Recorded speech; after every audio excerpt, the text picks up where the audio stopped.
today's Crossroads League doubleheader between Taylor University and your University of St. Francis Cougars.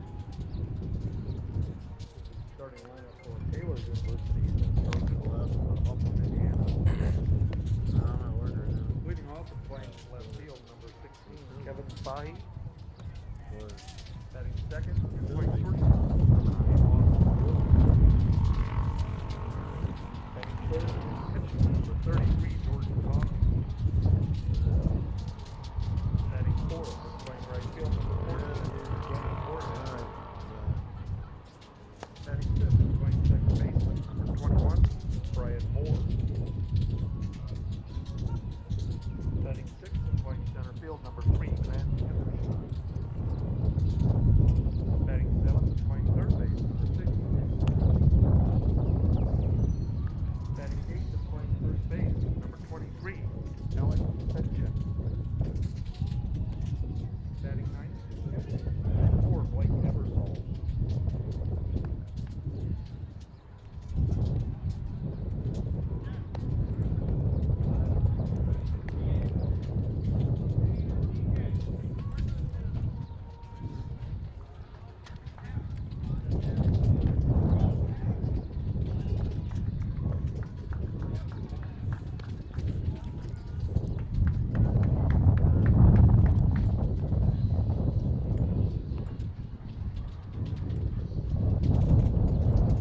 Taylor comes into today's game third in the Crossroads League standings.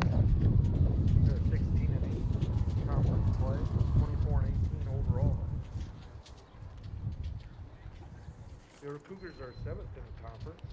They're 8-10 in conference play, 12-23 overall.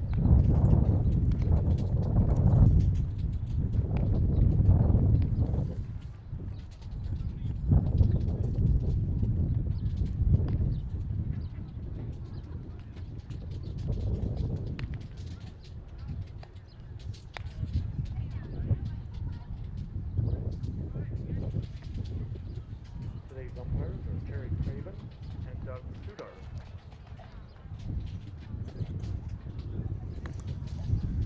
Welcome everyone to the University of St. Francis for today's Crossroads League doubleheader. The visiting team is the Taylor University Trojans, currently in third place in the Crossroads League with a 24-18 overall record, 16-8 in CL play, to take on your University of St. Francis Cougars, coached by Greg Roberts. St. Francis currently in 7th place in the Crossroads League with a 12-23 overall record, 8-10 in conference play. After splitting 2 games in Upland on Thursday, this is going to be the third doubleheader in 4 days for both of these teams.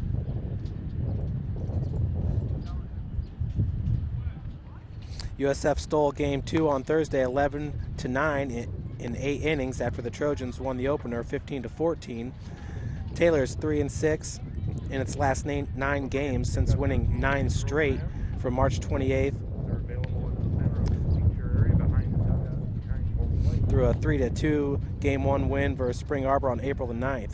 Spring Arbor won game 2 2-1, sending the Trojans on a roller coaster in the last 9 games. The Cougars have won 4 of their last 5 games, climbing into 7th in the Crossroads League standings.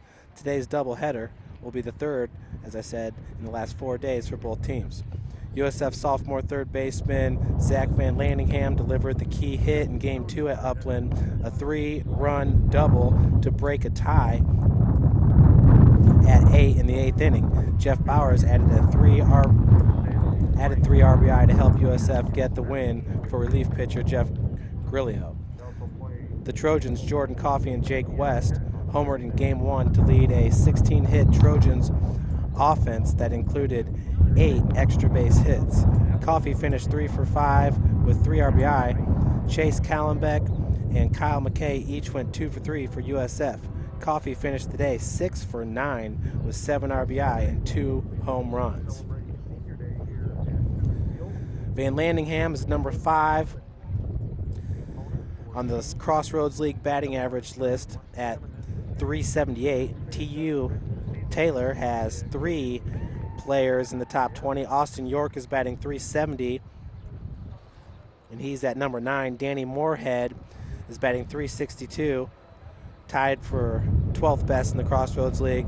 And West is batting .351, which is tied at 19th best in the CL. The Cougars will send to the mound Jake Stover. Pitching for the Trojans will be number 33, Jordan Hoffman.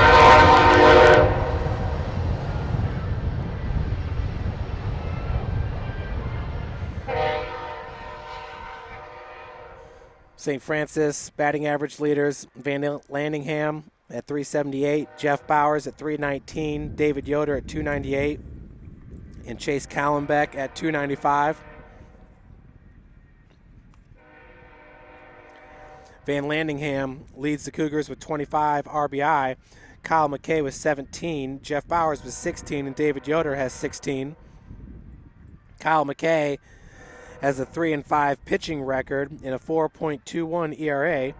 Wes Hunsucker is 5-5 on the season with a 5.43 ERA. Kyle has 69 strikeouts on the season. Opponents are hitting .219 against him in 62 innings. Wesley Hunsucker has 31 strikeouts. Opponents are hitting .292 in 58 innings pitched. Taylor's batting average leaders are Austin York hitting .370, Danny Moorhead at .362, West at .351, Jordan Coffey at .344. York has 31 RBI, Danny Moorhead 31 RBI, West has 30, and Moore 26. Josh DeGraff has a 7-2 record and a 2.10 ERA. In 73 innings pitched, he has 77 Ks, and opponents are batting .243 against him. Luke Hunter has a 3-1 record in 48 innings pitched and a 3.94 ERA. Eric Cartman has 70 strikeouts on the season, and opponents are batting .244 against Cartman in 56.2 innings pitched.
The umpires for today's doubleheader will be Terry Cravens and Doug Sidarth.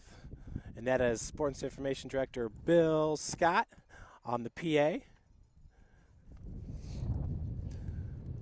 St. Francis in the outfield, that's Jeff Bowers, number 1 in right field. Number 31, Jake Stover. Number 23, David Yoder in center. And number 16, Kansas Varner in left field. Once again, on the mound, it is Jacob Stover, Jake comes in with a 7.27 ERA, a 1-1 record. He has pitched in 8 games. He has 17.1 innings under his belt with 6 strikeouts, 6 walks. At shortstop, number 12, Chase Kellenbach. At third base, number 5, Zach Van Lemmingham. Out in left field, number 16, Kansas Varner. Jacob Stover wears number 31. He's a 6-foot junior from Galveston, Indiana, Lewis Cass High School. Catching today is number 19, Tanner Foster. At third base is number 5, Zach Van Landingham. Zach has one of the best batting averages in the Crossroads League. He ranks number 8. This is his first year with the program. Zach is a Carroll grad. Went to high school at Carroll High School nearby here in Fort Wayne, Indiana, where he won 2 state championships playing for Coach Ginder. At shortstop, it's number 12, Chase Kallenbeck. Chase is a sophomore infielder from Fort Wayne, Indiana, Bishop Dwenger High School, 6-foot, 160-pound sophomore.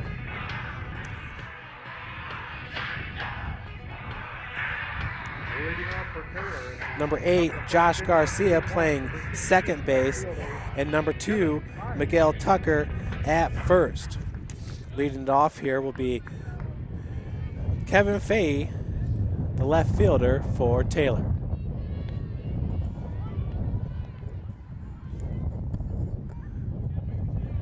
Yeah, you can probably get a little tighter.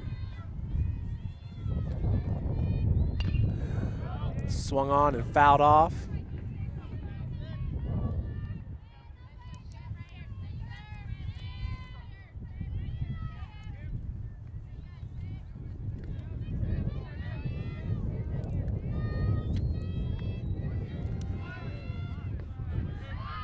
Like that pitch caught the outside corner.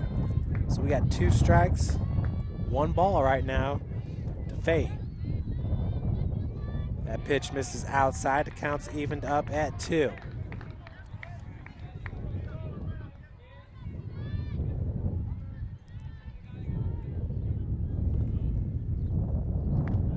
Upstairs, this count is now full.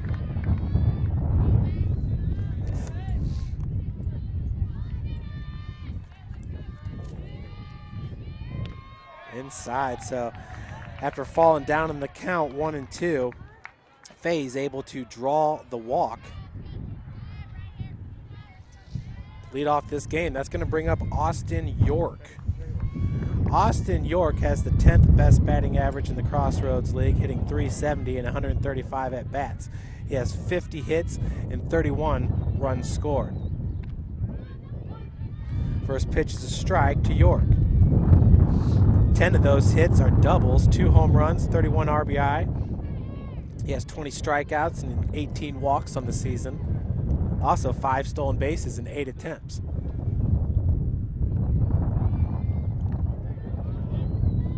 Pitch misses low and outside, counts evened up at 1. York ranks number 16 in runs per game. He has scored 31 runs on the season. And that ranking is a Crossroads League ranking. Ball in the dirt. Foster is able to keep it in front of him. 2-1 now your count.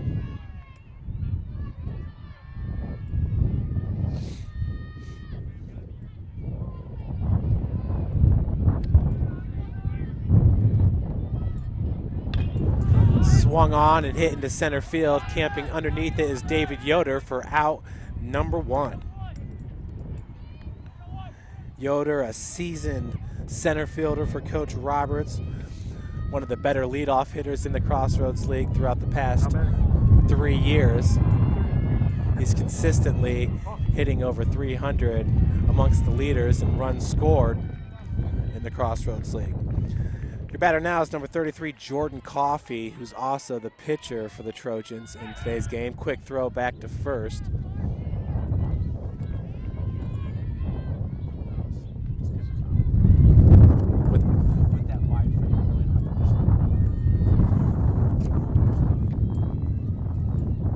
First pitch to Coffee, catches the outside corner for a strike. Coffee's batting .344 in 90 at-bats. He has 31 hits and 22 runs scored, 8 doubles, 1 triple, 3 home runs, and 24 RBI. Ooh, that pitch just missed.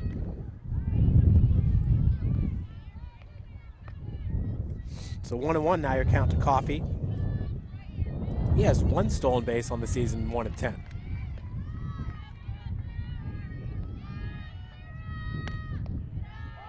Catches the inside corner for strike 2. 1-2 now your count to Coffee, the pitcher. Jordan's 6'5", 215 pounds. He's from Batavia, Illinois, went to Batavia High School. The runner is off. Foster comes up throwing, a great throw. But Fahey just a little bit too quick on the base pass. A stolen base there for number 16.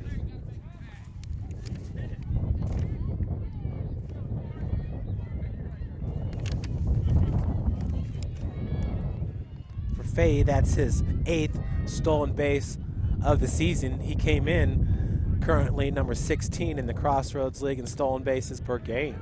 Swing and a miss, so Stover picks up his first strikeout of the game. And we got 2 gone with a runner at second. And your batter is number 14, Danny Moorhead, the right fielder. Moorhead can do a little bit of everything. He ranks number 13 in the Crossroads League with a .362 batting average, 50 hits and 138 ABs, and 41 runs scored. He's got 5 home runs on the season, and that's, fouls that pitch off, that's second best in the Crossroads League. Down in this count, 0-1 is Moorhead. He struck out 23 times. He's also got 23 walks. He's got 9 stolen bases, which ranks him 11th in the conference. So Danny Moorhead, he can hit for power, and he can run, and he plays right field. Kind of reminds you of Tyler Gregory for the Cougars. That pass ball is going to send Fahey over to third. Tyler Gregory, an All-Crossroads League player last year. RBI machine, stolen base threat, home run threat, hit over 300. Big loss when he graduated last year for Coach Greg Roberts. Coach Roberts is in his 9th season at St. Francis. He also had 1 season at Ohio Northern as the head coach for the Polar Bears. Upstairs for a ball. 2-1 your count to Moorhead. Moorhead, once again, his 5 home runs, is second best in the Crossroads League. We got a timeout as the umpires are going to have a little conference there right next to the mound. Terry Cravens and Doug Sidarth.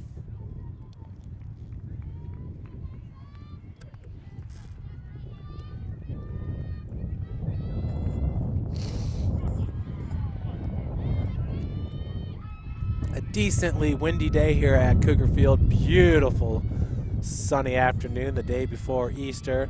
Happy Easter to everybody watching at home. Breaking ball. Moorhead was able to stay off that pitch. So 3-1 now your count.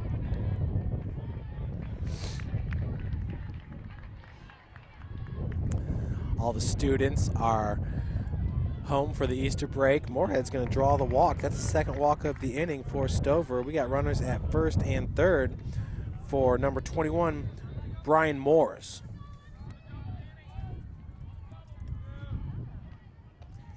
Brian Moore is batting .323 in 124 ABs. He has 40 hits and 20 runs scored, 9 doubles, 26 RBI. He has struck out 8 times and walked 10 times. See if the Trojans will try to pull off the double steal here with 2 outs. First pitch is a strike to Moore.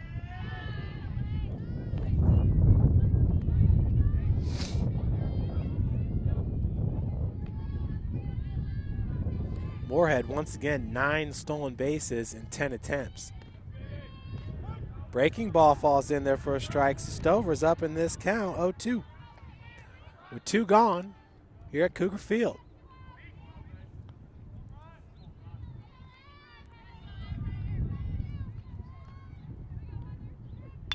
Ball hit right at Garcia, flips it over to Callenbeck for out number 3. So Josh Garcia, the second baseman, fields it flawlessly. The easy flip over to Chase Callenbeck. And we're out of the inning with 0 runs scored. Back down a country road. The girls are always hot and the beer is ice cold. 0 runs, 0 hits, 0 errors, 2 left on base. For Taylor in the top of the first inning of game 1, no runs, no hits, no errors. 2 left on base. Never gonna slow down. Cougar is going to bring to the plate number 23, David Yoder, the senior. Number 12, Chase Callenbeck, the shortstop. And number 5, Zach Van Landingham, the third baseman.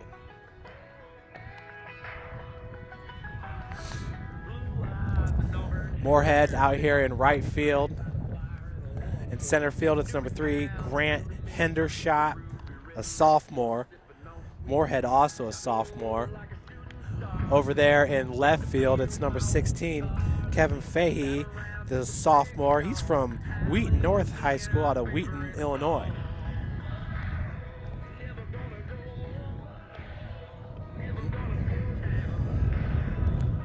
Left field. Number 21 playing second base, Brian Moore.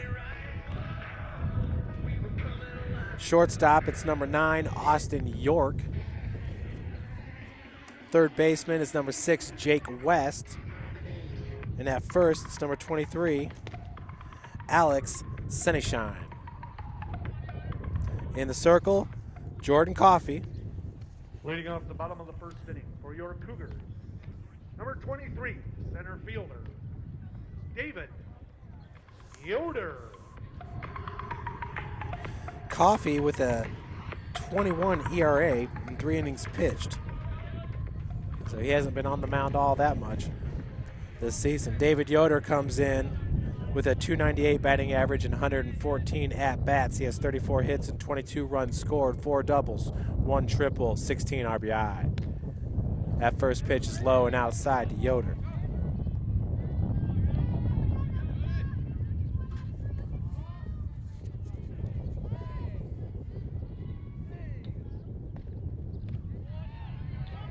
That pitch does catch the corner.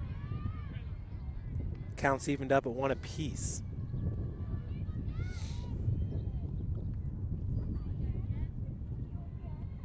Swing and a miss.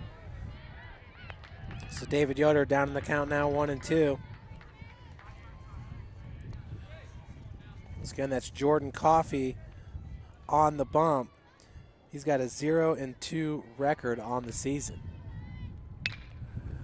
It's a right over to the shortstop, Austin York, for out number 1.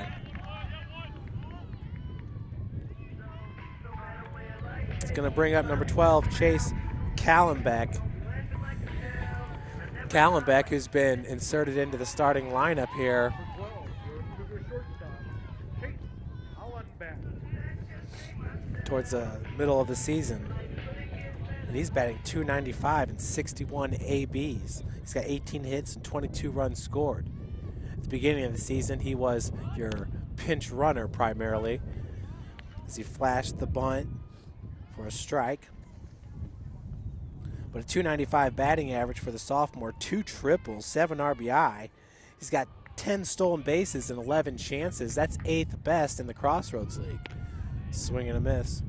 16 strikeouts and 12 walks. He's down in the count, 0-2.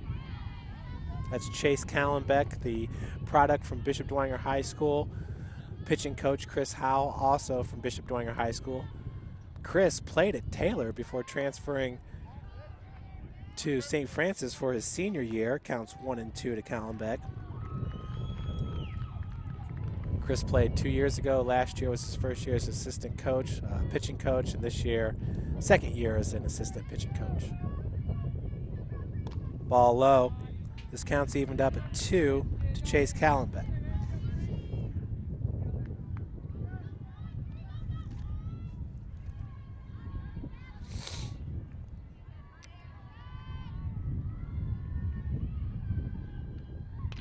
That pitch is fouled off. Count remains at 2-2.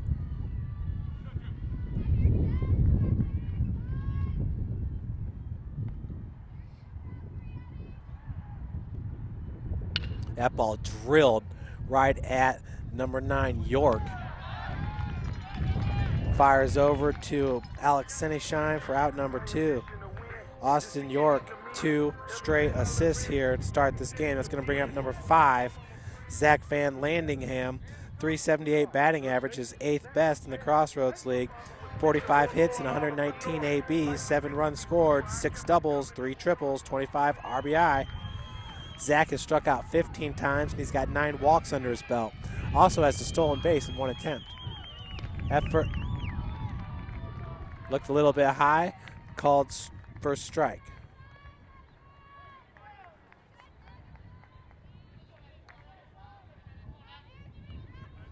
Second pitch on its way from the righty, Coffey. He goes 6-5 on the bump. Misses down and outside. Counts evened up at 1 apiece.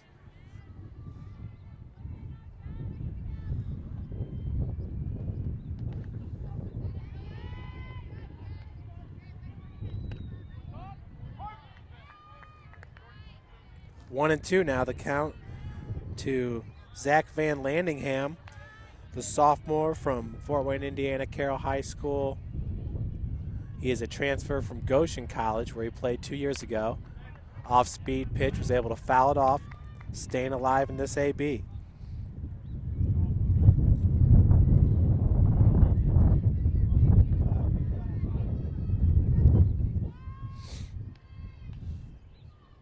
One-two count now to Van Landingham. Another off-speed pitch gets him with the hook.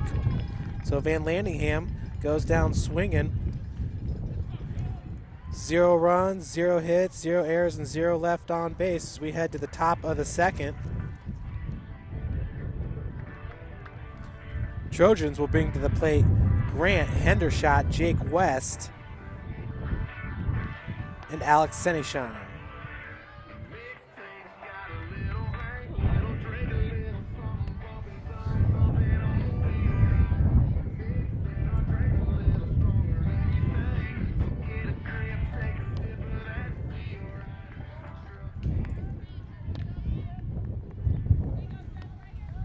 Rio Cougars in the bottom of the first inning of game 1. No runs, no hits, no errors, nobody left on base. Jacob Stover had a fine first inning. He did walk 2 batters, but he got Austin York to fly out to center, struck out Jordan Coffey, and got Brian Moore to ground out to number 8, Josh Garcia. Garcia is a 5'8", 160-pound junior from Marion, Indiana, Marion High School.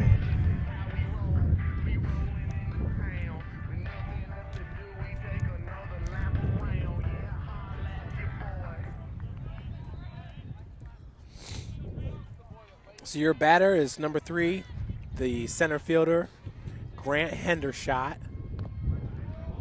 First pitch is low for ball 1.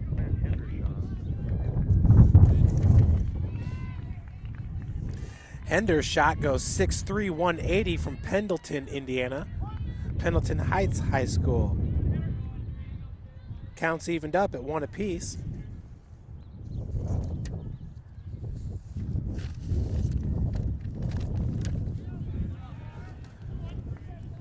That pitch was high in the zone for ball 2. 2-1 your count. Swung on and popped up, out of play. Counts evened up at 2. Hendershot with a .324 batting average, has 44 hits and 136 ABs, 36 runs scored, 8 doubles, 1 triple, 16 RBIs. Pitch misses high and outside, so we got a full count. 2 Hendershot.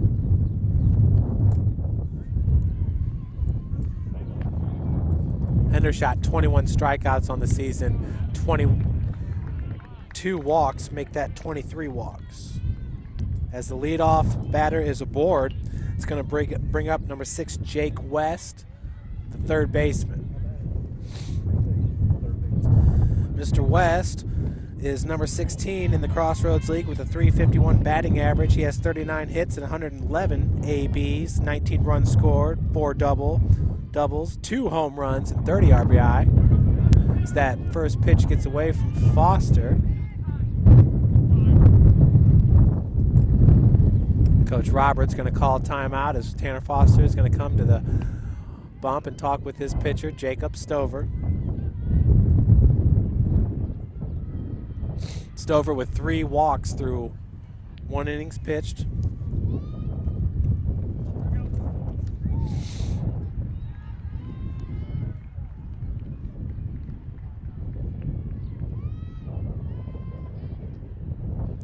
West has 17 strikeouts on the season and 25 walks.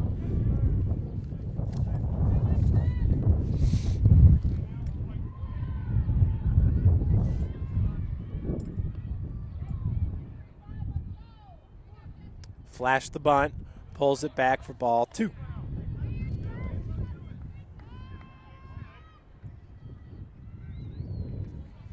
(2-0) the count to Jake West. West, he's going to take that for strike 1. 2-1 your count. West is a sophomore at 6'2", 195 pounds, and he went to Rensselaer Central High School in Rensselaer, Indiana.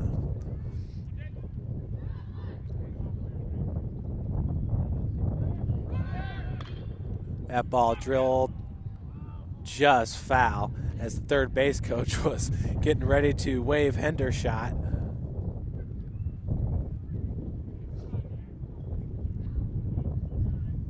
Kansas Varner playing close to the line over there in left field.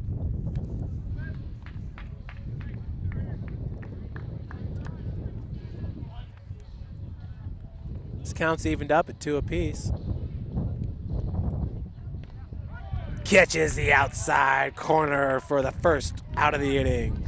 So Stover picks up his 2nd strikeout of the game, and that's going to bring up Alex Senishine, the first baseman. Alex, 6 foot, 180 pounder. He's a junior from Crystal Lake, Illinois, Prairie Ridge High School. He played for the Wolves. Swings at that first pitch, drilled into left center field. Varner catches up to it, and they are going to send Hendershot to third. No play, so we got runners at first and third. After the single there by Senishine, it was roped into left center field. Good looking hit there. That's going to bring up number 4, Blake Eversole, the catcher.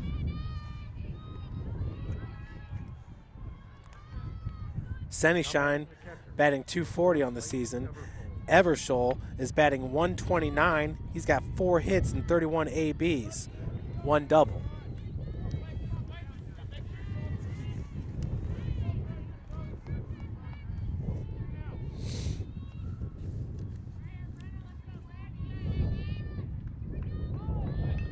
Flashes the bunt.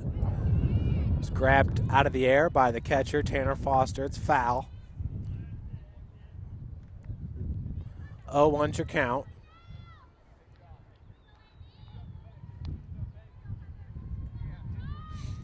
Foster, with the cat-like reflex, is able to snag that ball out of the air with his bare hands. Another bunt, pulled back. 1-1 is your count.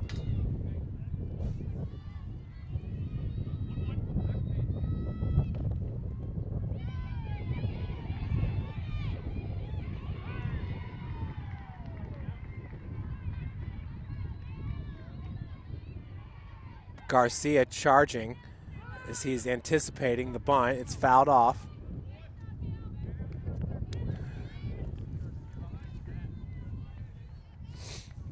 Normally, the first baseman or third baseman charges on the bunt. Coach Roberts had Garcia charging there, which is really a good call because it keeps the first baseman over at first to receive the assist for a putout. And you also have Callenbeck, who's able to cover second. Ooh, just misses outside. This count's evened up at 2. You'll notice Garcia is no longer going to charge because there is 2 strikes on the batter. Umpire set up right in front of Garcia. He does flash the bunt, lays it down, but it's foul. He's gone.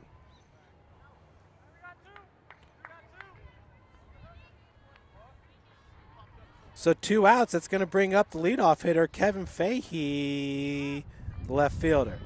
He walked and stole a base.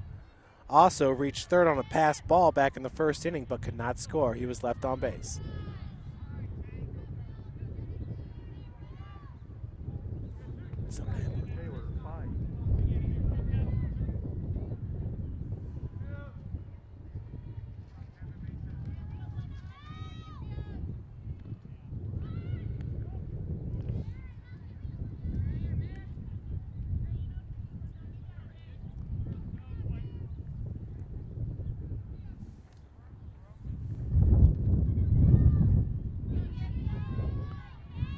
First pitch is just crushed. Out of play. That ball landed about 10 feet left of the scoreboard there, down the left field line. Fahey just turned on that ball something fierce.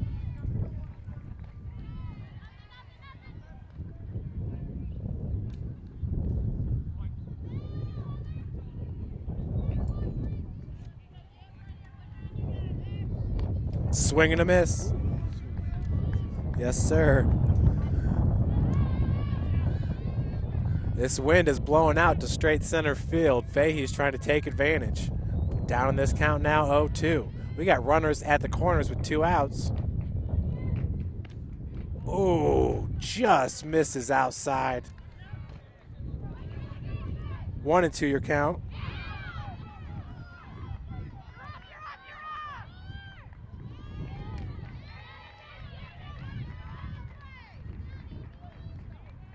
Swing and a miss. Great performance here by Stover as he's got 3 strikeouts now through 2 innings. And once again, 2 runners left on base for the Trojans. 4 runners left on base in total through 2 innings. 0 errors. For Taylor, top of the second inning, no runs, 1 hit. No errors, left on base. 1 hit, 0 runs. So Stover coming up clutch here to start this game.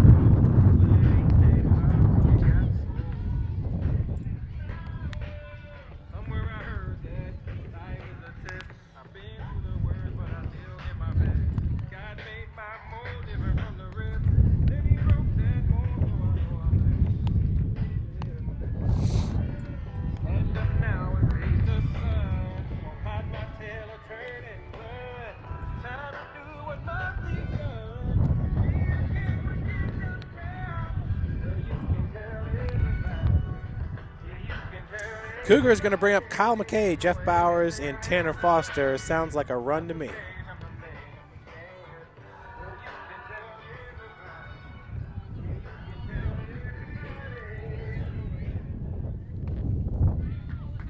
Leading off at the bottom of the second inning for your Cougars, number 20, designated hitter, Kyle McKay. Kyle McKay, the product from Canada, came to us last season, and boy, you can't really ask for a better all-around player. Kyle McKay can get it done on the bump and at the plate. The lefty this year is batting .261. He's got 31 hits and 119 ABs. First pitch misses low and outside to McKay. McKay also plays for the Canadian national team last year as a pitcher.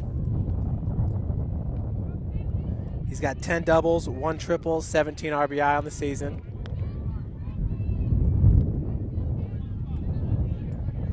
Is that a ball, Carrington?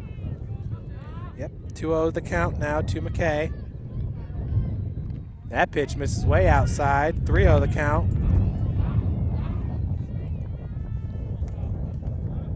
Kyle has 26 strikeouts and 7 walks on the season.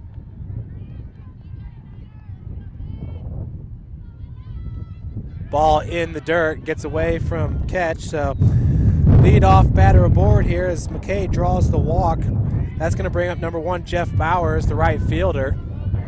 Jeff can also catch for Coach Greg Roberts. This is his first year with the team. Right fielder, number 1, Jeff Bowers. He transferred to us from UNOH. He's from Lima, Ohio, Elida High School. Bowers, .319 batting average, is second best for St. Francis. He has 36 hits and 113 ABs, 17 runs scored, 7 doubles. Swings at the first pitch for a strike.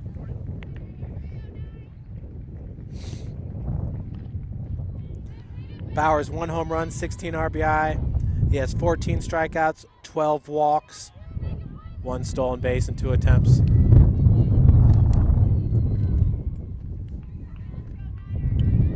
Fouls that one off the backstop. He's down in this count 0-2. Once again, that's Coffey on the mound for the Trojans.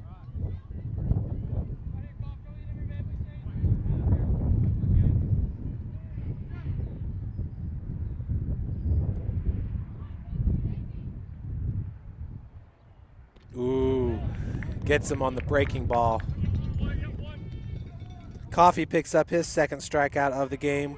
We got 1 runner on at first. Your batter is Tanner Foster, number 19, the catcher. Now batting, number 19, catcher Tanner Foster. Foster batting .210. He's got 21 hits and 100 ABs, 2 runs scored, 5 doubles, 4 RBI, 21 strikeouts, and 3 walks. Entering today's doubleheader.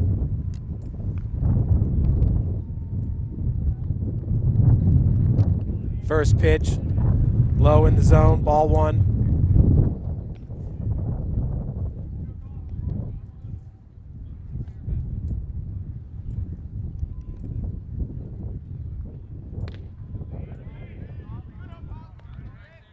Two of the count. Foster is a 6'2", 218-pound junior from LaGrange, Indiana. Went to Lakeland High School. Pitch inside, 3-0 now the count.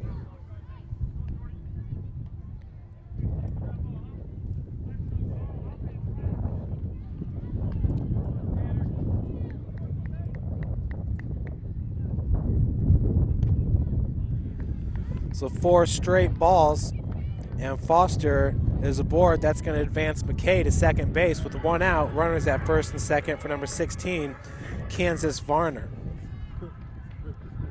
Kansas batting .264.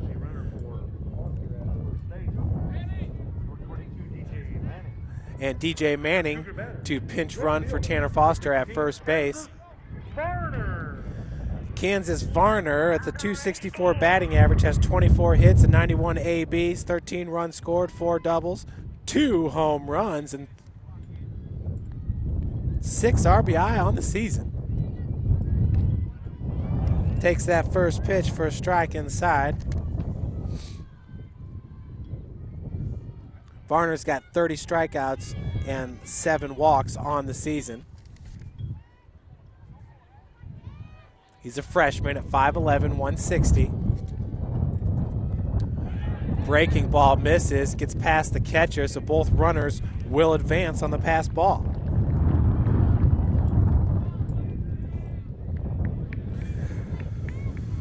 Things are looking good here. 1-1 is your count, 1 out, runners in scoring position.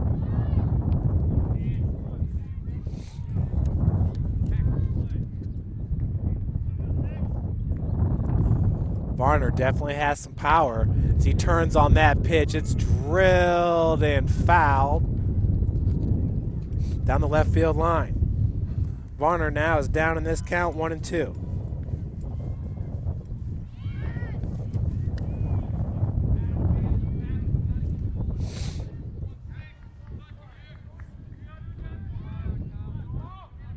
He's from Frankfort, Indiana, Frankfort High School.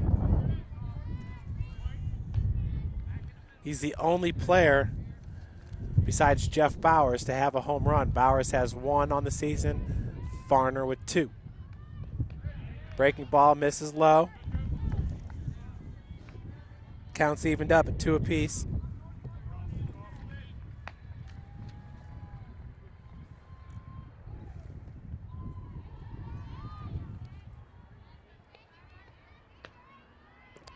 Ooh, breaking ball gets him for out number 2. So Varner goes down, swinging. It's the 3rd strikeout of the game for Coffee. Brings up Miguel Tucker. First baseman, Miguel Tucker. Tucker batting 160. He has 4 hits and 25 ABs, 1 run scored, 1 double, 3 RBI.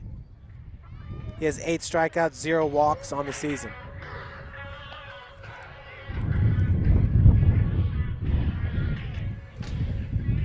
Tucker's 5'8", 182, junior from Wolf Lake, Indiana, Central Noble High School.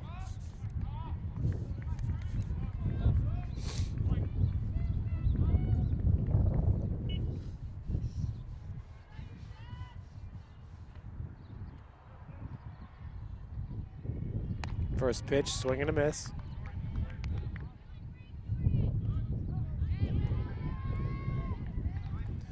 Coach Roberts, a master with the small ball approach, able to work the runners around and get scores. But obviously Varner swinging a good stick at the plate in that last AB, wanted to see if he could drive in both those runs instead of sacrificing. And Varner goes down swinging.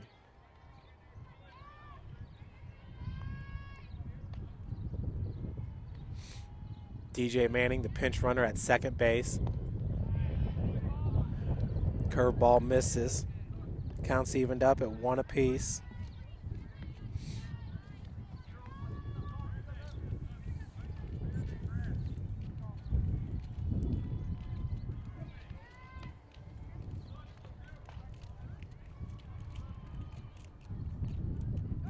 Fastball. Good stop there by the catcher. Tucker up in this count 2-1.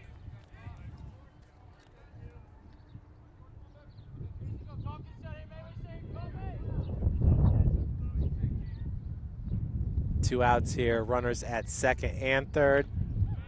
Pitch catches the outside corner, so we're evened up at 2.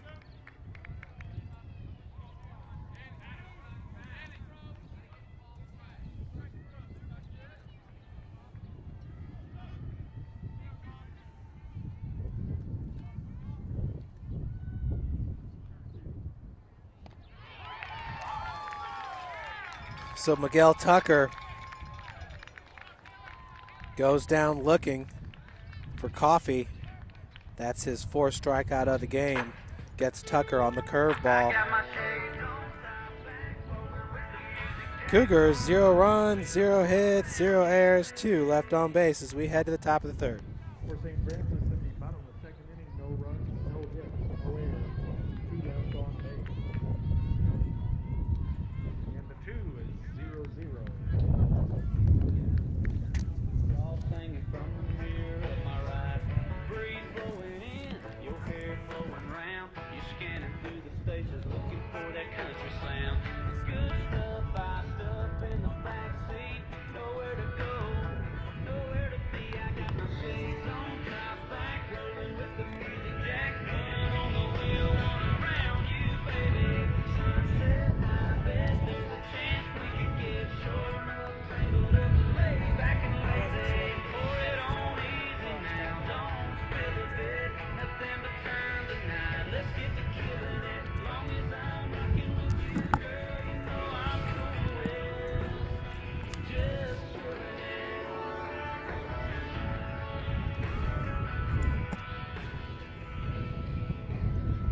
it. So we head to the top of the 3rd here. Trojans going to bring up Austin York, Coffee, and Moorhead. York flew out to center field in his first AB. Throws down the bunt. Van Landingham fields it cleanly, but foul. Halfway down the third base line. 0-1 your count.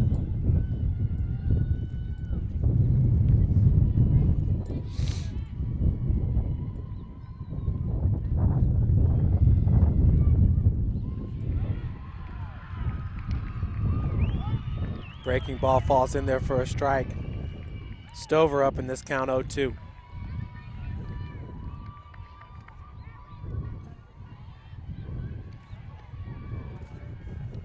Ball in the dirt, 1-2 the count.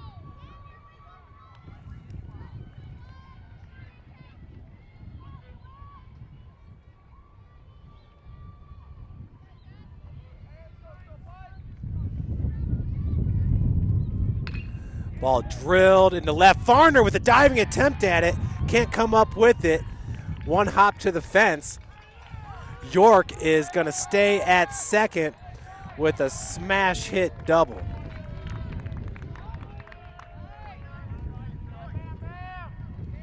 What a great looking attempt there by Kansas Varner, the freshman.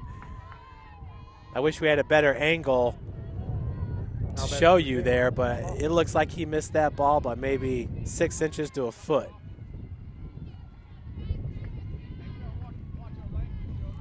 No doubt about it, Austin York was dialed in. That AB. What is this? Who said that?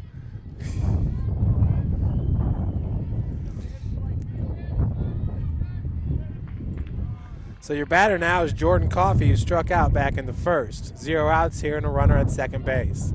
It's York. First pitch is up and in for ball 1.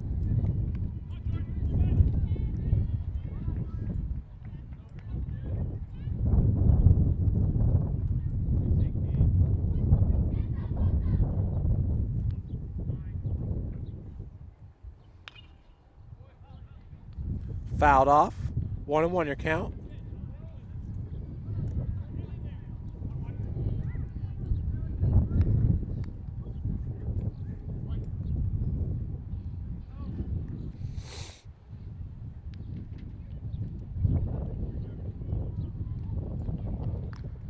Another one upstairs. 2-1 now your count to Coffey.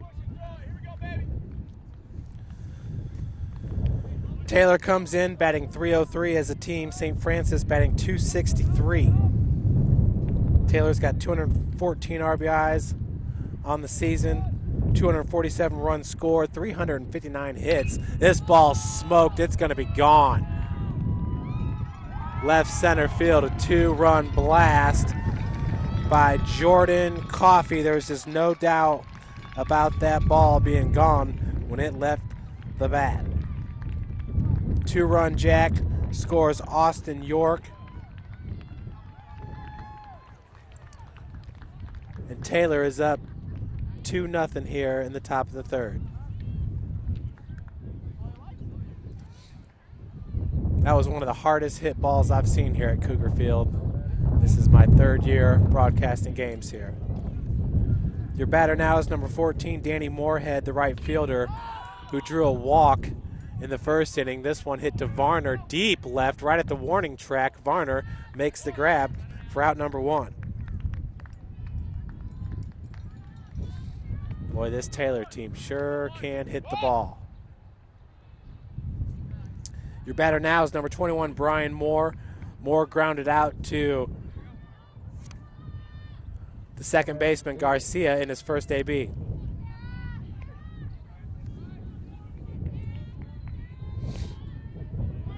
First pitch in there for a strike to Moore.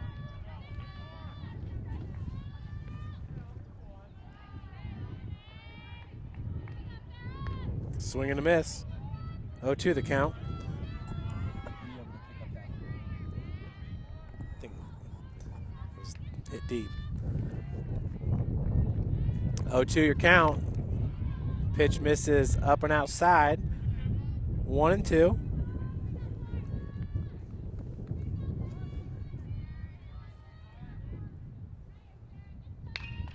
This ball sliced into center. Yoder, can of corn for out number 2. It's going to bring up number 3. Grant Hendershot, the center fielder. He drew a walk back in the second inning, advanced all the way to third before the third out.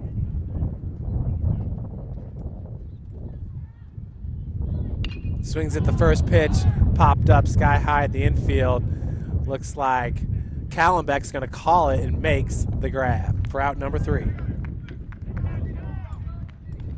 Damage was done though. 2 hits, 2 runs scored. 0 left on base, 0 errors. For Taylor in the top of the third inning, 2 runs on 2 hits, no errors. Nobody left on base. The bottom of the third, Cougars going to bring to the plate the number 9 hitter, Joshua Garcia, in the top of the order, Yoder and Callenbeck.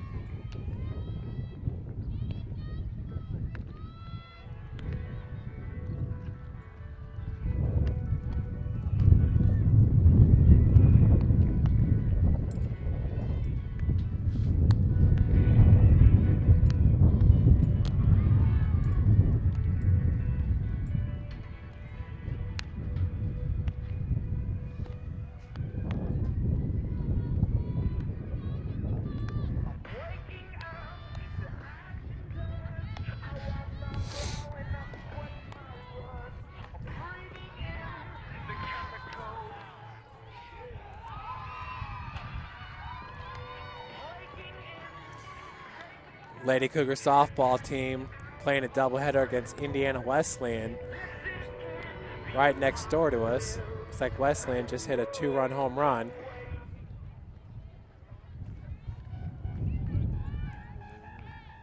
Leading off at the bottom of the third inning for your Cougars, number 8, second baseman Josh Garcia. Josh Garcia comes in with an 83 batting average. He's got 1 hit and 12 ABs. That 1 hit was a double for Garcia. Swings at the first pitch for a strike.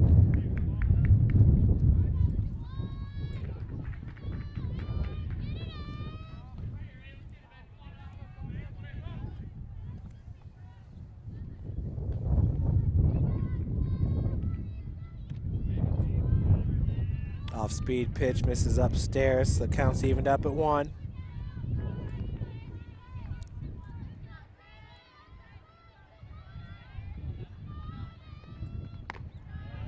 Fastball upstairs, swung on and missed. 1-2 your count.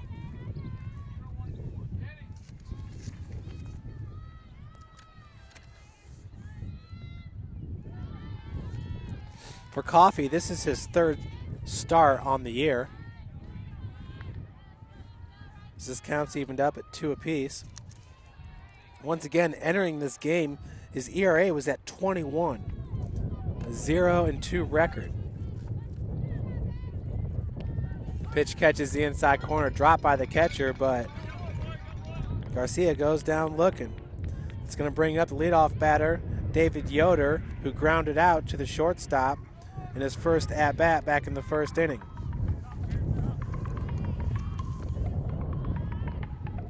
So Coffey has 3 innings pitched under his belt entering this game. He gave up 12 runs, 10 of those earned. No, excuse me, 12 runs, 7 of those earned. And gave up 10 hits. That was in 3 innings pitched. First pitch to Yoder catches the outside corner for strike 1.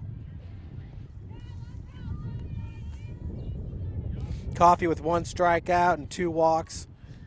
1 double he gave up and 1 home run he gave up entering this game. That pitch misses outside, counts evened up at 1.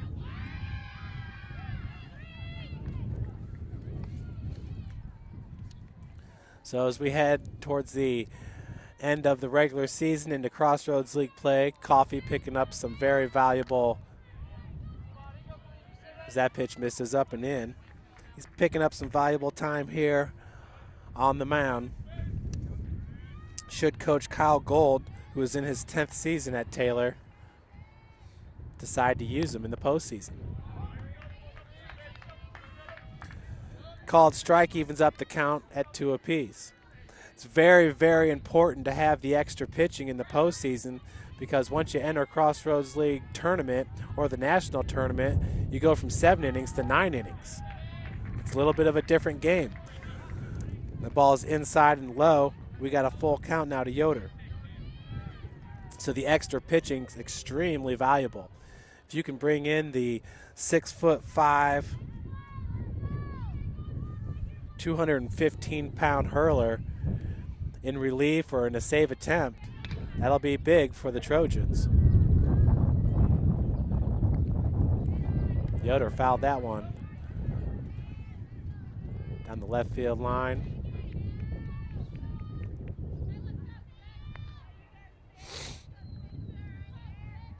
Coffee is shown to have a really good curveball. He's got some speed to that fastball as well.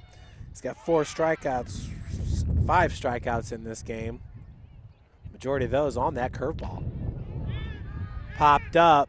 York chasing after it. He's called off by number 3, Grant Hendershot, for out number 2. Hendershot taking charge out there. Smart play there by the sophomore center fielder. Good Cougar batter, Chase Hollenbeck. Did you miss that one? Yeah. Well, yeah, so if it's going to be hit out there, remember. Pretty much see him out right away and take your eyes off the camera and find out what those guys think. That's tough. Batter now, number 12, Chase Callenbeck. Callenbeck takes that first pitch for a ball. Callenbeck grounded out to the shortstop, Austin York, in his first AB.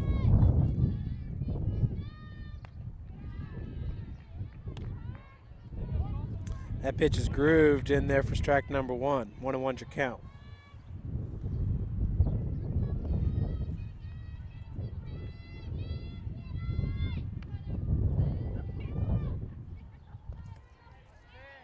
Coffee misses low and inside there.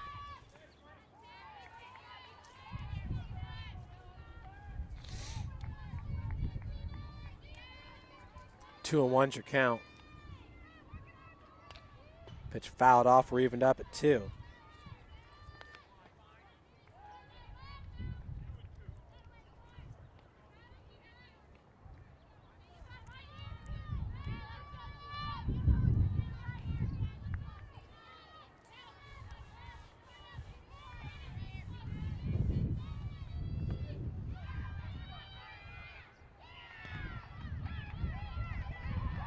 That pitch misses up and in. We got a full count now to Chase Callenbeck. You get Chase on base, he is a threat to steal one. He's got 10 on the season, puts him 8th in the Crossroads League as he fouls that one out.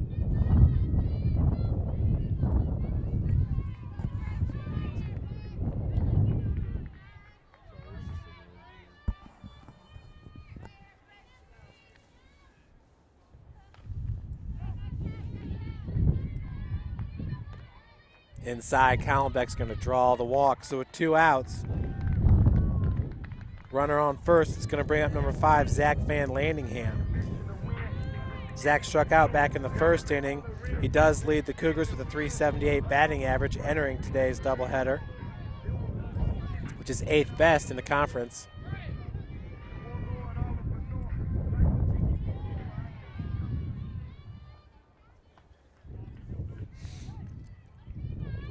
Zach's definitely got power at the plate. Looking for that first home run of the season. Takes that first pitch low and inside for ball 1.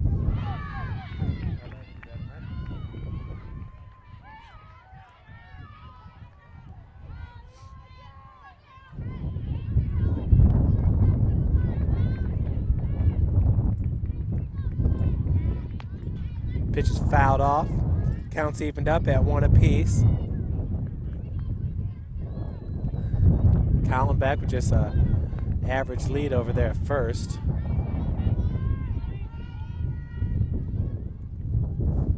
Coffee not paying a whole lot of attention to him. Breaking ball misses low. 2-1's your count.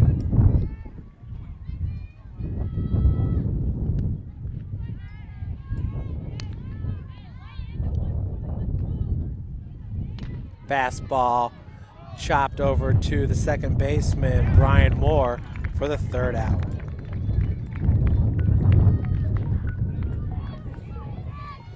Cougars, 0 runs, 0 hits, 0 errors, 1 left on base. We head to the top of the fourth. Jake West to lead it off. In the bottom of the third inning, no runs, no hits, no errors, 1 left on base.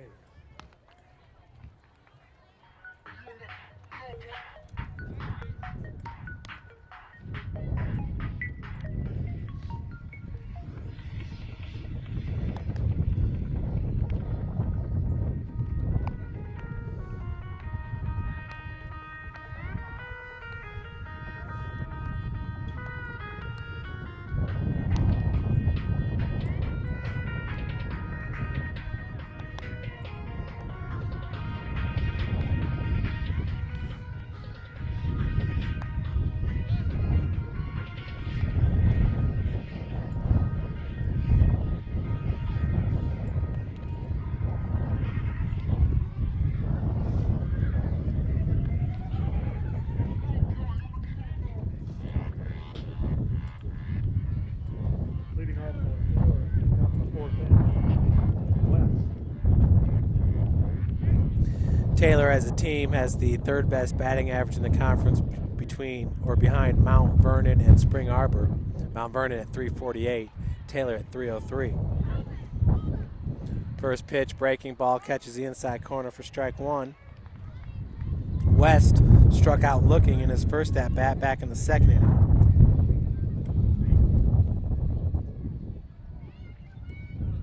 Ball in the dirt.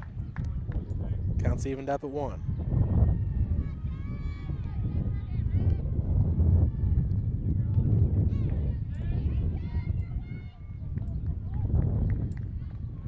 It's a third straight breaking ball. 2-1 should count.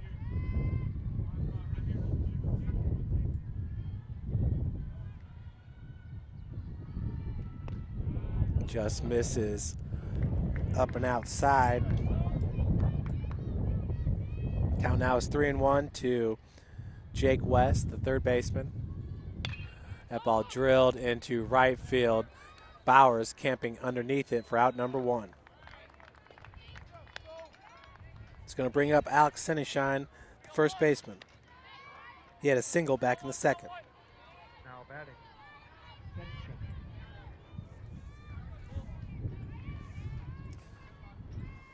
Sension, the junior, first baseman.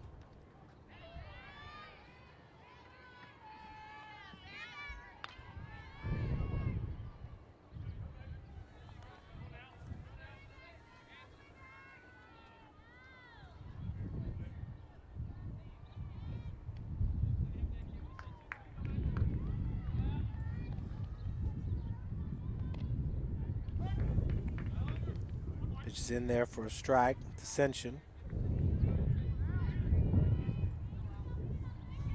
1-1 your count.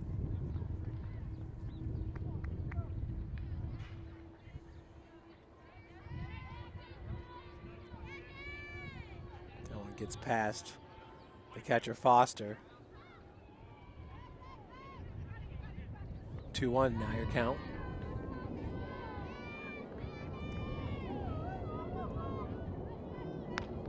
Up and in. It's Ascension up in this count now, 3-1.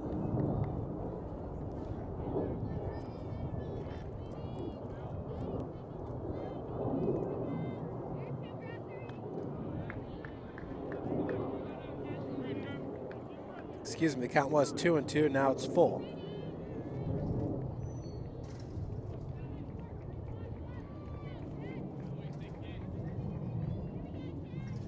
Ooh, plunks him on the back. So Ascension will take first base, excuse me, on the hit by pitch. It's going to bring up Blake Eversole, the catcher. He had 2 strikes and bunted 1 foul in his first at bat. Pinch hitting for Taylor, number 24, Levi Ballmer. And we got a pinch hitter It's Levi Ballmer, number 24.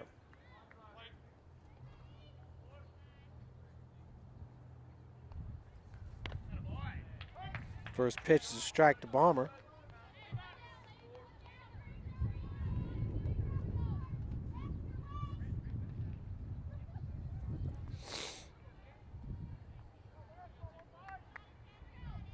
Pitch in the dirt. Foster doing a great job of keeping that ball in front of him. Did squirt off to the side, but the runner's going to stay at first. Ascension. Counts evened up at 1.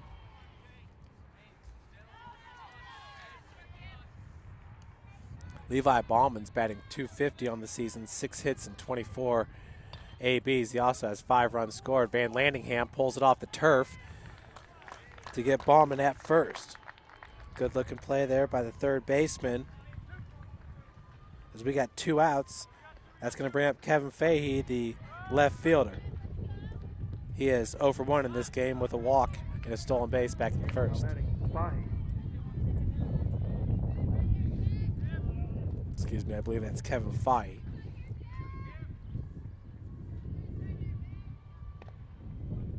First pitch, strike to Fahey.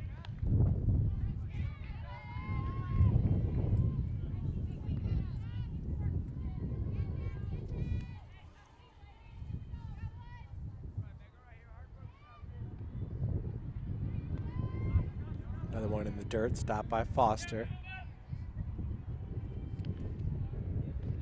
Ascension will stay at second base.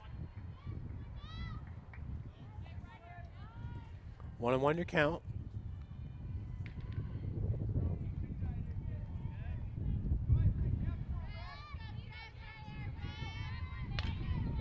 Ball hit in the left field. It's going to drop. Ascension's going to come home to score. Coming up firing was Varner. So an RBI double here for Fahey. Trojans pick up their 3rd run of the game.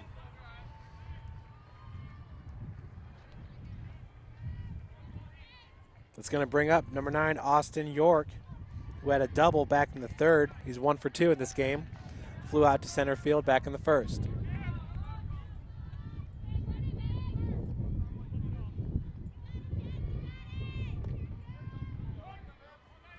First pitch, strike to York. York, the batter for Taylor.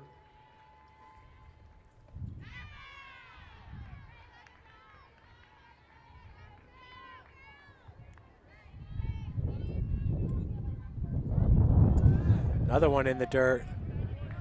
Varner was able to knock it down, but did squirt free. Taking 3rd on the pass ball is Fahey.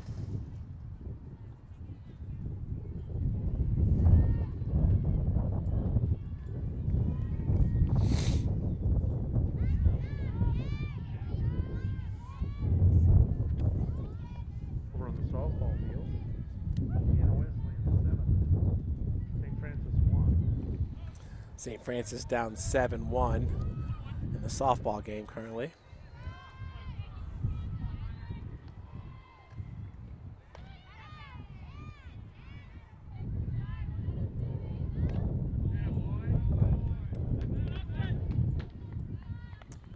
That pitch missed low and outside.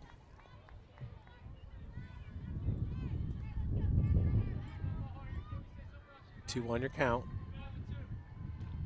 Swung on, drilled in the left field. Varner underneath it for out number 3.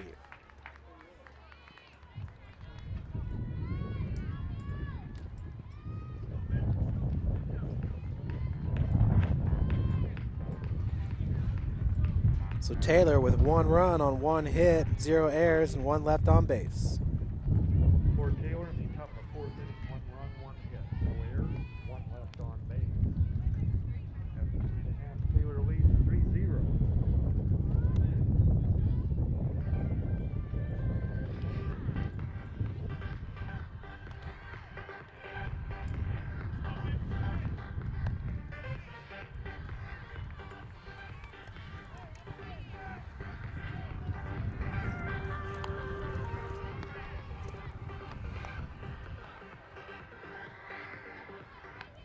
For Taylor, Eversole re-enters behind number plate.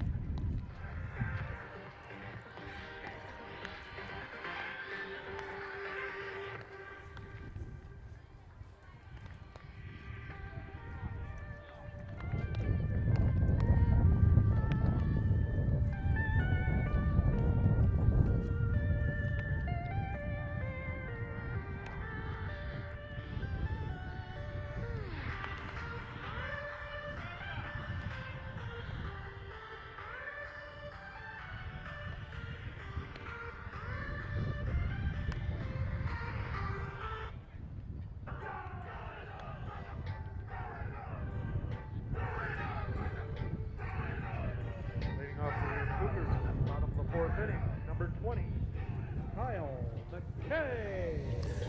So St. Francis going to lead it off with Kyle McKay here in the bottom of the fourth.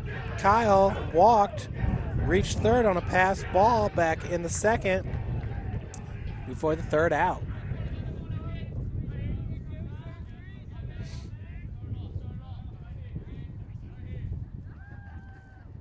Swings at the first pitch and fouls it off. 0-1 your count to McKay. Kyle's from King City, Ontario. Transferred to us from South Carolina upstate. 1-1 your count to McKay.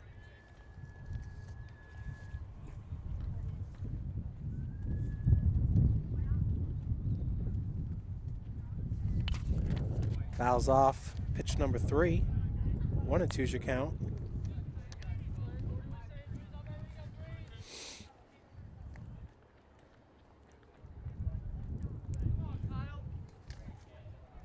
Blake Eversole did check back in. He's behind the plate, even though Ballman pitch hit for him.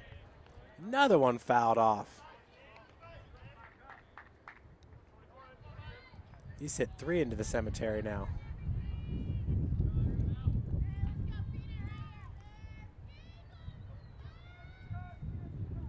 McKay swings the one in the dirt, gets away from Eversole, comes up firing over to Ascension for out number 1.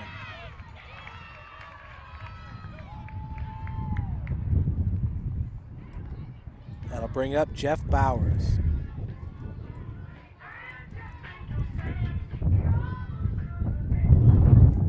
Cougar batter, Jeff Bowers.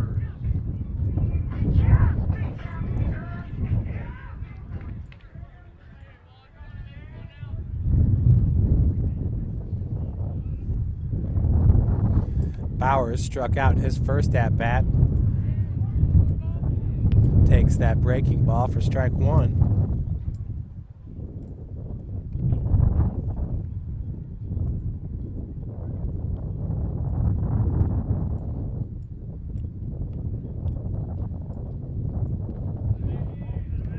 Ball in the dirt.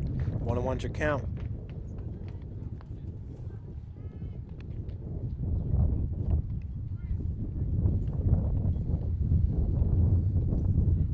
Smells like somebody started up the grill here. Great day for grilling out.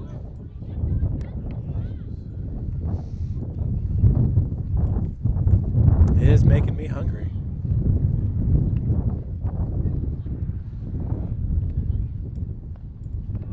Once again, this is the third doubleheader in 4 days for both these teams. That pitch is a strike.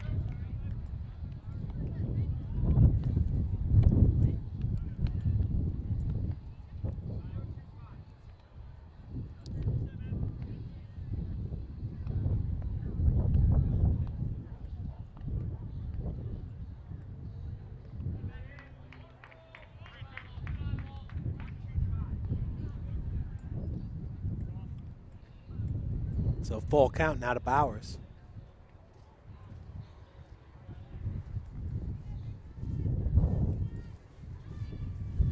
Swing and a miss. So with 2 outs, that'll bring up Tanner Foster. Tanner walked back in the second inning. Your Cougar batter, Tanner Foster.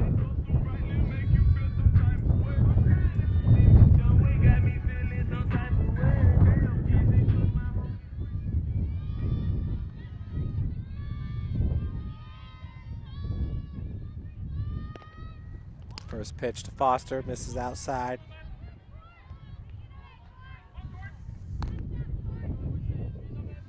St. Francis as a team batting .263 on the season, 111 RBI, 128 runs scored. Pitch catches the outside corner, 1-1 is your count.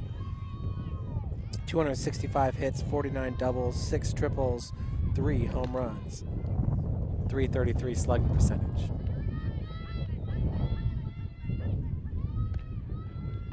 Big cut, counts 1-2 now to Tanner Foster, the catcher.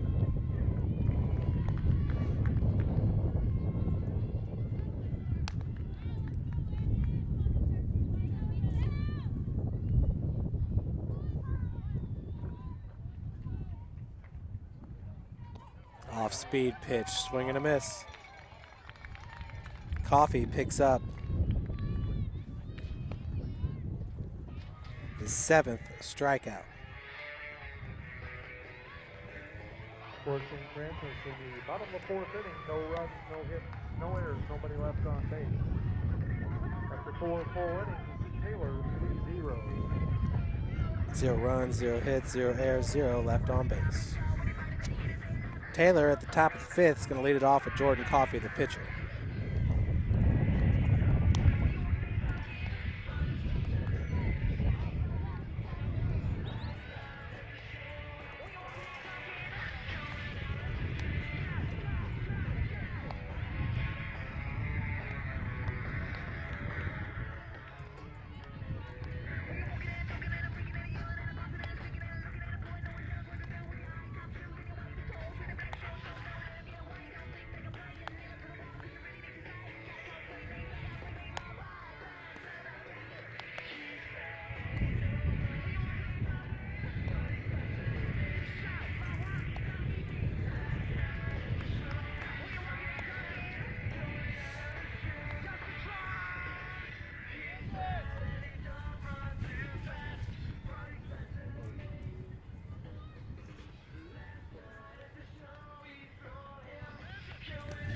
Warming up in the Taylor bullpen, it's number 17, Brent Minta.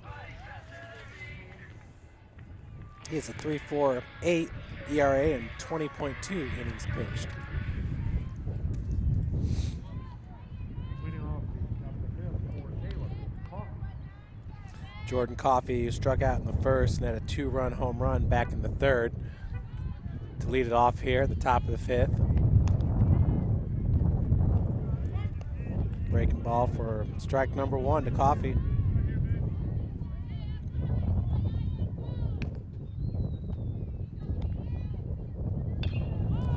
That pitch slapped into right field. Bowers makes the catch for out number 1. They'll bring up Danny Moorhead, who was 0 for 1, flew out to left field back in the 3rd inning.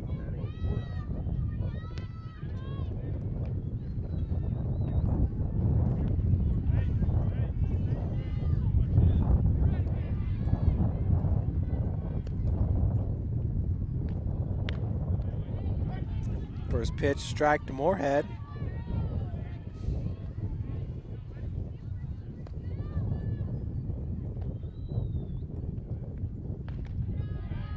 Breaking ball misses upstairs, 1-1 your count.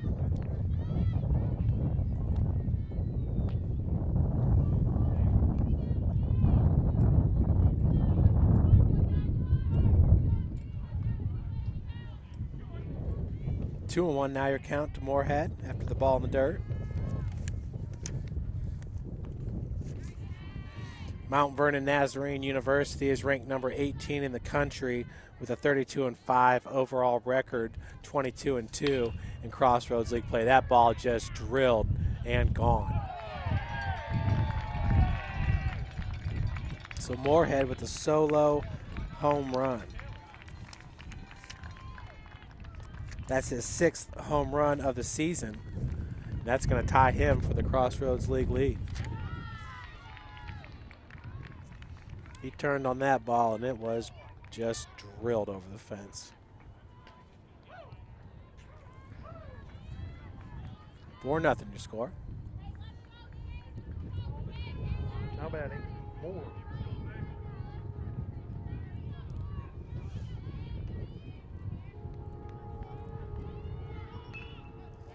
Moore lays down the bunt.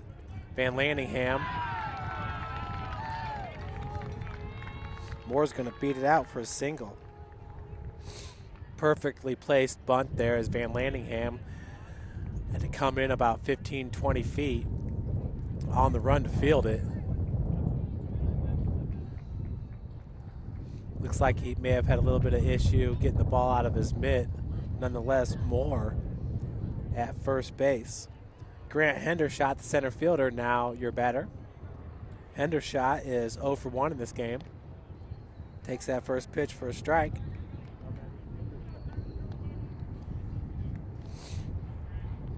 Even if Van Landingham was able to get that ball out of his mitt cleanly, not sure he would have been able to get more at first, as that bunt was just placed perfect.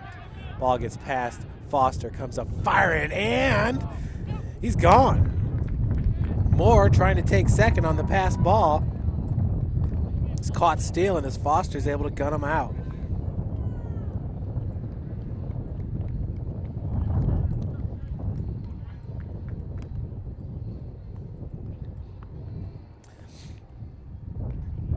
That's the second time in this game Foster has thrown to second. Looks really good. 2-1 is your count. Getting that ball to Callenbeck. Callenbeck at the bag, put down the tag. Cougars really just looking fundamentally sound here in the field. Coach Roberts working some players around. Catches the outside corner. We got a full count. He's been using Bowers in right field. Bowers also can catch and play first base. But getting Bowers in the outfield is going to help his offensive production. As that ball slapped into left. Once again, Varner making a diving attempt at it. It gets past him. It's going to roll all the way to the fence. Chugging his Hendershot into third with a triple. Really, really tough play there for the left fielder, Kansas Varner. And that ball hit close to the left field line. He really had no chance to get behind it. The only chance he had was to make that diving attempt, unless he wanted to stay on the run and try to track it down the corner. In that situation, Hendershot still probably going to get the triple. Breaking balls in there for a strike to Jake West, your batter. West is over 2 with a strikeout and flew out to right field. Hendershot, that was just a good looking hit. 0-2 now your count to West.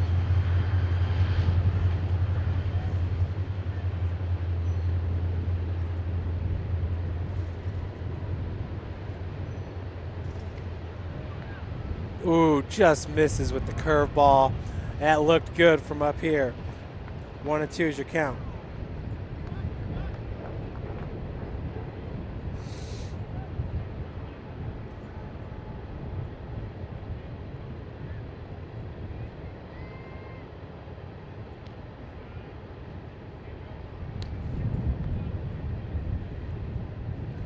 So now this count's evened up at 2 apiece. Jacob Stover on the mound for your Cougars. Off-speed pitch hit over to Callenbeck, cleans it, fields it cleanly, and fires over to Tucker for out number 3.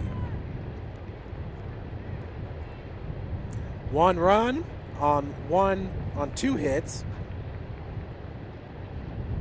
0 errors, 1 left on base. For Taylor, top of the 5th inning, 1 run on 3 hits, no errors, 1 left on base. Lineup changes. We head to the bottom of the 5th. Kansas Varner is going to be your first batter. New pitchers, number 17, Brett Minka, Blake Coffey.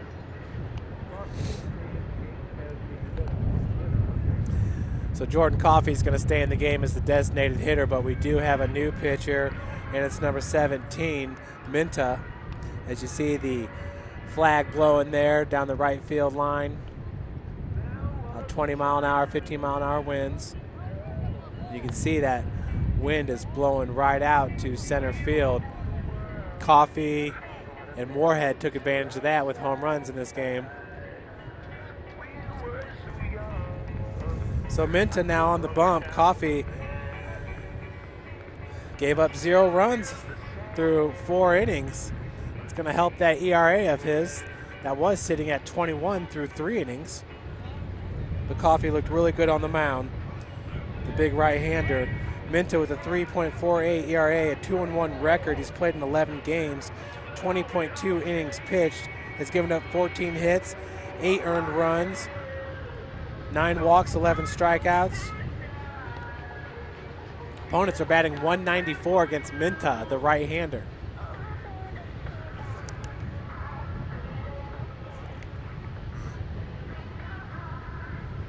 Leading off for your Cougars, bottom of the 5th inning, number 16, Kansas Warner. Minta's a junior at 6 foot 175. He's from Naperville, Illinois, and went to Aurora Christian High School. Varner struck out back in the 2nd inning in his first AB.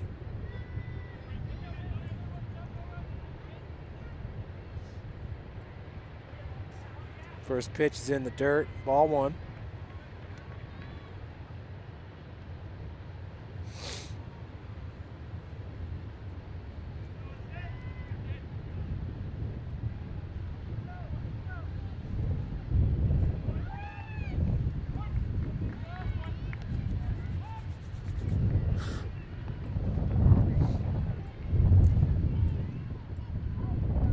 One and one your count to the left fielder, Kansas Varner. Varner's had a busy day in left as the Trojans are swinging a hot bat today. Sticks are working for the Trojans. Counts now 2-2 as that pitch caught the outside corner.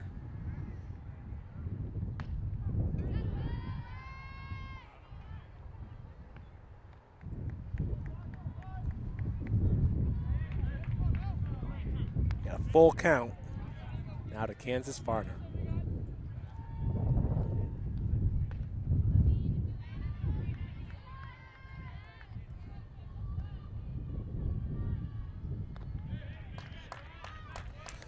So Varner works the count full and draws the walk, leadoff batter aboard for number 2, Miguel Tucker, who struck out looking back in the 2nd inning. That was part of the 7 strikeouts that Coffee put up through 4 innings.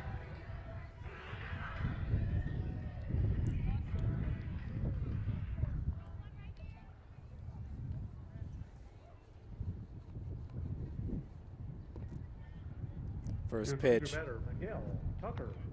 down and outside in the dirt for ball 1.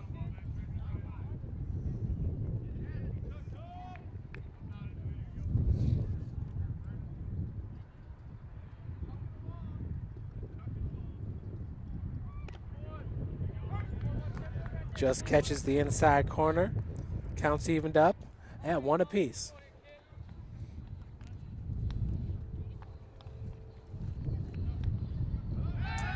Quick throw. Varner gets back easily at first.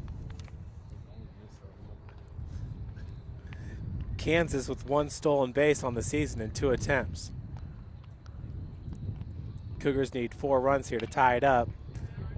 I don't see him stealing anytime soon as that pitch is fouled off. 1-2 is your count.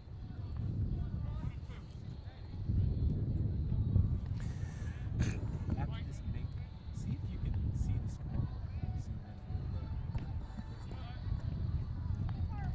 Zoom in. Who swung at that ball in the dirt. I'm not sure if he nicked that. Tucker had 2 strikes on him.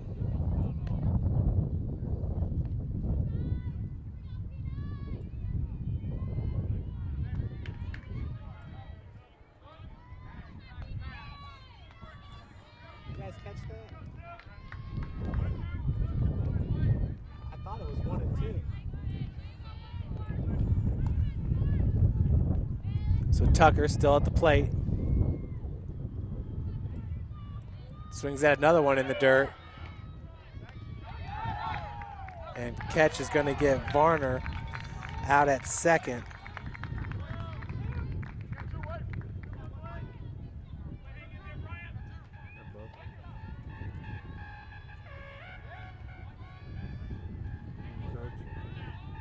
And Tucker's out as well on that ball in the dirt. Not sure if the catch was able to tag him before he made that throw to second, but we got 2 outs. The first pitch is a strike to Josh Garcia, who struck out looking back in the third. Garcia, the second baseman, fouls that pitch out of play. Down in this count, 0-2.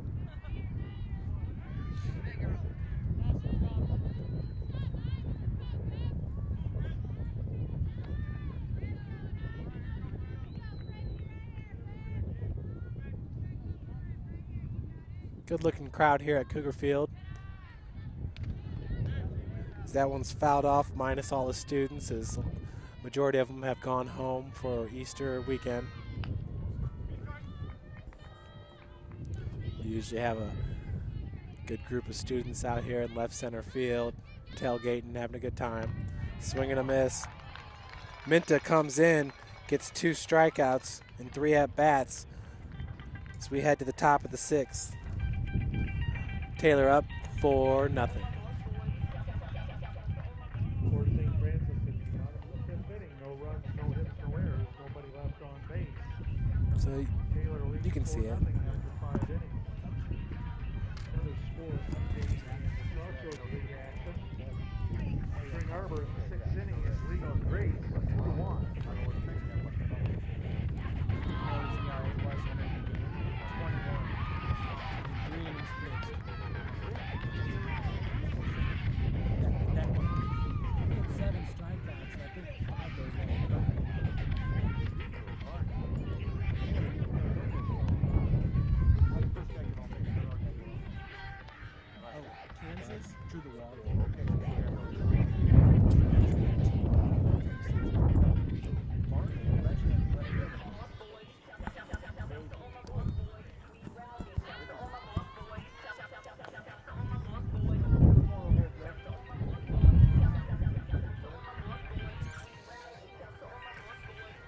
So the Trojans going to bring up Senshin and Blake Eversole in the top of the order here in the 6th.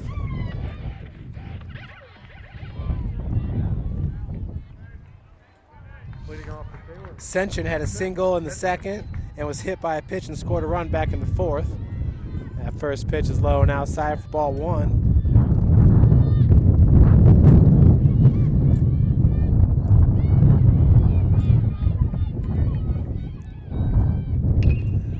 Ball drilled into left center field. Varner's going to cut it off. Comes up firing towards second. That's a double, a leadoff double for Senshin.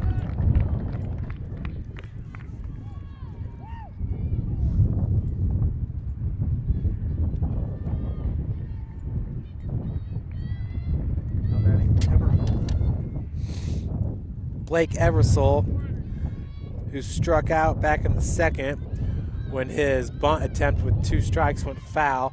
And then he was pitch hit for back in the 4th by Bauman. Puts the bunt, fielded by Stover. Stover's going to go to first with it. Garcia with the snag for out number 1.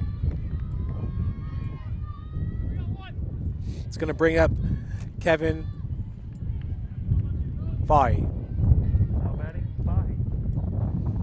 Fahy walked in the 1st, struck out in the 2nd, and had a double, an RBI double back in the 4th.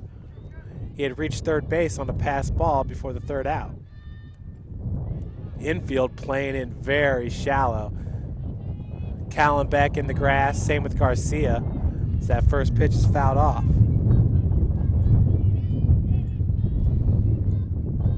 You have Tucker, the first baseman, in the grass. Garcia, Callenbeck, also in the grass, right on the edge. And Van Landingham as well. As that ball is drilled into left center field for another home run. Applaud Varner. That mitt was only about 1 foot away from robbing that home run. Unfortunately, though, he really never had a chance to time it. He turned around and ran as hard as he could. And, yeah, that mitt was about 1 foot away. So, a 2-run home run by Fahy. Taylor up now 6-0. Batting for Taylor, York. Might be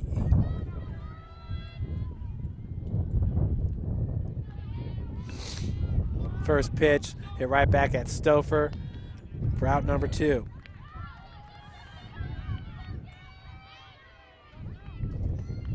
So York, with the second out of the inning, that's going to bring up Jordan Coffey, the DH. Coffey, through 4 innings pitched, had a no-hitter and 7 strikeouts before he got pulled for Minta. Minta did not give up a hit either in 3 at-bats. So Taylor, currently with a no-hitter going on, as the curveball hits Coffey, he's going to take first base. That's the second hit batter for Stouffer in this game.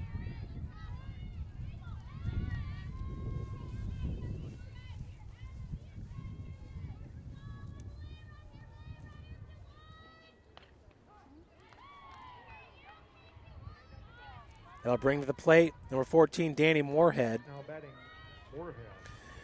He is 1 for 2 in this game, but that one was a big one.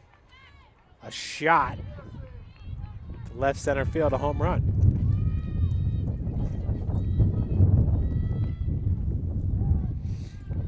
If you are tuning in late, folks, you can always go back on the YouTube and check out plays from previous innings.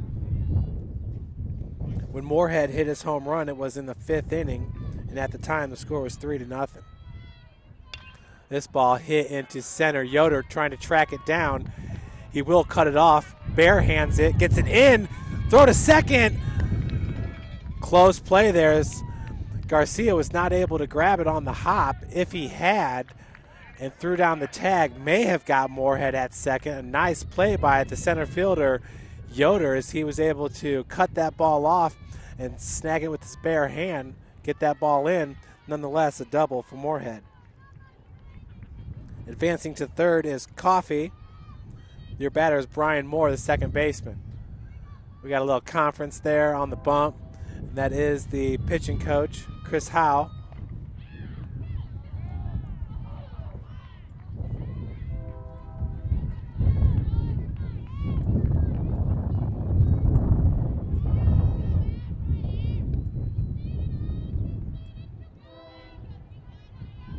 So Stover getting some words of encouragement here because we have 2 outs in the top of the 5th.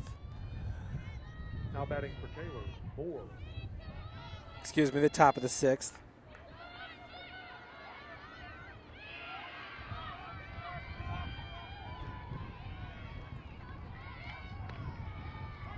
First pitch catches the outside corner for a strike.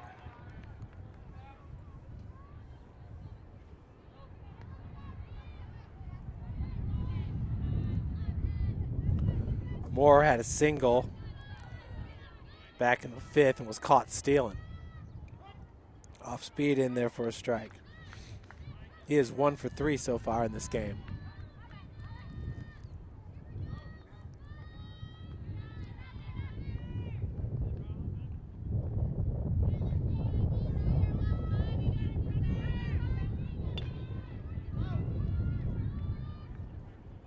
Pitch fouled off. Count will remain at 0-2.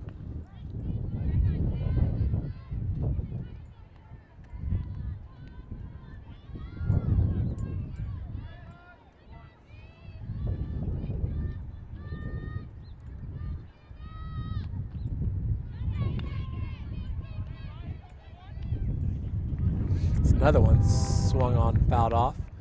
It's the 4th pitch in the AB. 0-2 is your count.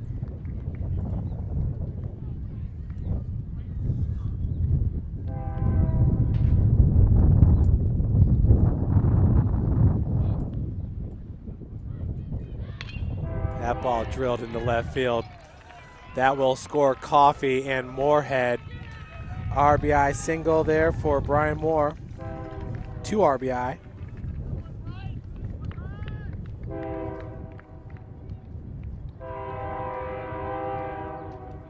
That'll bring up Grant Hendershot, the center fielder. How about Hendershot?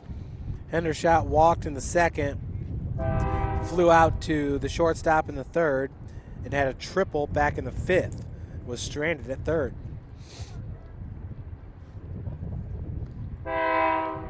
First pitch is low for ball 1.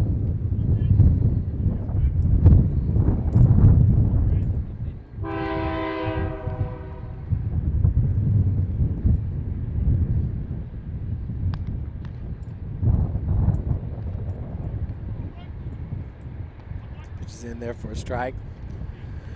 With this being the third doubleheader in 4 days, that's why you're not seeing the number 1s and number 2s pitch in this game. That ball drilled just over the head of Garcia, picked up by Bowers, who's going to third with it. Good looking throw, just a little bit late as Moore had a beat on it. So the single into right by Hendershot advances Moore to third with 2 outs. Your batter is Jake West with runners at the corners. West struck out looking back in the second, flew out to right field in the fourth, grounded out to short in the fifth. It's 0 for 3 in this game.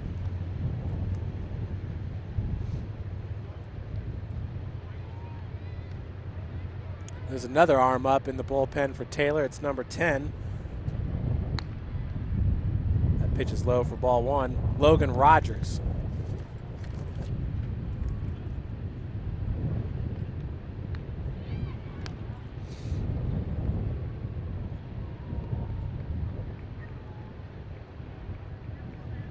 We got a lefty getting loose. Foster goes back over to Tucker. Hendershot easily gets back in time. 2 balls, 0 strikes.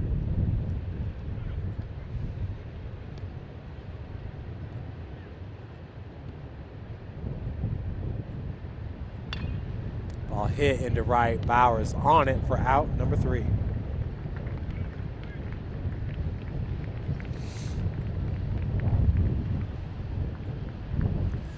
So in this inning, 4 hits.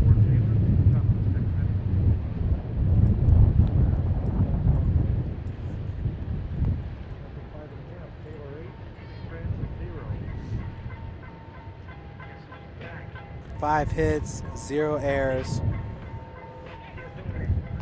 4 runs, 2 left on base.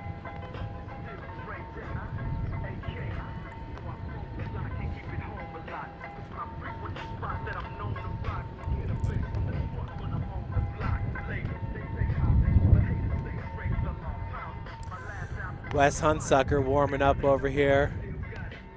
We'll see if maybe he'll be able to go in game number 2.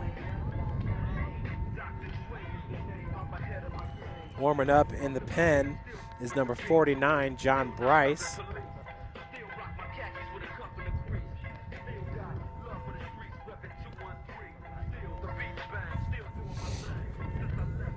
Bryce has a 22.62 ERA and 12.1 innings pitched.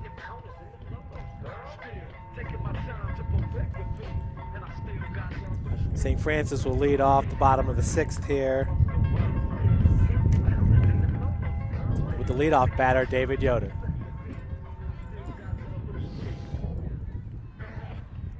Leading on for your Cougars in the bottom of the 6th inning, David Yoder.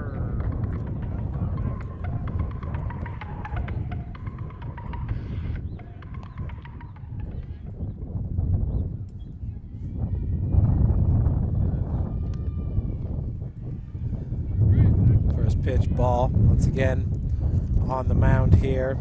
He entered in the 5th inning. It's Brent Minta.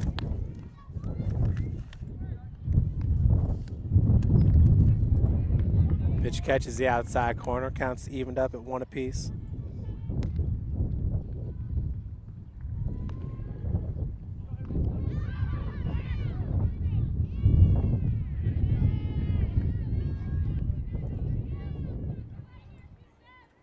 2-1 your count.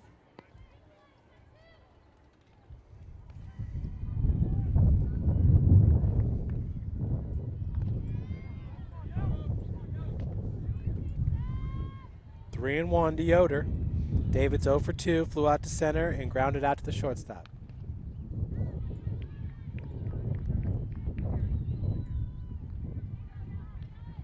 Ball drilled into center. Leadoff single here by Yoder. As Hendershot tracked it down, backhanded it, and gets it in right away to hold Yoder at first. It's going to bring up Chase Callenbeck. Chase walked back in the third and grounded out to the shortstop in the first.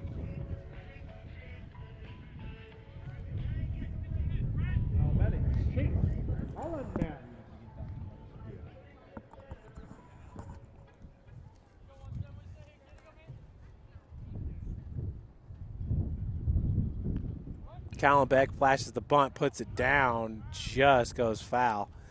As that ball died right when it hit the dirt. Eversole was able to pick it up in foul territory.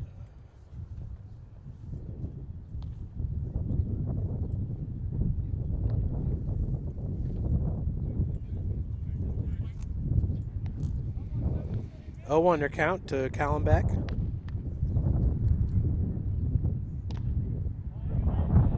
Pitch misses low and outside. 1-1 your count.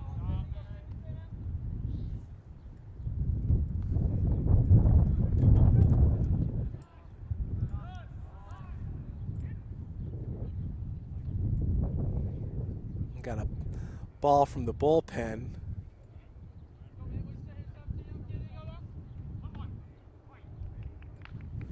Rolled all the way down to the plate. Swing and a miss. 1-2 now your count.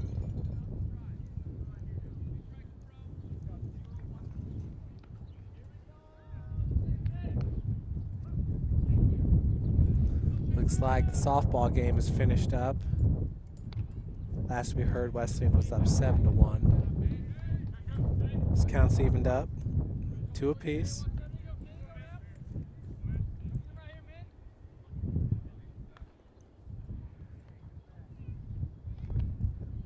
Ball in the dirt. Eversole had a hard time locating it at first, but Yoder will stay at first.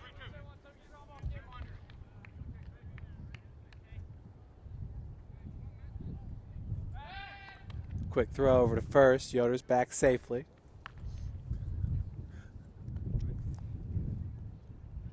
Full count here to Chase Callenbeck. With 0 outs here. He fouls that pitch off.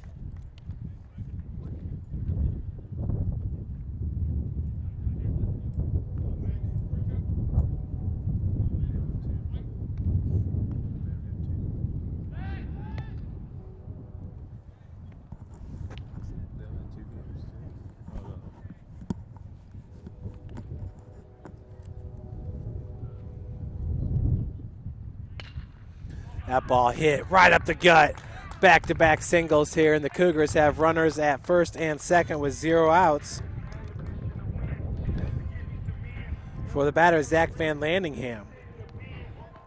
So Taylor threw a no-hitter through 5 innings.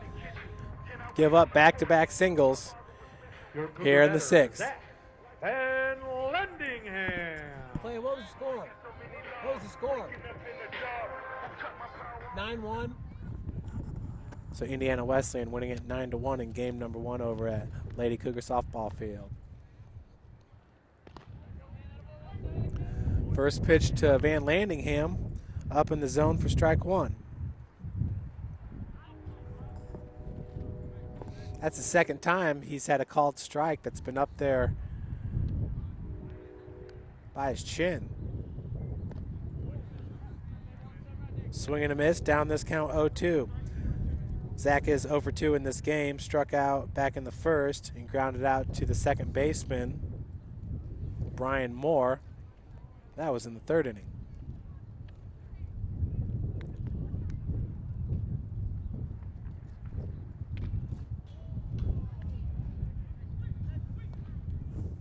Fouls off the off-speed pitch. Still 0-2 in this count.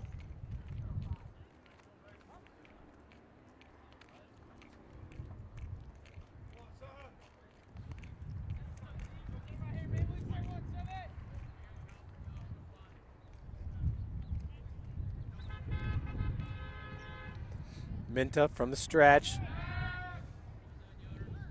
Looked Yoder back to second. Van Landingham goes 5'8", 190. The sophomore who transferred to us from Goshen College.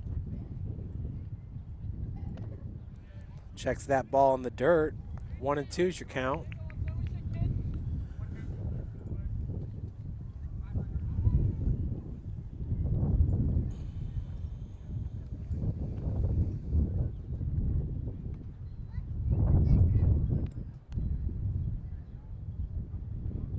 Another off-speed pitch.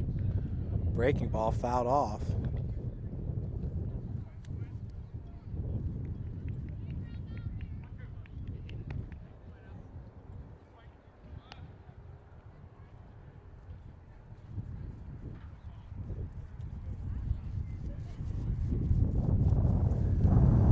We're gonna have a little bit of a conference here.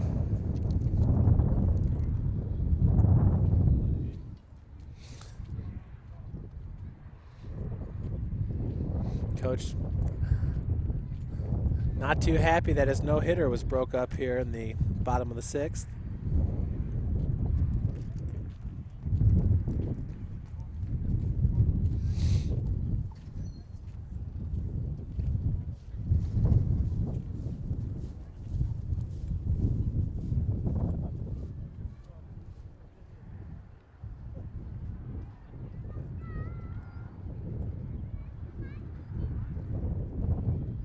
So 1 and 2 is the count to Van Landingham, who has runners at first and second.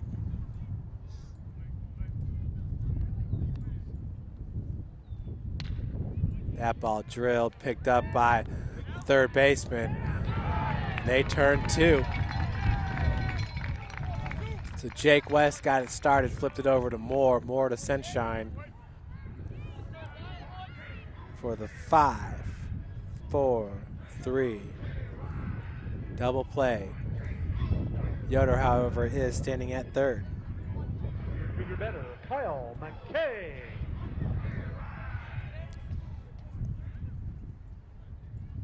That'll bring up Kyle McKay. Kyle walked and grounded out in his first 2 ABs. First pitch is a ball to Kyle.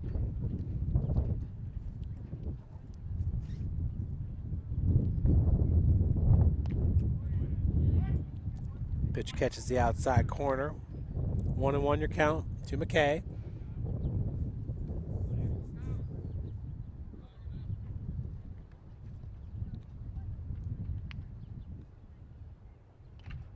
Fouls that one off the catcher's mask.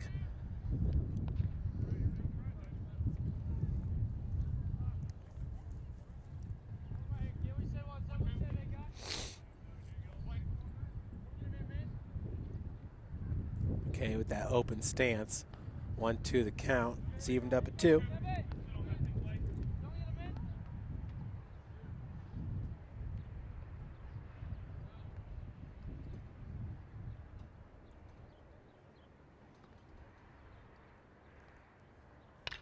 That ball drilled. Foul. Count will remain even at 2.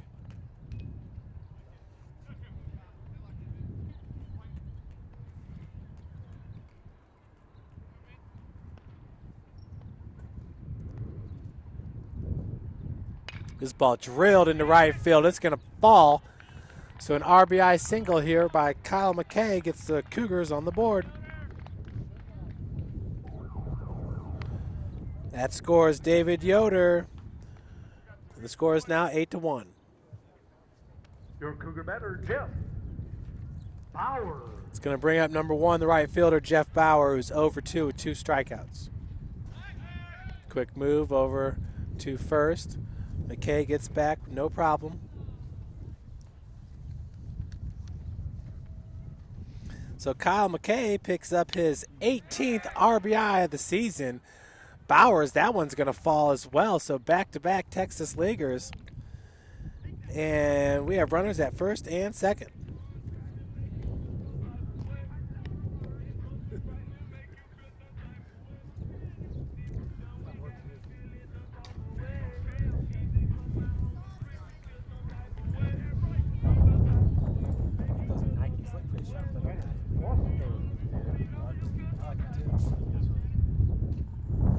batter now is Tanner Foster. We got 2 outs and runners at first and second.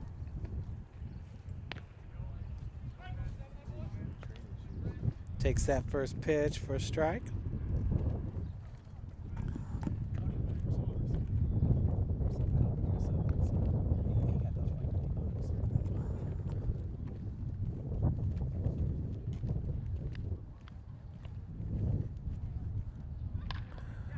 That ball, third straight hit into left field.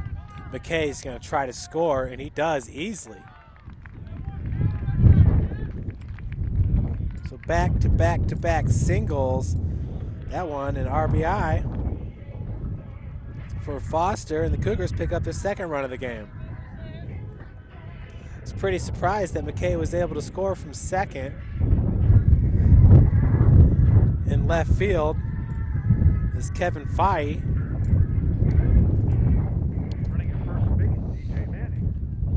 That ball did land just outside the infield. Your batter now is Kansas Varner, the left fielder.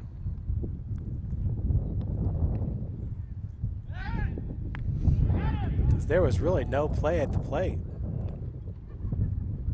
Bowers easily gets back to second.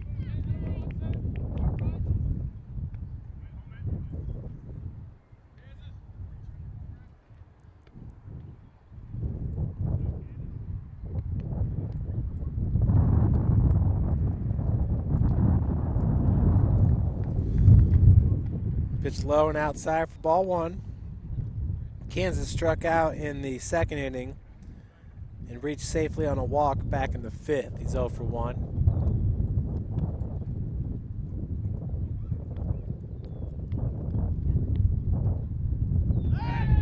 Quick move. Bowers easily gets back once again. Taylor once again entering this inning with a no-hitter under their belt.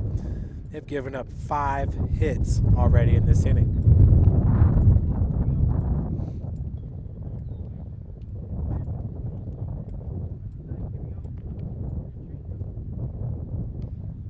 Moore once again. This time they get him.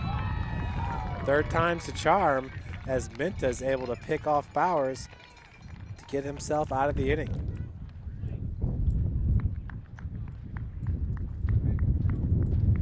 So Kansas Varner will be leading off the bottom of the 7th. Cougars down 8-2.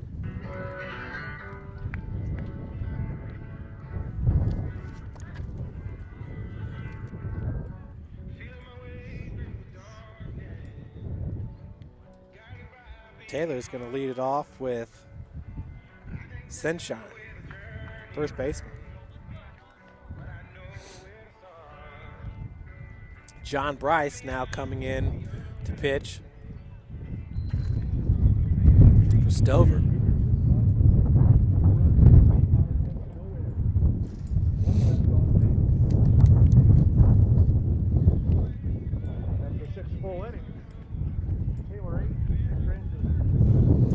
John Bryce, number 49, is a 6'2", 180-pounder.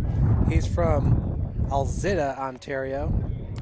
Lockerbie Secondary School.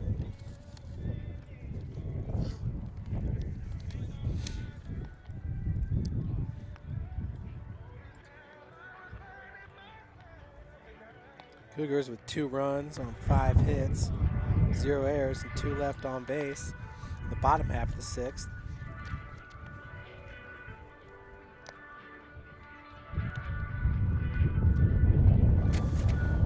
Bryce, the lefty, once again, 22.62 ERA, 0-1 record. He's played in 4 games, started 1, 12.1 innings pitched under his belt. He's given up 27 hits, 37 runs, 31 of those earned, 26 walks, 7 strikeouts. Opponents are batting .409.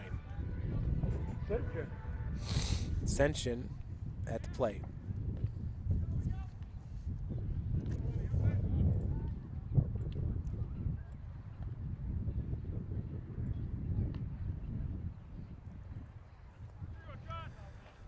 Senshin so far in this game singled back in the 2nd. He was hit by a pitch and scored in the 4th. Had a double and scored in the 6th. 2 for 2. First pitch is a strike, Ascension.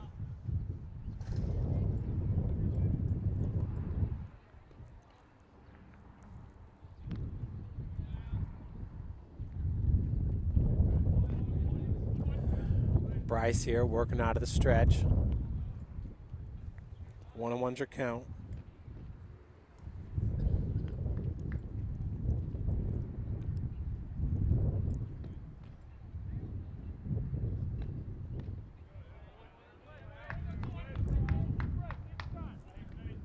Two and 1 your count.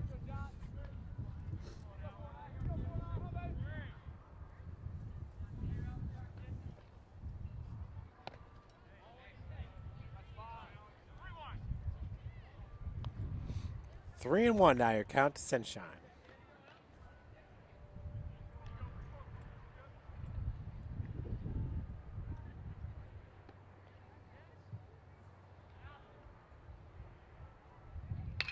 This ball just drilled and gone.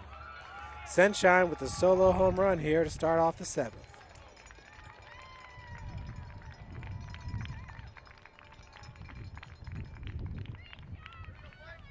Score is 9-2.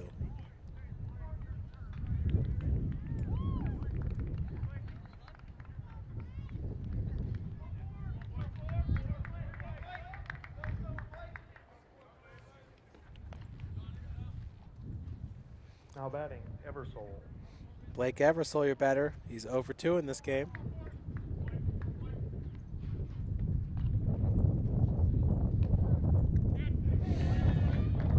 He's hit. Will take first base.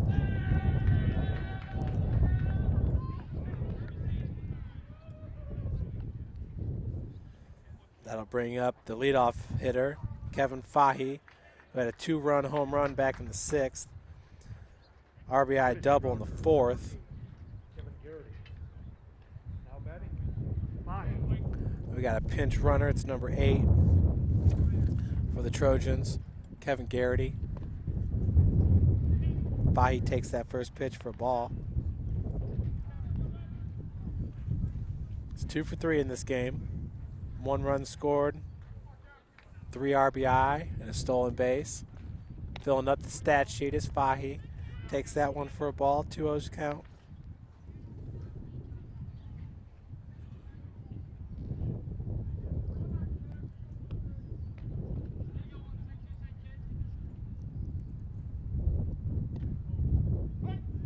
Catches the outside, 2-1 now your count.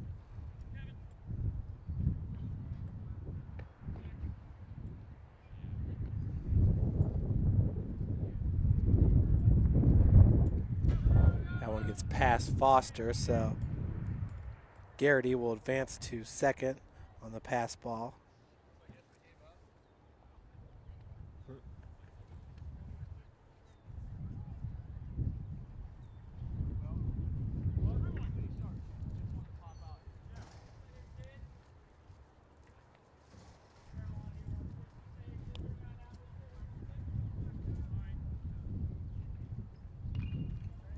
Fouled off. Counts evened up at 2 apiece.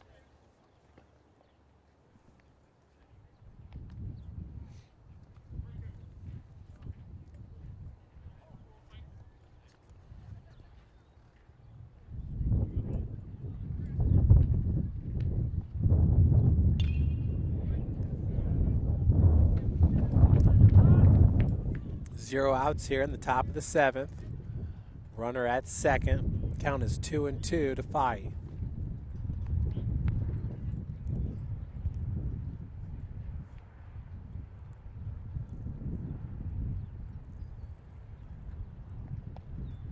Pitch in the dirt.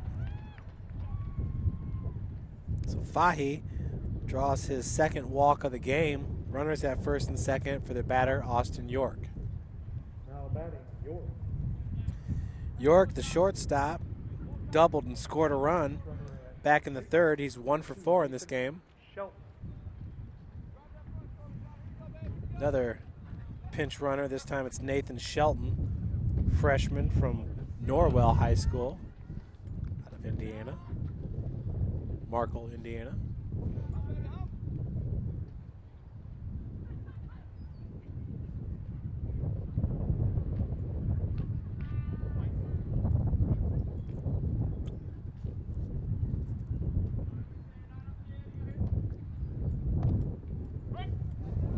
First pitch strike to York.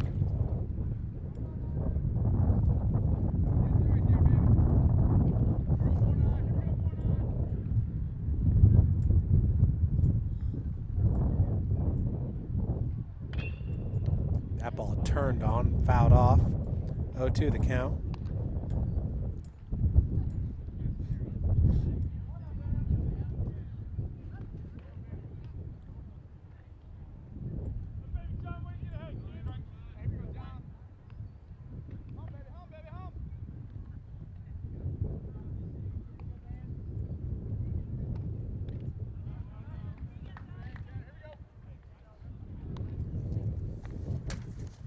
One and two now your count to the shortstop, Austin York. Cougars will be at home this Tuesday against Marion for doubleheader. It's their next scheduled game. Then on Wednesday, we'll travel to Indiana Tech to take on the Warriors. Then on Thursday, we'll be at Marion. Then a week from today, we'll be back here for a Goshen doubleheader. Tuesday, April the 29th, is the final regular season doubleheader for St. Francis.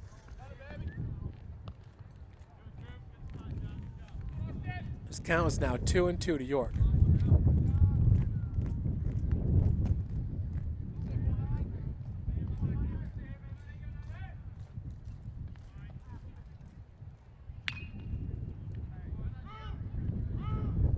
Fouled. Bowers nearly caught up to it.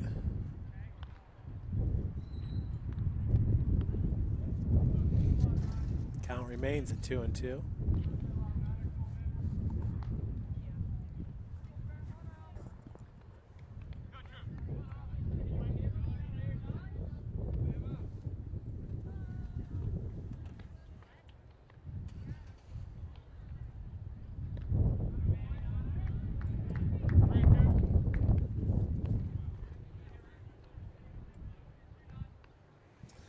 Full count to Austin York, who is 1 for 4 in this game with a run scored.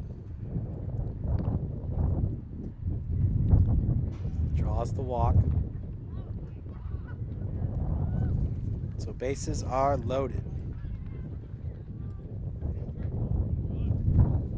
Your batter will be Jordan Coffey. Coffey, who started this game pitching, 7 strikeouts on the mound through 4 innings. And a no-hitter. At the plate, he's been pretty good. Hit a 2-run home run back in the 3rd. Was hit by a pitch and scored a run in the 6th. He's 1 for 3 in this game. First pitch fouled off.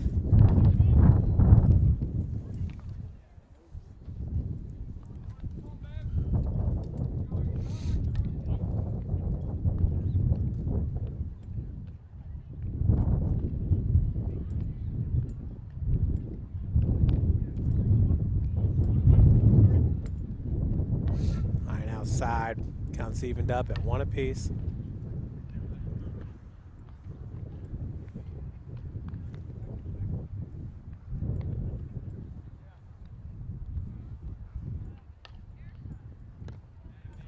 Swing and a miss. So Bryce now up in this count 1-2.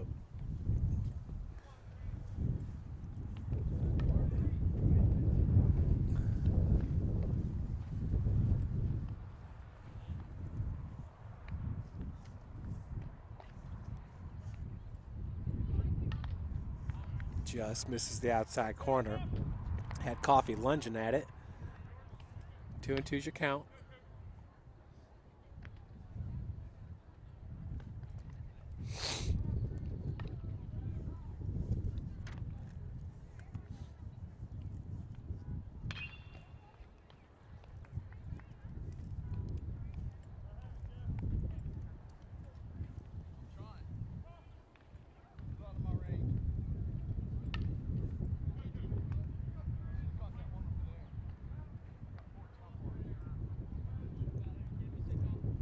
Two and two to Coffey. The big righty, that ball's in the dirt.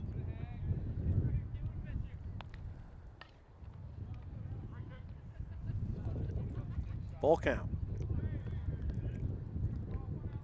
Bryce has walked the last two batters and hit Eversole.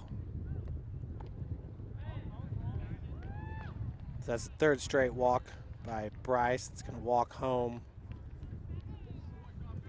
Garrity, the pinch runner, as Taylor picks up their second run of the inning. We got 0 outs and bases loaded.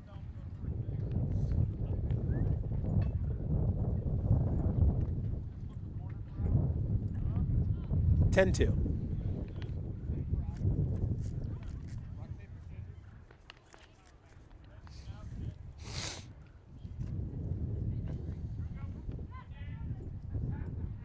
Now batting, Moorhead.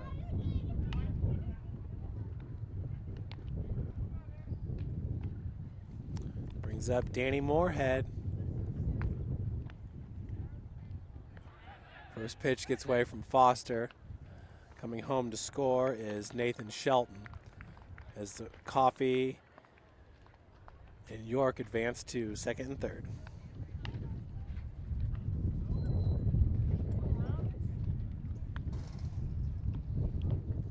Moorhead with a double, scored a run in the sixth, the home run in the fifth, walked in the first, flew out to left field back in the third.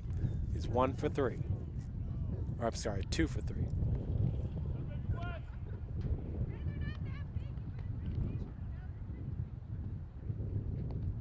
So we got a change in number 8. Joshua Garcia is going to come in to pitch.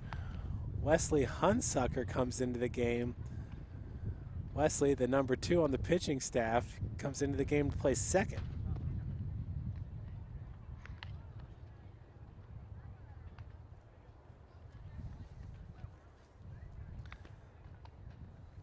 Wesley has 0 at-bats this year, but has scored a run.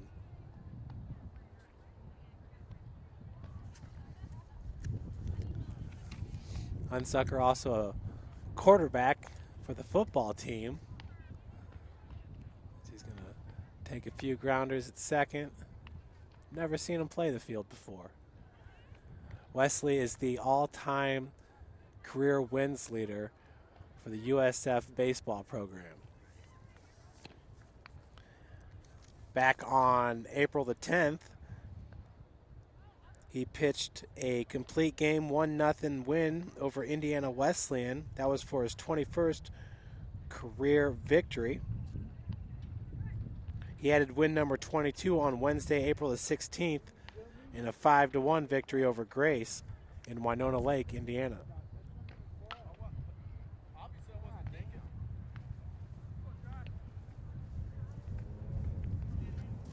So we got 0 outs, runners at second and third.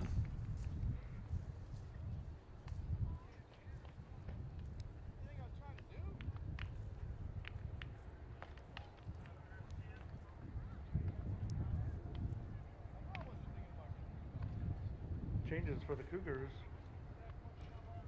Now moving in the pitch, number 8, Josh Garcia. Garcia with a 0. Number 77 moves into the DH in the second base in place of McKay. So yeah, Garcia coming in 0 ERA on the season and .1 innings pitched.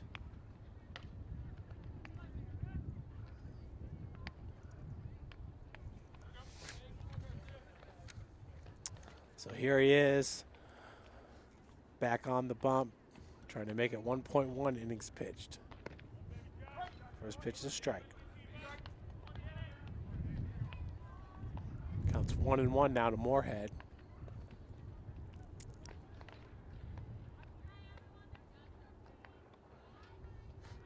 Garcia, the righty, started this game at second base.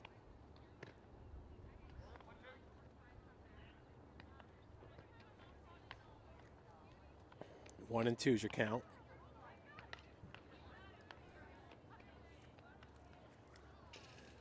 Moorhead, one of the best at stealing bases in the Crossroads League. Big hook right there, misses for a ball.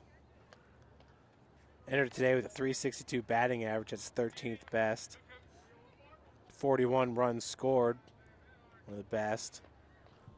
He's got 6 home runs now. That ties him for the conference lead as that pitch misses high and outside. And his 9 stolen bases were 11th best in conference. So as Moorhead, he also plays the outfield. One of those 5-tool players right there that can field, hit, run, hit for power. Popped up into center field. Tagging up will be York from third. Yoder wisely goes over to third to hold Coffee. Beautiful throw. As he got that ball into Van Landingham on a rope. 1 out.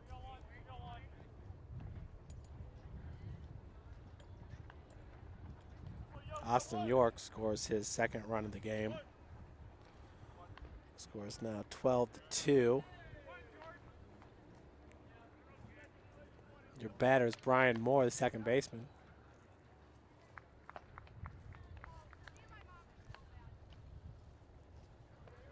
Kevin Garrity.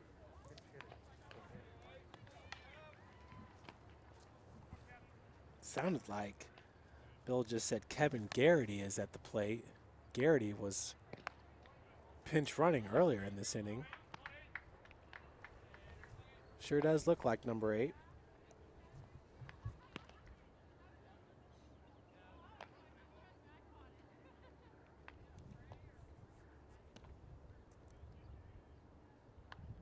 Big hook. Catches inside for a strike. 1-1 your count.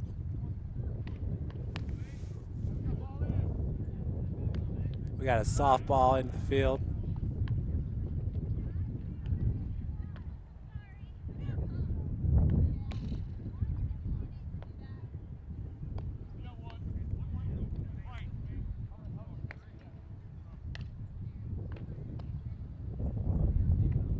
Ooh, hits him. So Garrity will take first after getting hit by the pitch.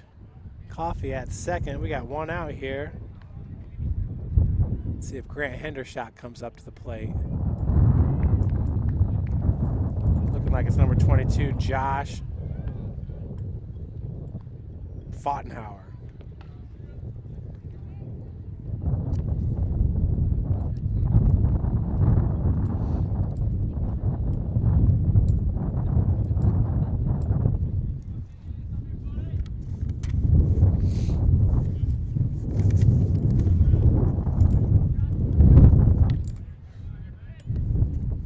Fottenhauer has a 91 batting average. He has 2 hits and 22 ABs for the lefty.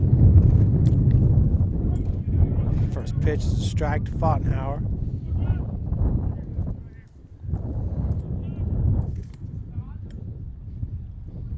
He's a freshman catcher from Lamont, Illinois. Went to Marist High School. The Red Hawks. Popped up. Foster's got it for out number 2.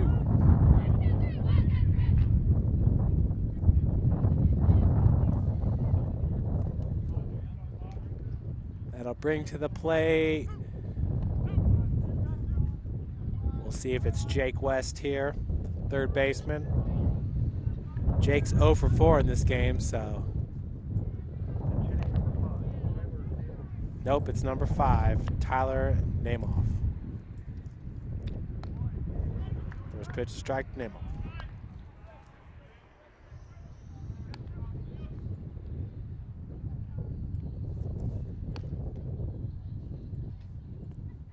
Namoff's a junior.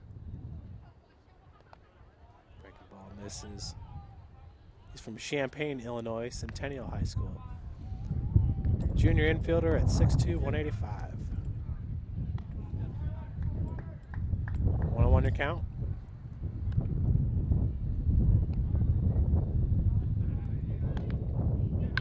That ball drilled into left.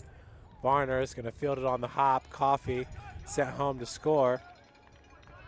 So RBI single there by Namoff. Scores Coffee. And Garrity's going to hold up at second. 13-2 now your score. looks like Sunshine Extension. Sunshine is going to bat. He had a single in the second, was hit by a pitch and scored a run in the fourth, double and scored, and had a home run in the seventh. Not a bad day at the plate for Sunshine. Takes that first pitch high and outside for ball one. 3 for 3, 3 runs scored, 1 RBI.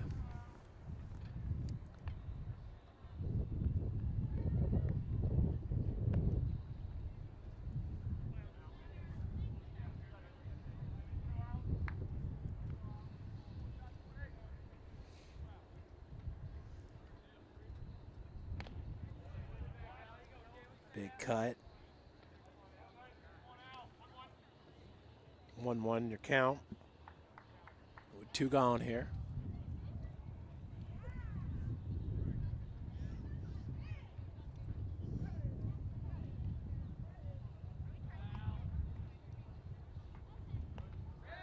That curveball hit the plate and bounced straight up in the air as the runners advanced to third and second. Garrity now at third. Nemoff at second.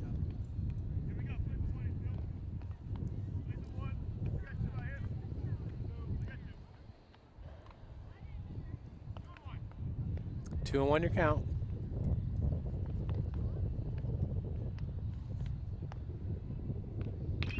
That ball hit. Nice fielding play by Zach Van Landingham, and a great dig there by Tucker. Good looking play, 5-3 to end the inning. To end the top half of the inning. For Taylor in the top of the 7th inning, 5 runs, 2 hits, no errors, 2 left on base. 5 runs, 2 hits, 0 errors, 2 left on base.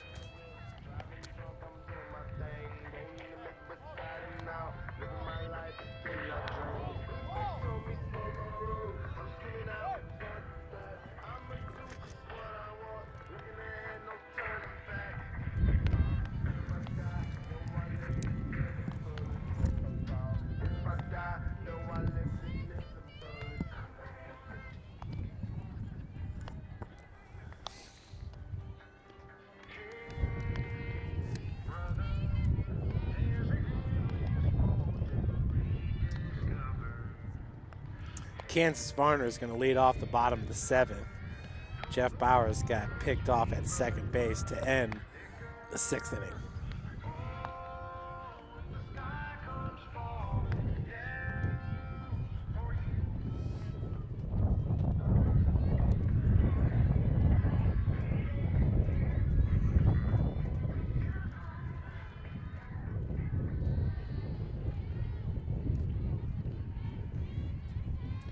Again on the mound, Brent Minta.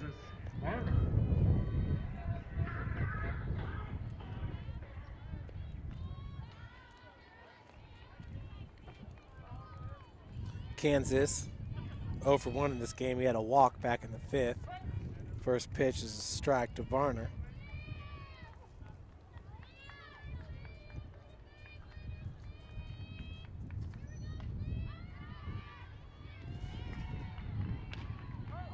Second pitch popped up. Senshin's there for out number 1.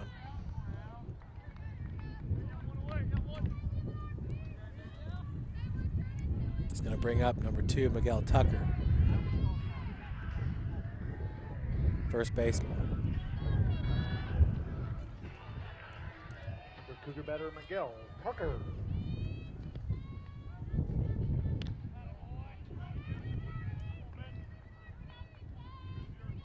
First pitch to strike to Tucker, who's 0 for 2 in this game with 2 strikeouts.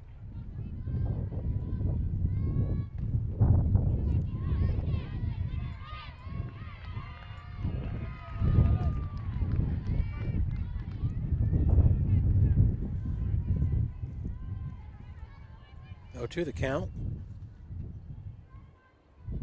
1 gone. Went down. Hit that one right to Hendershot. Out number 2. I'll bring up Josh Garcia. Started off this game at second base. Is currently the pitcher. Garcia 0 for 2 with 2 strikeouts in this game. The Cougar batter, Josh Garcia. Ball hit right up the gut. So with 2 outs, single by Garcia is going to bring up David Yoder. Yoder's 1 for 3, had a single and scored a run back in the 6th inning.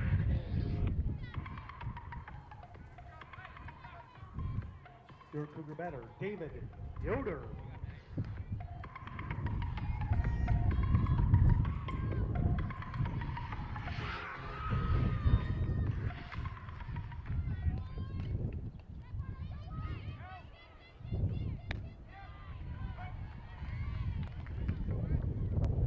First pitch to Yoder's a strike.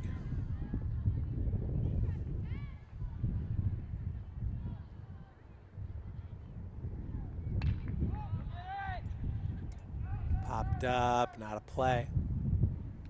Yoder down the count, 0-2.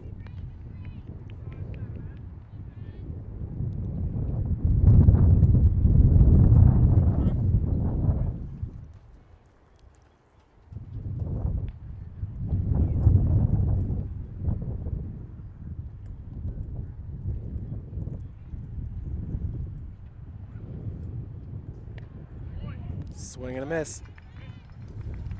So Taylor will take game 1, 13-2. Folks, we're going to take a little bit of a break, and we'll be back with you in about 25 minutes for game number 2.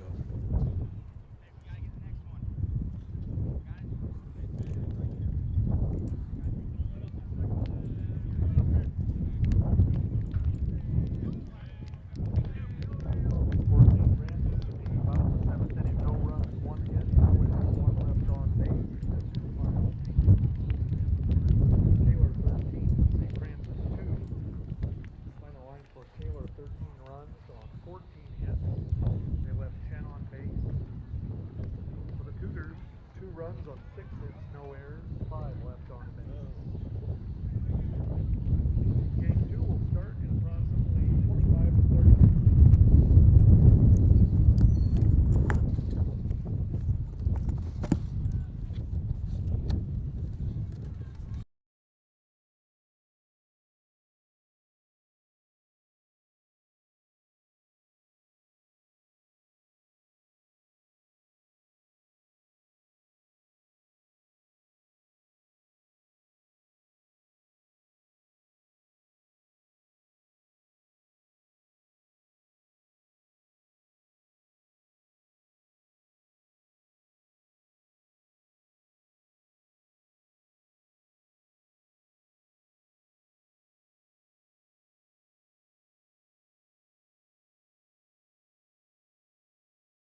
Welcome back, everybody, to game 2 of our doubleheader here. The Taylor Trojans won game number 1, 13-2. Here in game number 2, Jeff Grillo will be on the mound for St. Francis. He comes in with a 6.83 ERA, 2-3 record in 9 games played. He has 29 innings under his belt. He's given up 39 hits, 22 earned runs. He has 15 strikeouts Crossroads League doubleheader. and 16 walks. 16. Left fielder Kevin Fahey. Leading off will be number 16, left fielder Kevin Fahey.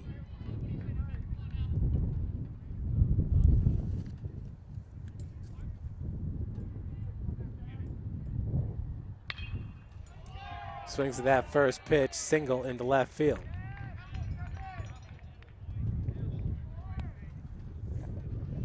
So leadoff single by Fahey. Batting second fielder, number 9, shortstop Austin York. We'll bring up number 9, the shortstop, Austin York.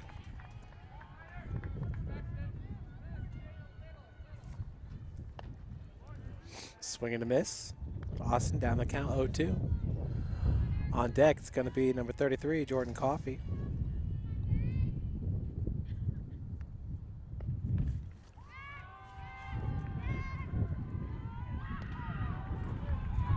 Grillo now up in this count, 0-2.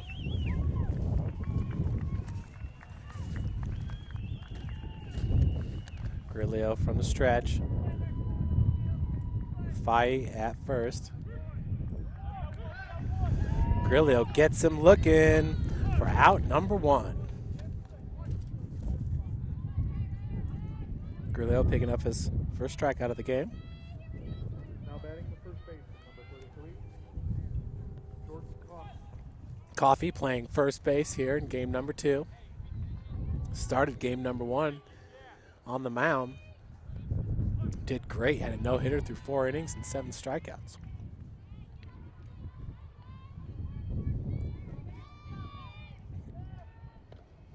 Swing and a miss. Down in this count, 0-1.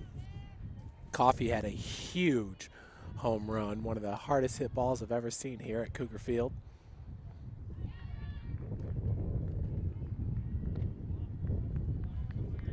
Counts evened up at 1 apiece.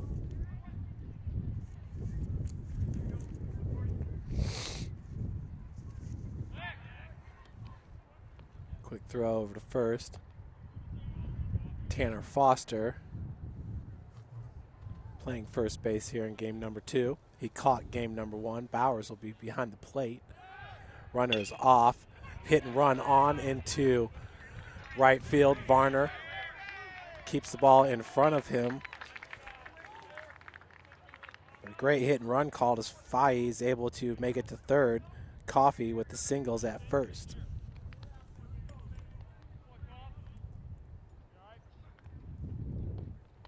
That'll bring up to the plate number 14, Danny Moorhead. 14, Danny Moorhead. Moorhead had a home run as well in game number 1. I believe that tied the Crossroads League lead with his 6th home run of the season. Runners at the corners with 1 out. Grillo on the mound.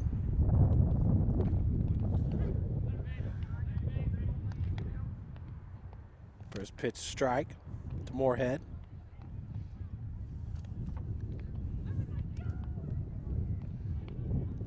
Varner playing right field in game number 2, played left field in game number 1. Pitch misses, 1-1 is your count.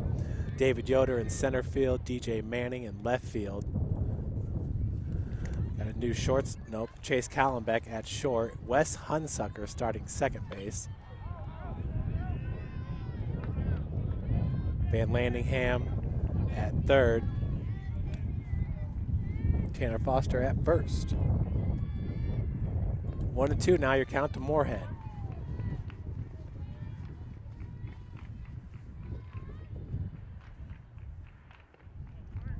Nice stop by Bowers, ball in the dirt, counts evened up at 2.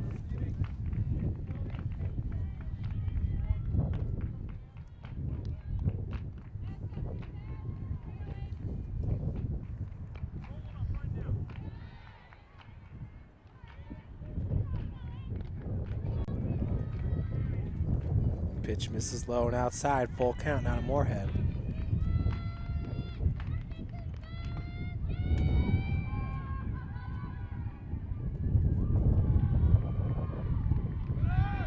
Runner takes off. That ball's drilled in the left center field. Yoder on it just over his mitt. Yoder missing that one by about a foot. Moorhead's chugging for 3. He's got it. 2 RBI triple for Danny Moorhead.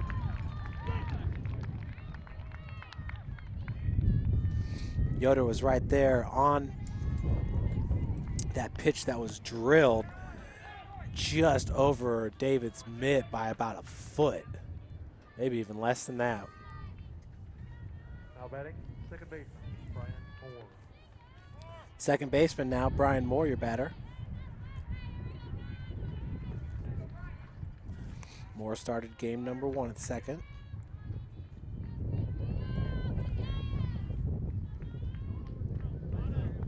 Ball 1. Moorhead at third. Taylor picking up 2 quick runs here in the top of the first.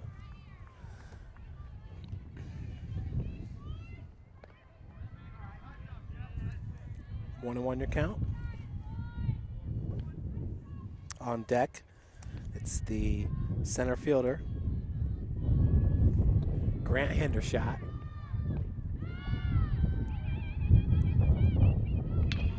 That ball hit into left field. DJ Manning coming after it and will catch it in the gap. Come home firing. Moorhead is in there safely. So the sacrifice fly for Brian Moore scores Moorhead. Taylor up now 3-0.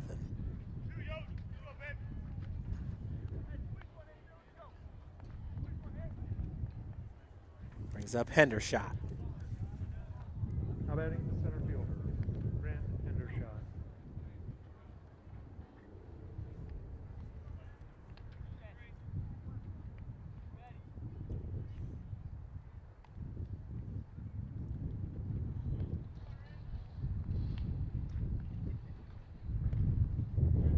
First pitch, low and inside for ball 1.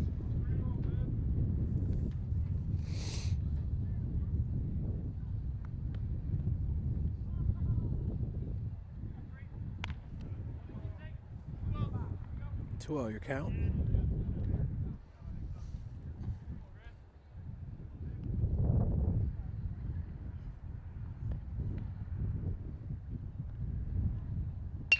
Ball hit right up the gut.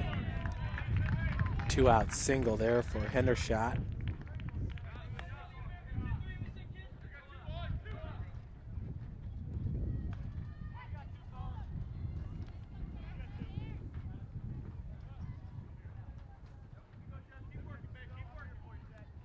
Now batting, the right fielder, Denson.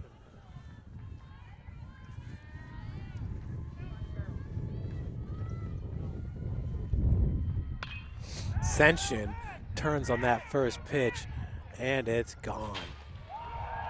Been a home run parade here for Taylor University today.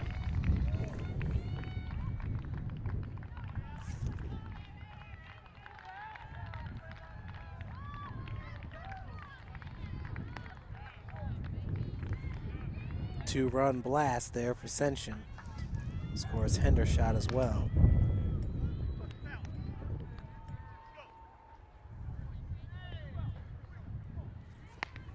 Scores now 5-0 Taylor.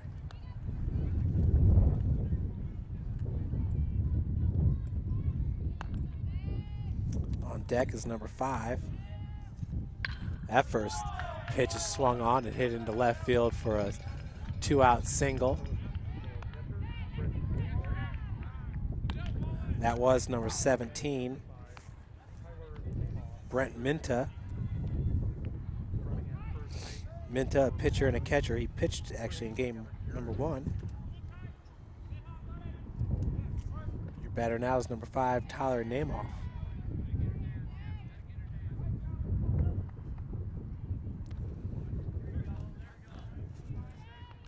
First pitch, strike to Namoff.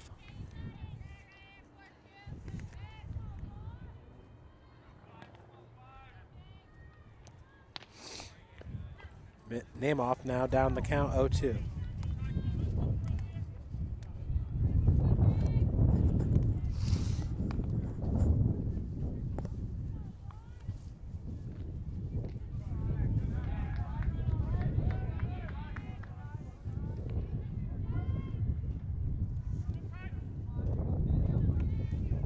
So Taylor batting around the order here in the top of the first, putting 5 runs up on the board.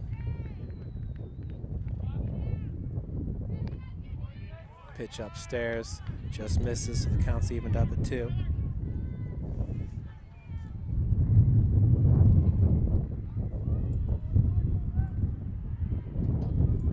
Swing and a miss. So Grillo with his second strikeout of the inning.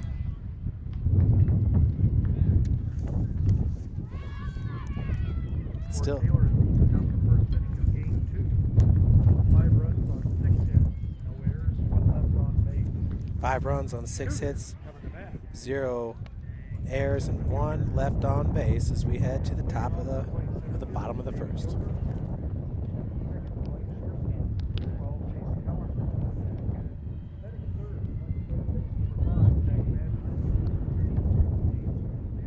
Batting fourth, the designated hitter, number 20, Kyle McKay. Batting fifth and catching, number 1, Jeff Bauer. Batting sixth, playing first base, number 19, Tanner Foster. Batting seventh and playing right field, number 16, Kansas Burner. Batting eighth and playing left field, number 22, DJ Manning. Batting ninth and playing second base, number 77, Wesley Huntsucker. And on the mound for the Cougars, number 15, Jeff Villiers.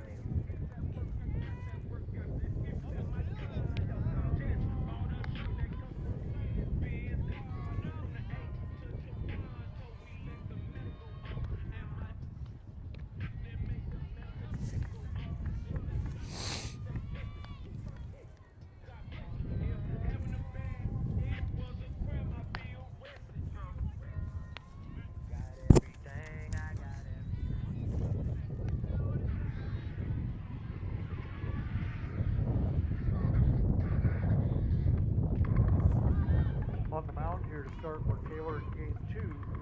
That's number 25, Ryan Masters.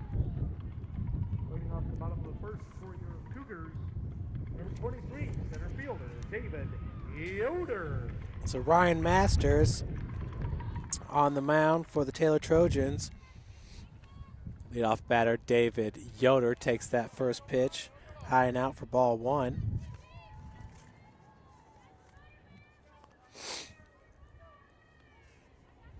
Masters with a 9.82 ERA in 11 innings pitched. He has a 1-1 record on the season. He's played in 7 games, 9 strikeouts, 13 walks. Down in this count, 3-0. Chase Callenbeck, the shortstop, on deck. Just catches the outside corners. Yoder was ready to start heading down towards first. 3-1 your count.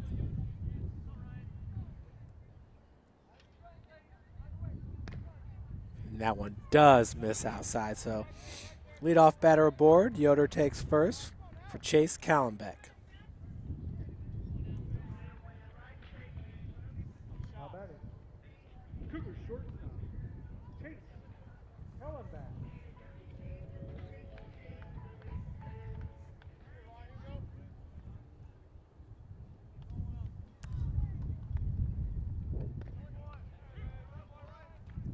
First pitch, strike to Callenbeck.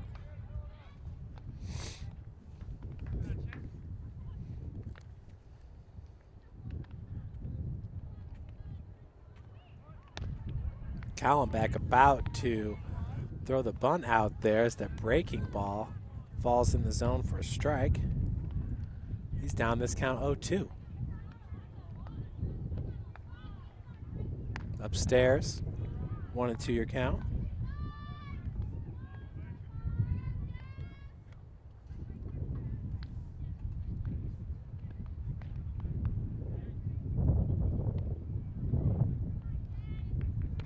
Swing and a miss. Ryan Master with his first strikeout of the game. One out here for Zach Van Landingham. Now batting Zach Van Landingham. Throw over to first. Yoder beats it easily. Van Landingham was 0 for 3 in game number 1 today.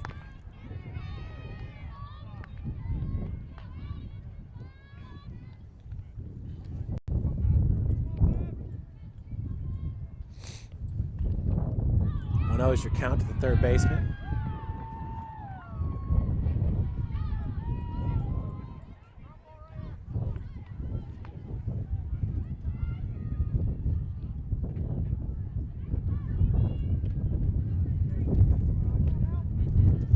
Pitch upstairs, so 2-0's your count now to Zach Van Landingham, sophomore third baseman.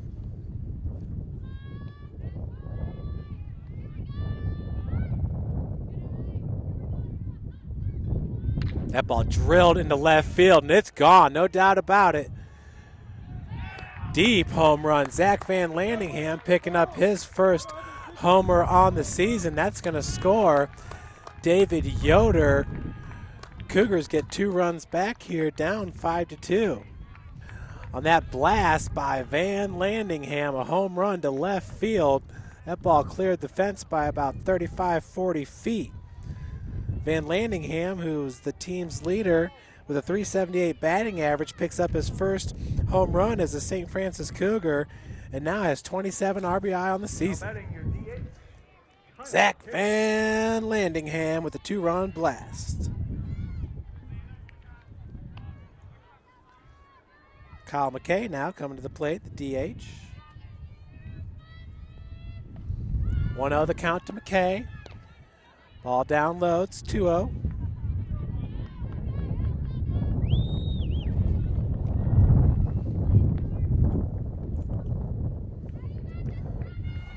Wind has been blowing out to the outfield fence pretty much all day. Taylor's taking advantage. He had a home run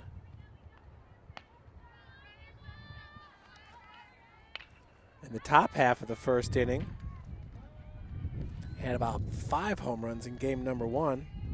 I'll have to count it up for you.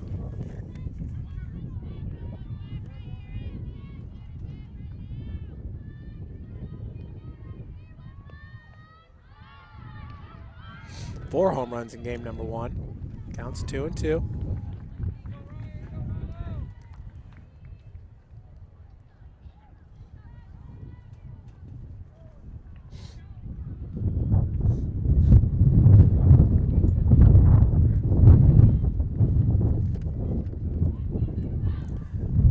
Masters working from the stretch with nobody on as that pitch is fouled off.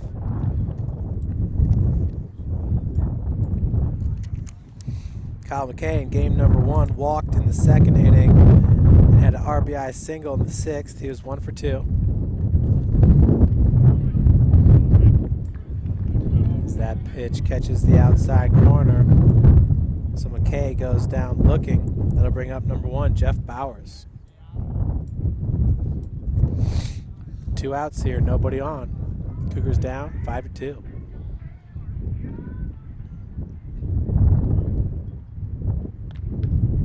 First pitch, strike to Bowers. Jeff Bauer.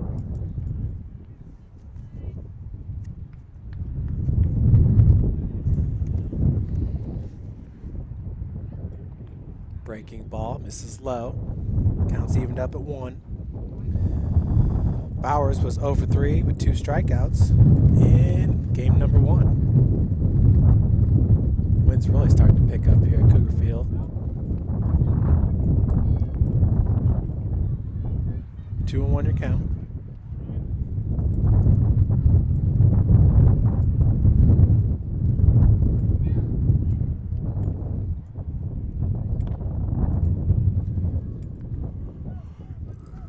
Pitches upstairs, so the count's now 3-1.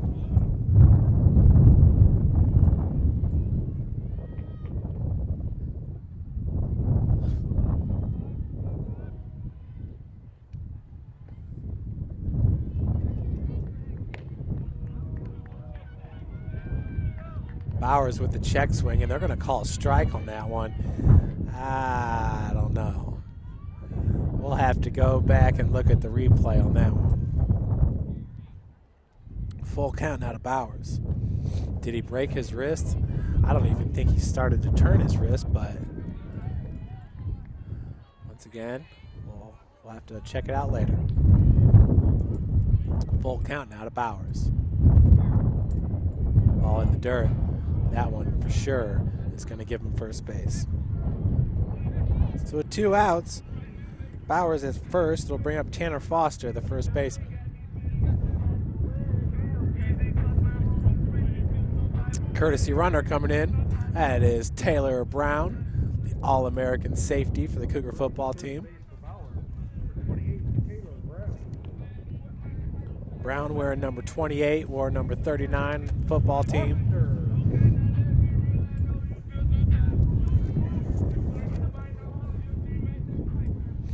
Brown has 1 hit and 5 ABs, batting .200 on the season. Get back to first. Boy, he can take a much larger lead there as he got back real fast. He has 3 stolen bases and 5 attempts. 2 outs. We'll see if he's off and running here. Not that pitch as it's upstairs for ball 1.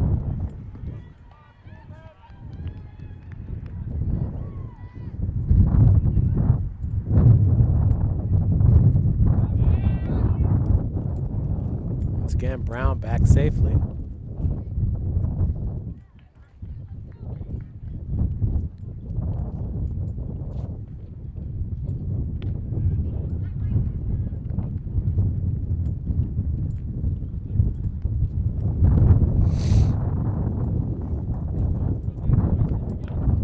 Your count, Tanner Foster.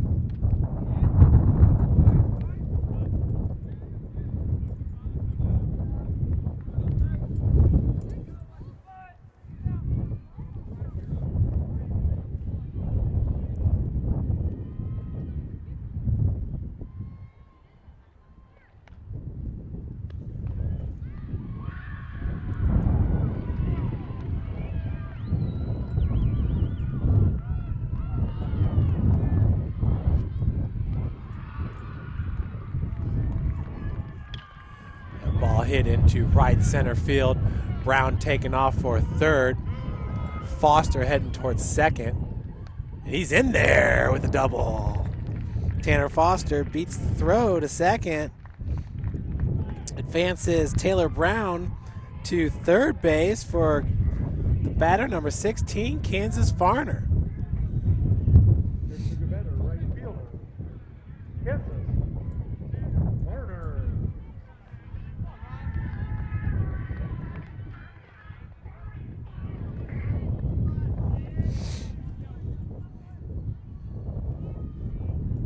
First pitch to Varner, swing and a miss.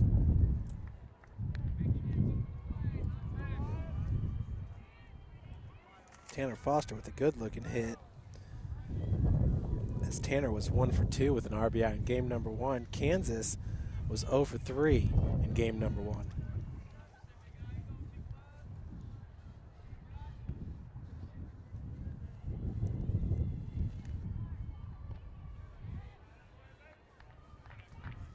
Hook misses low and outside. Counts evened up at 1.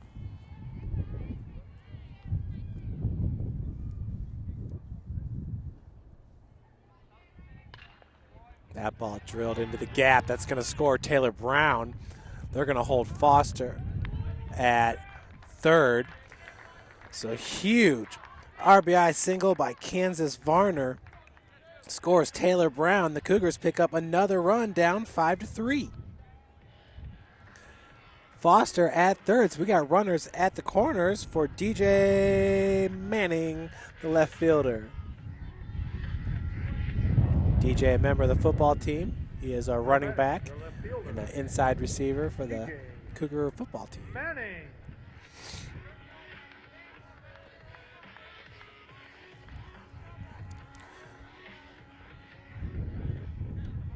Kansas Varner with 1 stolen base and 2 attempts entering today's doubleheader. Manning takes that first pitch for a strike on the inside corner. On deck, it's number 77, Wes Hunsucker. Wes does not even have an at-bat on the season, so it's going to be fun to watch him hit, the righty. That ball going to drop, and it does. Scores Foster, gets past Hendershot, so Varner's going to take third. And now Manning's in at second. So RBI single by David Manning as he advances to second, Varner to third on the E8. That brings up Wes Hunsucker. Tanner Foster scores on the play. Number 77, Wesley Hunsucker. Cougars down by 1, 5-4, with Hunsucker at the plate.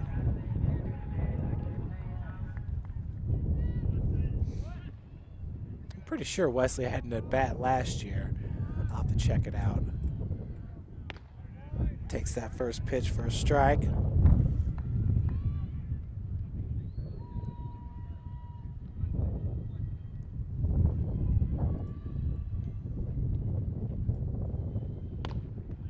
Down low, counts evened up at 1 apiece.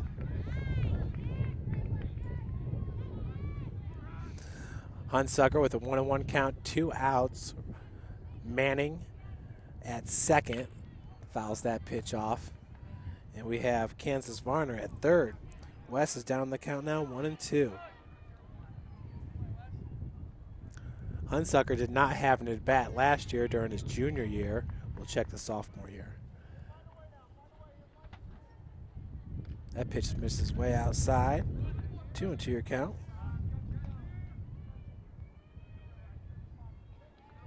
West scored 3 runs but did not have an at-bat during his sophomore year. We'll try his freshman year. Swing and a miss. Ball is dropped.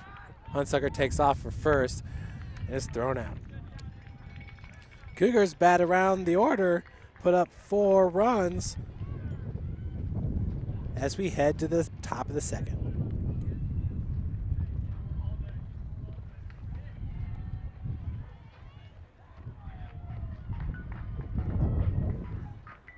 For St. Francis, in the bottom of the first inning, it gained 4 runs on 4 hits.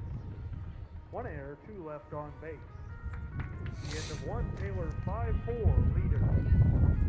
So Taylor going to bring to the plate Kevin Fahey, who had a single and scored a run back in the first. Austin York and then Jordan Coffey. The 1-2-3 batters.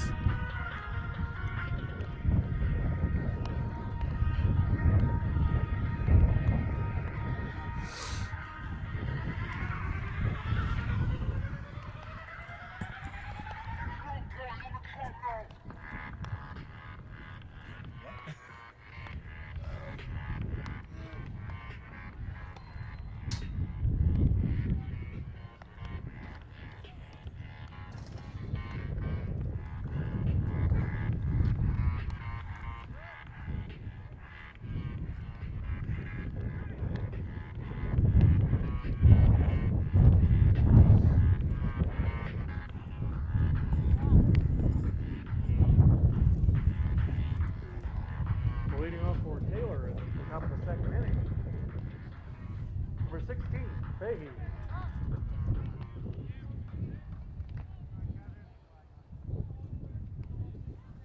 Kevin Fahey at the dish.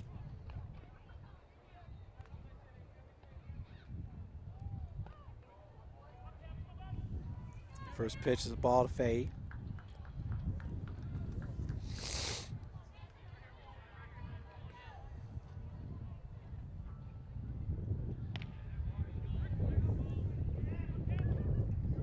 Your count. That's Jeff Grillio on the mound for St. Francis. Swing and a miss. 1-2 now your count.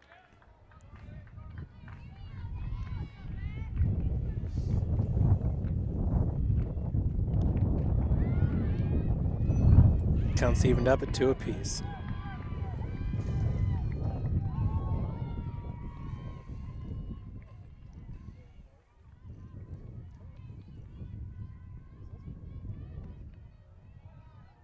Low and outside. We had a full count.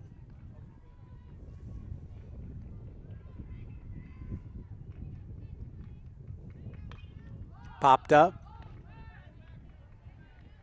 Bowers makes the basket catch.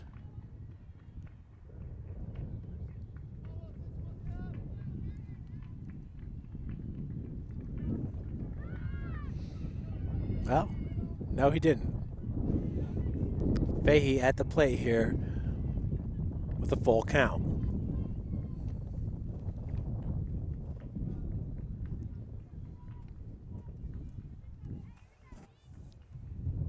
Swing and a miss. Grillo picking up his third strikeout of the game. First out of the inning, Austin York, who struck out looking in the first, come to the plate.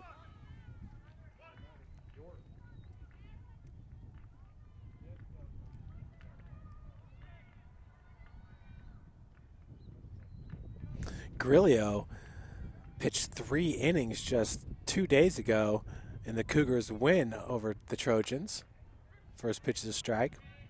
Cougars winning it 11-9 in game number 2. Grillo pitched 3 innings, gave up 7 hits, 5 runs, 5 earned, had 3 strikeouts and 1 walk. 1-1 your count.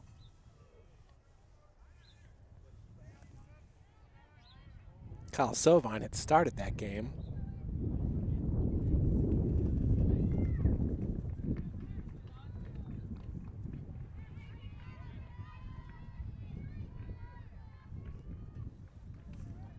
Two-one the count. Make it 3-1 as that misses high and outside.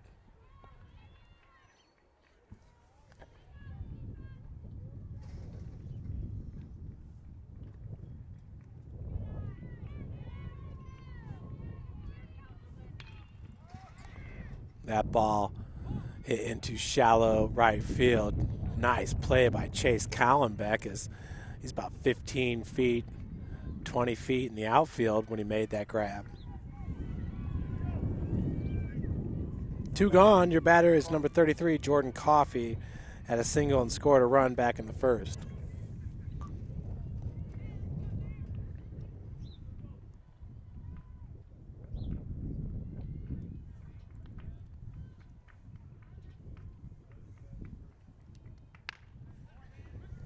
First pitch, strike to Coffey.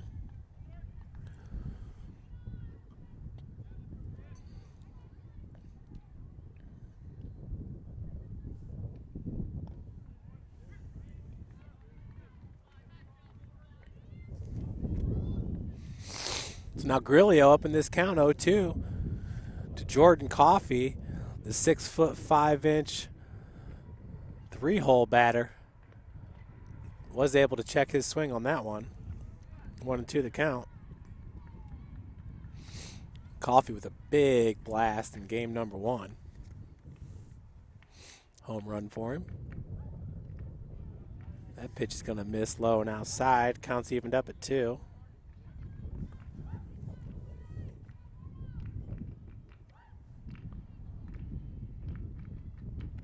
Breaking ball, swing and a miss.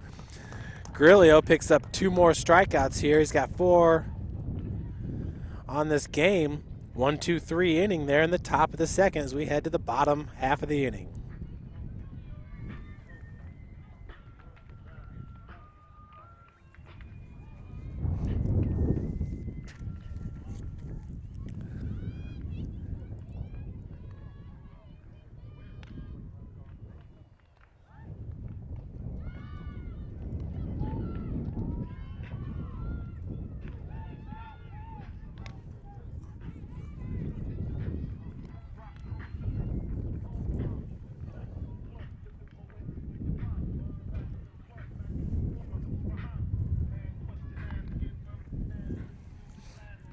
St. Francis going to start off with leadoff hitter David Yoder, as all 9 batters got to hit in inning number 1 for both teams.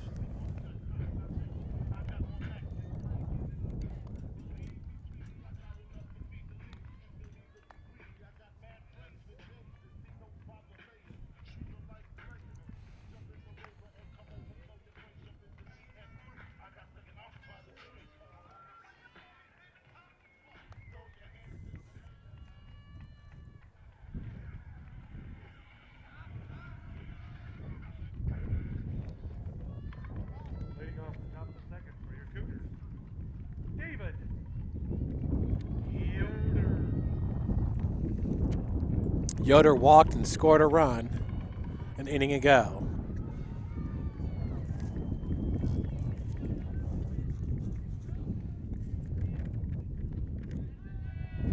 First pitch, misses high and outside for ball one.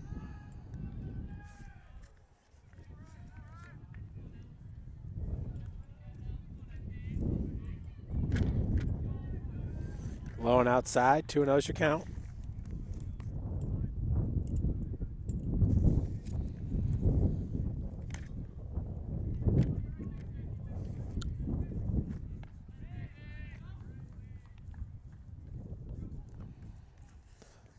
Once again, David Yoder up in the count, 3-0.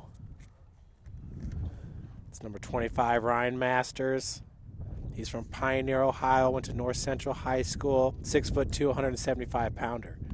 Wow. Taylor's got a big lineup. Logan Rogers goes 6'8". Danny Moorhead at 6'9". That can't be right.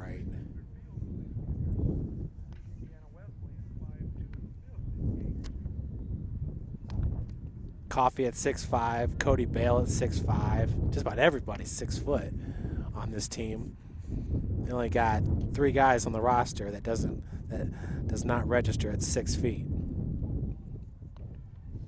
Eversole, Buck, and Garrity.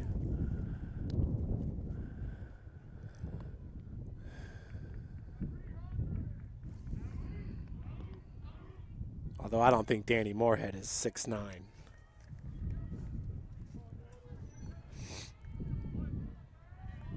.30 the count to David Yoder. Picks up his second walk. 4 straight balls to Yoder. Now batting, Chase Hollenbeck. Chase Callenbeck now at the dish. Chase struck out back in the first. We're going to have a little conference here for Masters.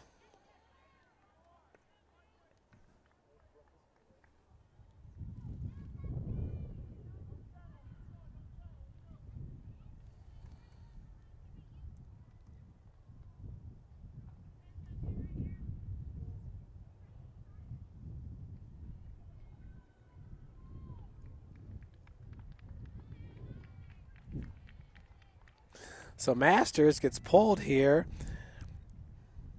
after 1 inning's work. Pitching change for Taylor.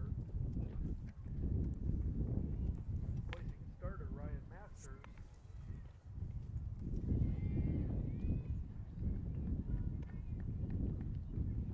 It's Caleb Miller, number 18, senior from Muncie, Indiana, Delta High School.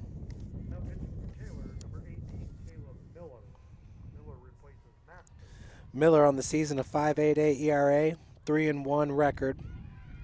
That's in 33.2 innings pitched. He's played in 17 games. He's given up 55 hits, 25 runs, 22 of those earned. He's got 21 strikeouts and just 6 walks. He's got good control, does number 18, Caleb Miller. See if it carries over here into game 2 of our doubleheader.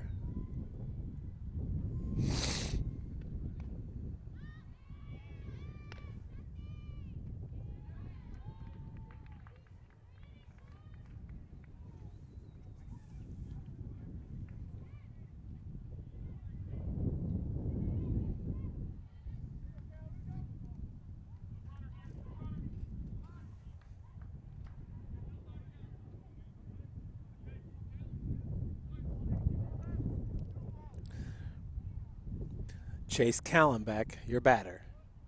Flash the bunt, pulls it back for ball 1.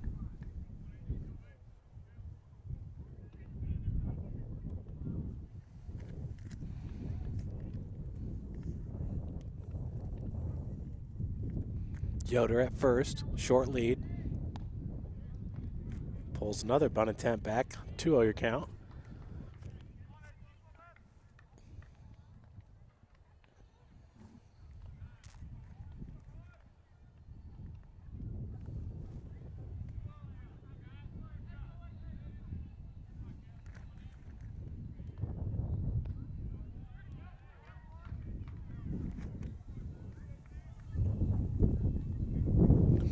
count is 2-1 to Chase Collenbeck, the sophomore. Fort Wayne, Indiana, Bishop Dwenger High School. Puts down the bunt. Right at Coffee. Coffee's going to flip it, and he's safe. Umpire called him out. Looks safe from over here. As Coffee flipped it over to Miller.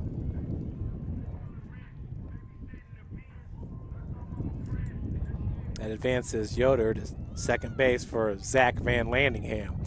Van Landingham in his first at-bat had a 2-run home run. His first homer as a Cougar. Pitch misses low and outside for ball 1.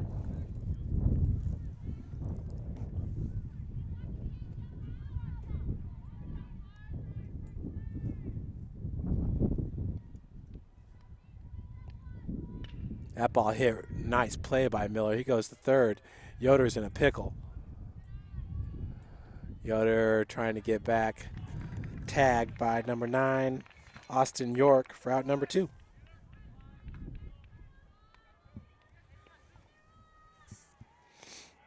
So Van Landingham reaches safely on a fielder's choice.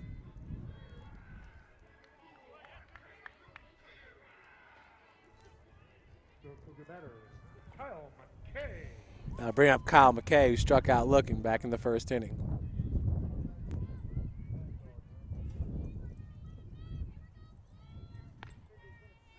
First pitch catches the outside corner for strike 1.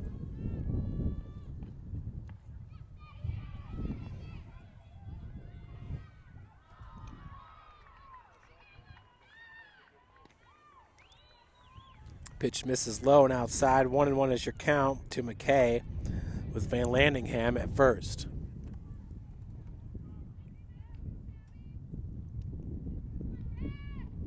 Ball in the dirt. Van Landingham takes off, and he is gunned out at second.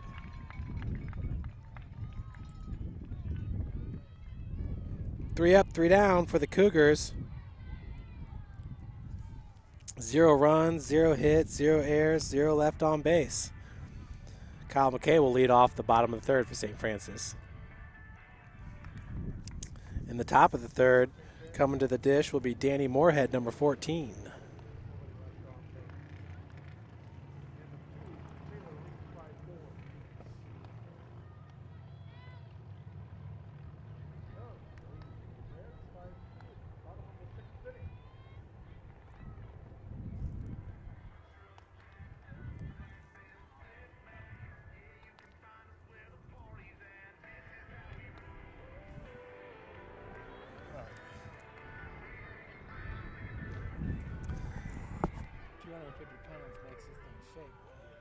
Is that what you're weighing right now, 250 or solid 250 or?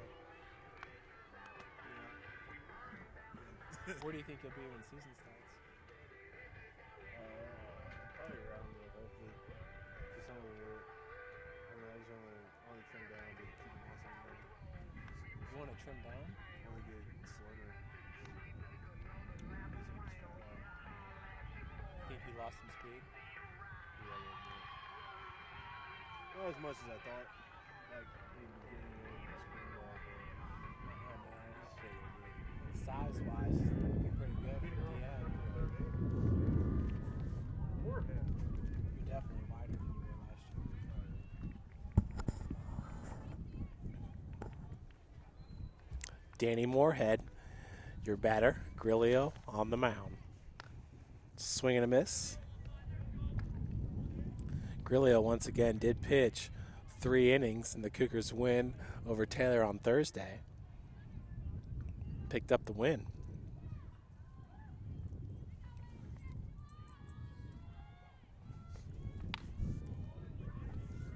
Here he is once again, just 2 days later, starting game number 2 for Coach Roberts. So hats off to Grillo. Swing and a miss. Up in this count, 1-2. He's got 4 strikeouts in this game so far. Did give up 5 runs in the first inning. One of those was a 2-run home run by Sunshine. Leadoff single into right field for Moorhead. Yeah, I'd say Danny Moorhead, instead of being 6'9", probably 5'9".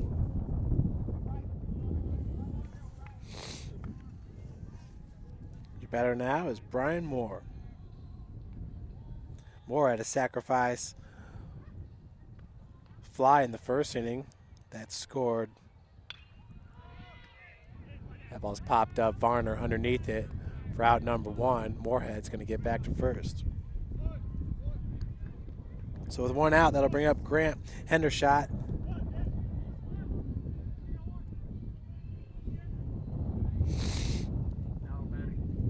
Center fielder.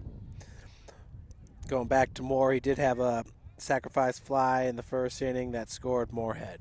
Moorhead had a 2 RBI triple. First pitch strike to Hendershot.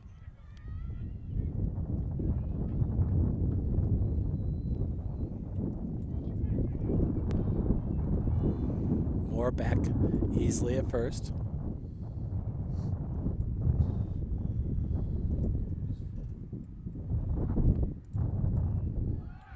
Runner's off. Bowers comes up firing.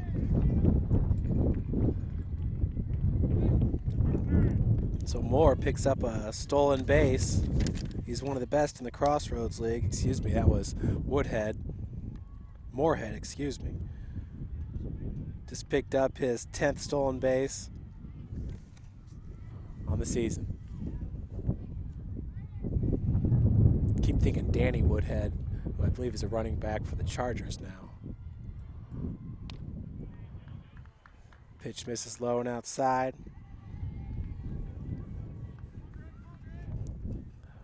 One, 2 your count to Hendershot.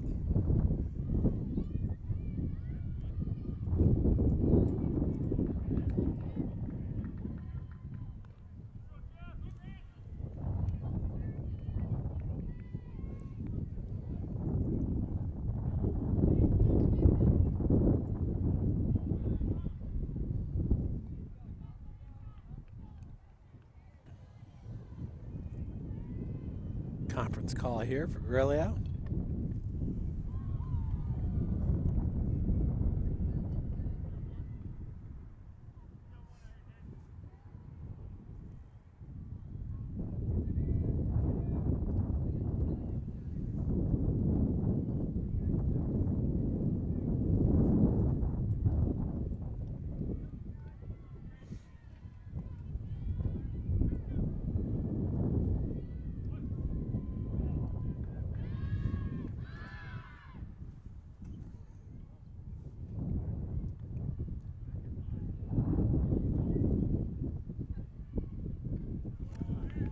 Misses outside, so now we have a full count here to Grant Hendershot with 1 out, and Moorhead at second base after picking up his 10th stolen base of the season.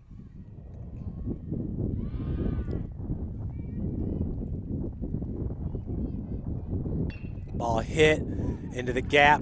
Moorhead waved home. Manning coming up throwing. And Moorhead's going to go back to third. Hendershot to second. So DJ Manning doing a good job of getting that ball in. Took him an extra step to get the ball out of his mitt, but he's got a strong arm, and Moorhead put on the brakes and came back. Did not want to get gunned out at home. 1 down, Alex Senshin at the plate.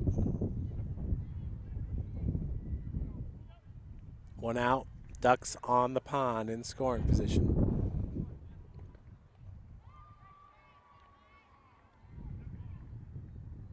Curlio's going to step off. Cougars down 5-4. Taylor looking to add to the lead.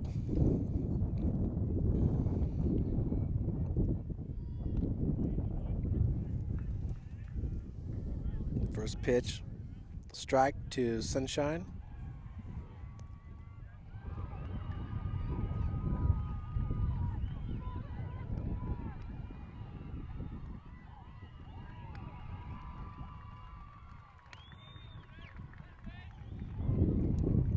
Pitch just misses. 1-1 is your count.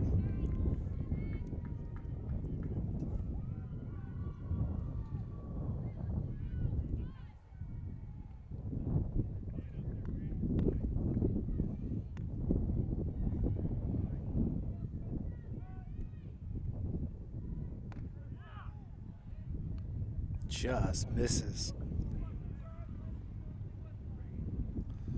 This count's evened up at 2 apiece.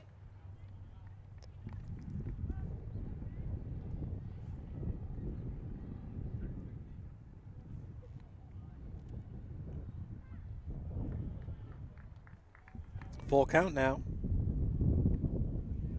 On deck, it's Brent Minta, who's catching today.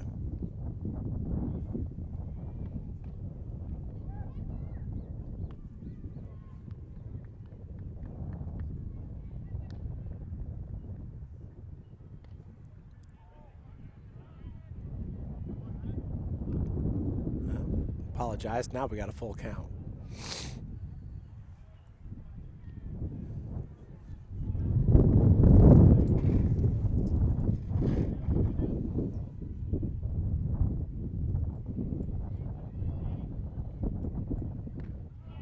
Pitch upstairs.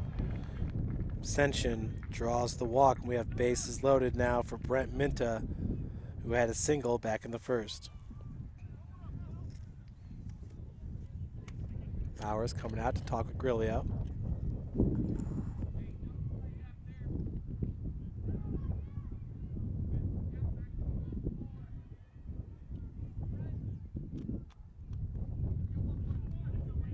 Now batting Minta.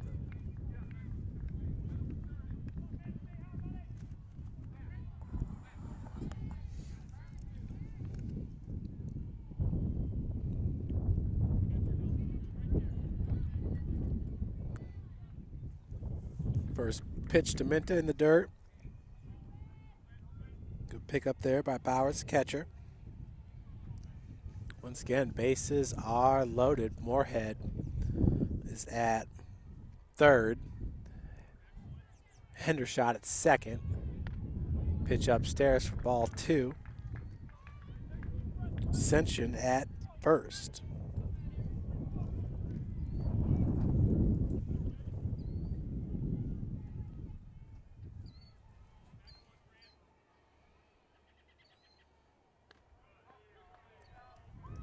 Right down the pipe. 2-1's your count.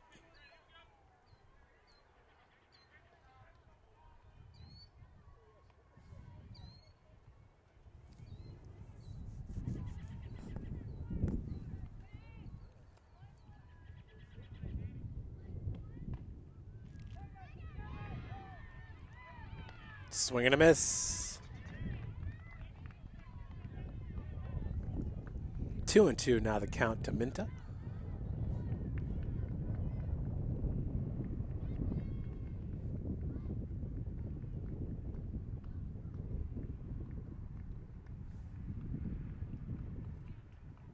Swing and a miss. Jeff Grillo picking up his 5th strikeout of the game. Second out of the inning. Tyler Namoff, now your batter, who struck out back in the first.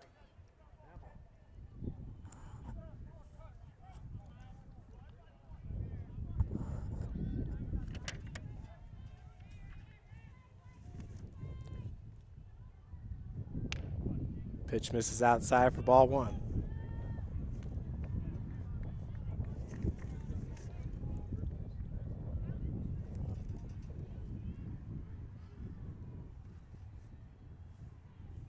Big cut.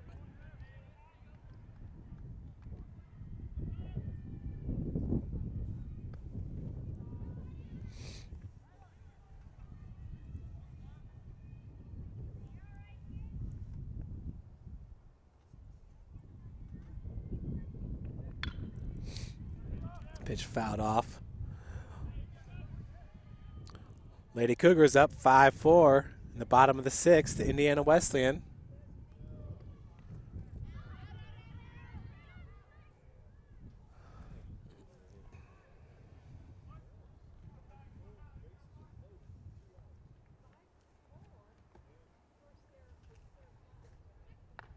Pitch upstairs and outside.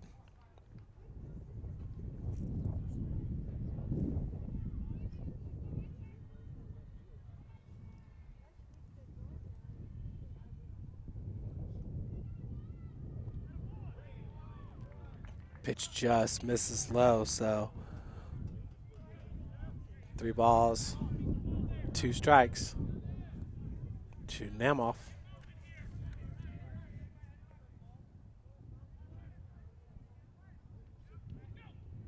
Runners are off. And he gets them looking. Grillo battling here in the top of the third. Picks up his 6th strikeout of the game. Taylor leaves 3 runners stranded. 0 runs on 2 hits and 0 errors as we head to the bottom of the third. That was big. 2 hits, no errors, 3 left on base.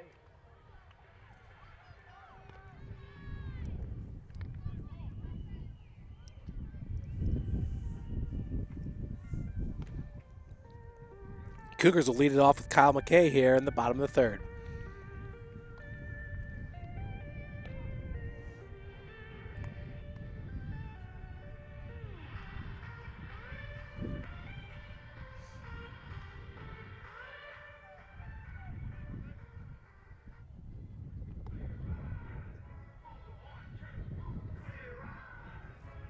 Leading off the bottom of the third inning for your Cougars, Kyle McKay.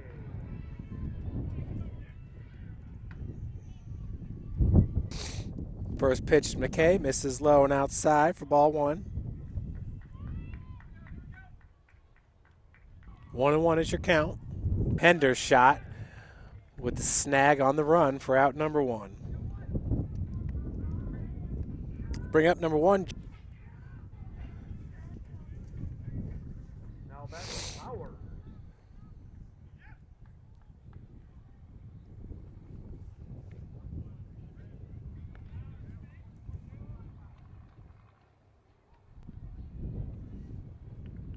Bowers takes that first pitch for a strike.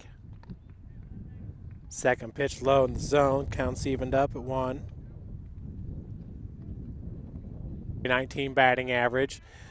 Backhanded by the third baseman. Comes up fire and Bowers beats. Nemoff did a good job. Backhand hit Bowers. We got a pinch hitter. Taylor for a run. Taylor once again was a All-American safety for the. It's it. Nemoff.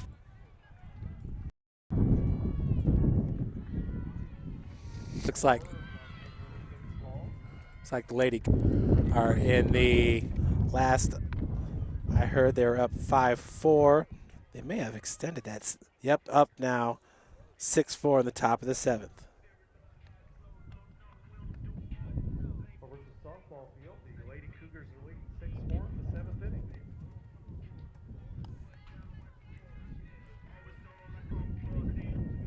Once again, Lady Cougar softball team winning 6-4. 0. And the Cardinals defeated the Nationals 5.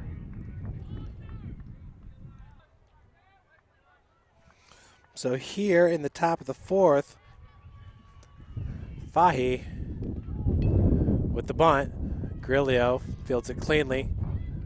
Over to Foster. Scoop. Nice play there by the first baseman, Tanner Foster. Foster had a great first game behind the plate, too.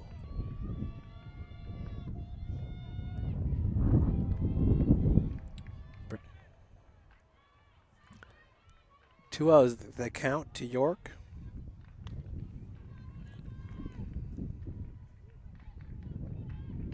That ball hit Manning.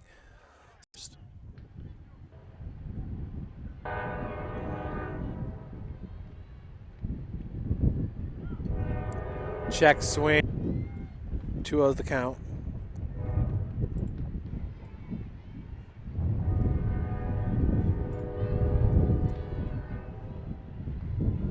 Upstairs, 3-0 the count. Now batting Moorhead.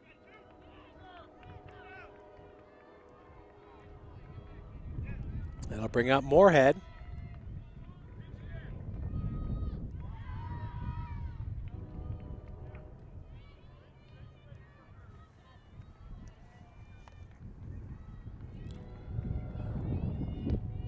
First pitch, strike to Moorhead.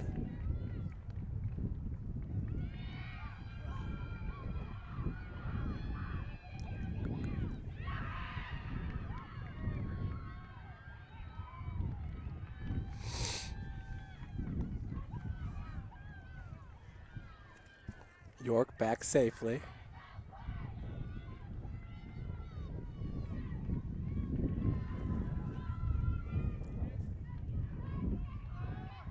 Runner takes off, popped up into right down the line. Varner could not catch up to it. Coming home to score is going to be York all the way from first base. That ball just hung up in the air. RBI single for Moorhead. Scores Austin York all the way from first base. They'll bring up Brian Moore, the second baseman. Moore is 0 for 1 in this game, had a sacrifice fly back in the first.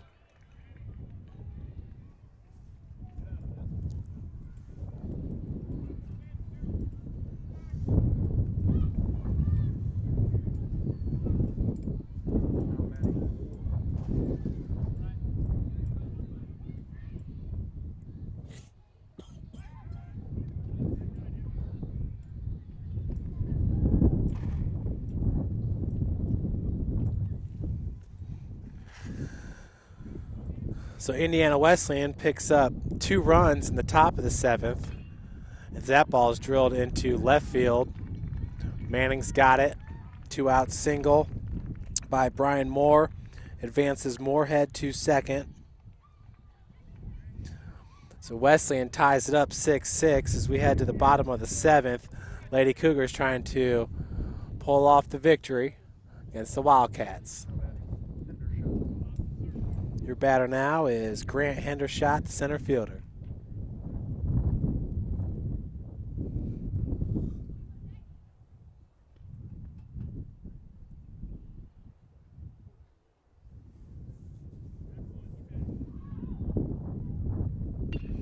Swings at that first pitch. It's drilled. It short hops the fence. Moorhead comes home to score. Moore coming home to score. 2 RBI double by Hendershot.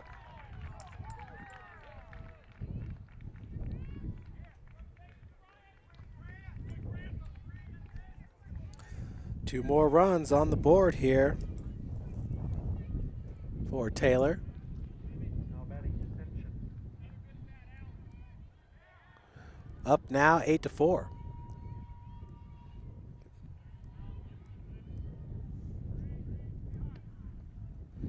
Ascension now at the plate.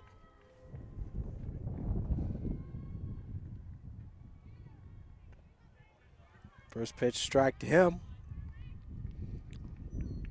He had a 2-run blast in the first inning, a home run. Did Ascension. Yeah.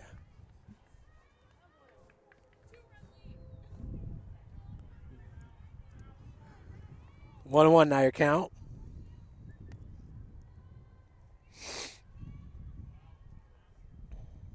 Ascension entering today with a .240 batting average has had a great day at the plate and picked up his first home run of the season.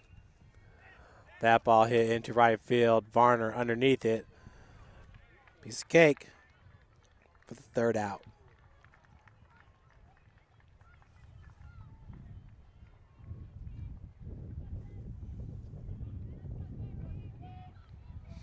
Taylor tacks on 3 more runs. 4 hits, no errors, and 1 left on base. Heading into the bottom of the 4th, Varner, Manning, Hunsucker. Indiana Wesleyan and St. Francis are tied at 6 going into the bottom of the 7th.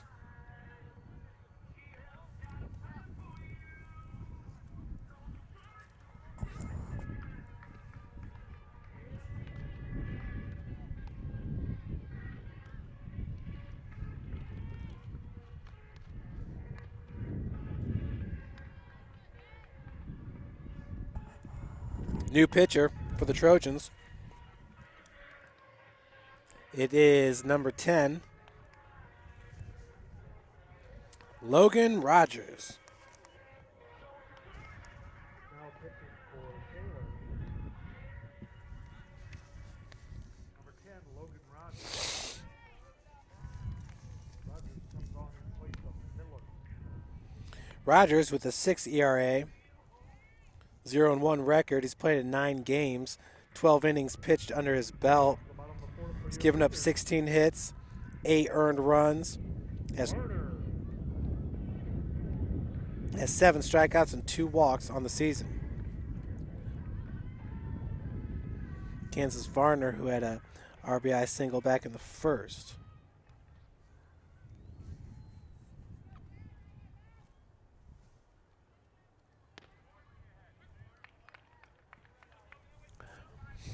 First pitch strike to Varner.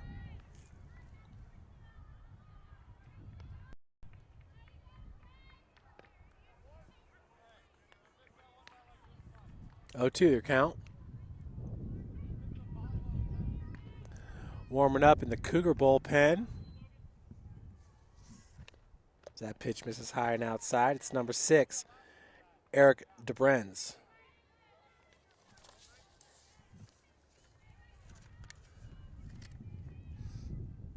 One 2 your count.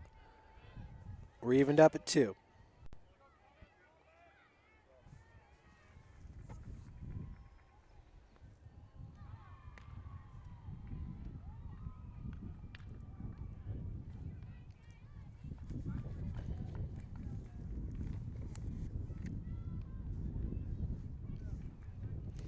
Varner entered today's doubleheader with a .264 batting average.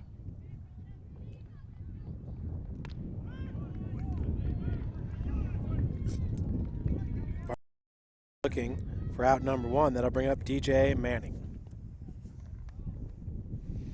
Logan Rogers is a freshman pitcher at 6'8", 155. He's from Bloomington South High School.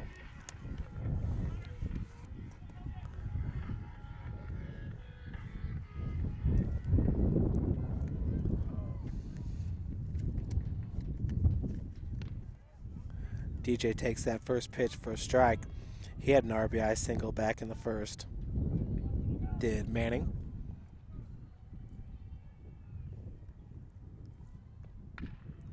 That ball drilled, picked up by Namath. Fires over to Coffee. Gets Manning for out number 2. That'll bring up Wes Hunsucker. This is his second AB ever in his career. Struck out in his first AB. He's looking to improve that batting average to 500. It's not a bad batting average.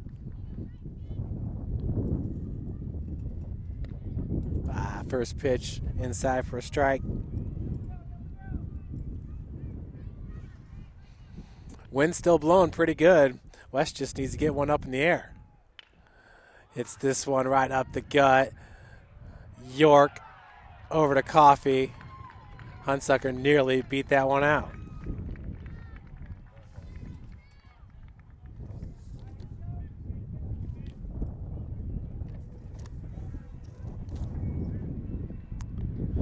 Cougars, 0 runs, 0 hits, 0 errors, 0 left on base. We head to the top of the 5th.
Brett Minta to lead it off here in the top of the 5th for the Trojans.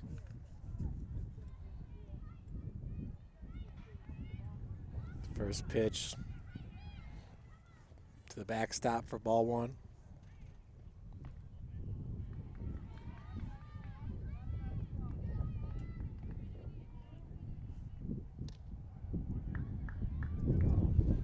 Two O's count. Minta is 1 for 2. Had a single in the first, struck out in the third.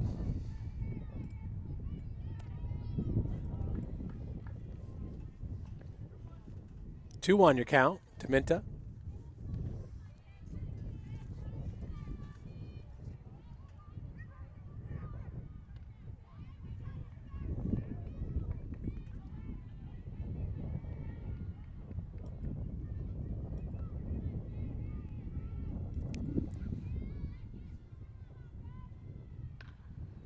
Ball popped up and out of play. Excuse me, caught by Bowers. So Jeff Bowers with a put out here for the first out in the top of the 5th. That will bring up Tyler Namoff, the third baseman.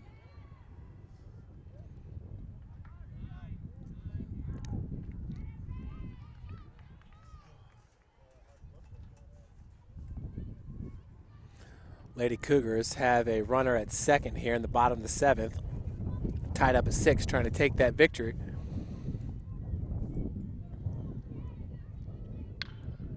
Pitch swung on, hit into right field. Varner underneath it for out number 2. That'll bring up Kevin Fahey.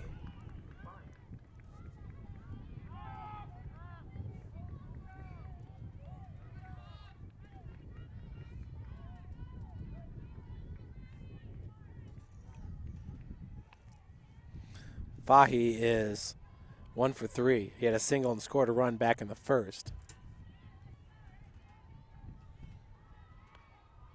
Takes that first pitch for a strike from Grillo. Lady Cougars have runners at first and second. Pitch misses inside, counts evened up at 1.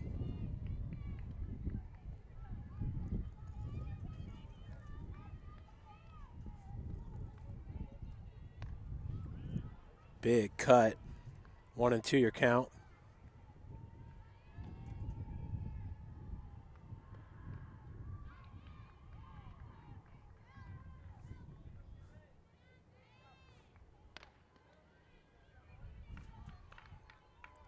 I think they got a full count over there and 2 outs because the runners were going. I think that pitch was fouled off, talking about the Lady Cougars. Another one misses outside.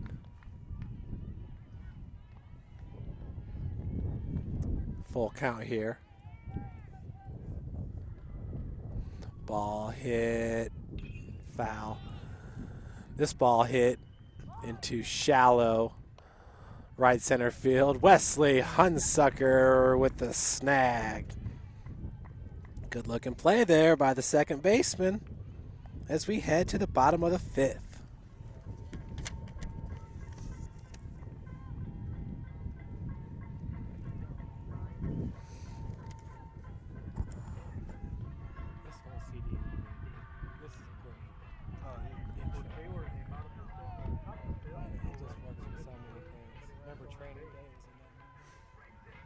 But there was a couple of moments. Why are you so cold? I'm not cold at all.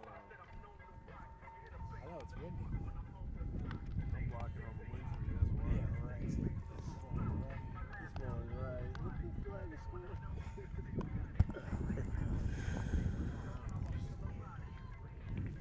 Well, in the bottom of the 5th, it'll be the leadoff batter, David Yoder.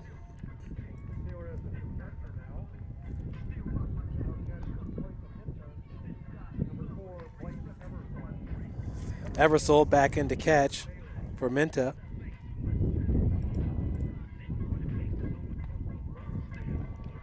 Lady Cougars have bases loaded now. I think they're going to win this game over there.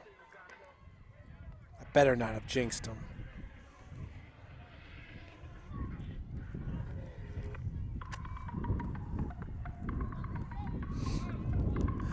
David Yoder with the catchy intro music there.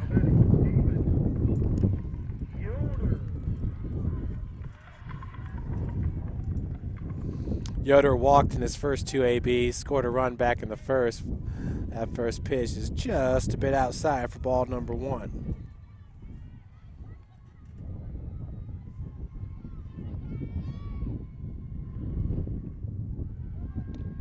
Pitch. Whoa. That was called a strike. Yep, looks like the Lady Cougars did win over there 7-6, beating Indiana Wesleyan. Oh, and Wesleyan's coach is out yelling at the umpire. 1-2 your count to David Yoder.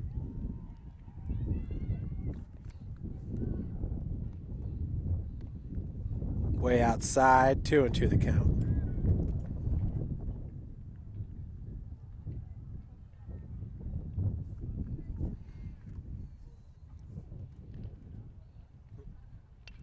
Fouled off. Count will remain at 2s.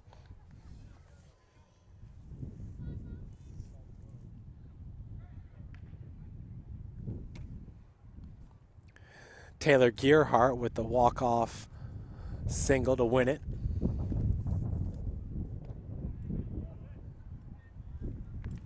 Full count now to Yoder.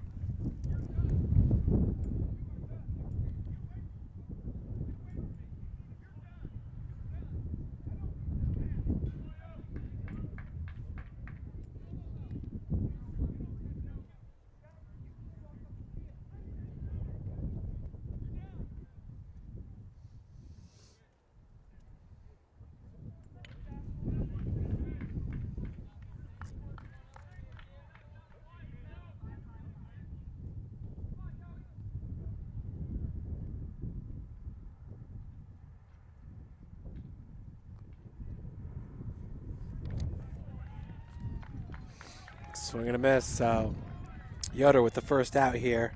That'll bring up Chase Callenbeck. Callenbeck 0 for 1 with the strikeout in the first. Huh?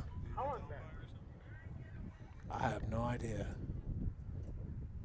Some extracurriculars over at the softball field.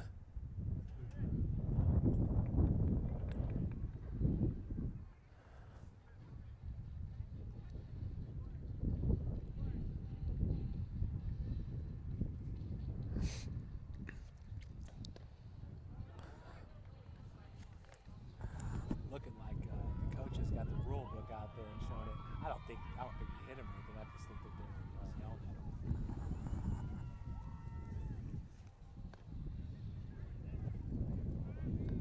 him. 1-2 your count now to Callenbeck.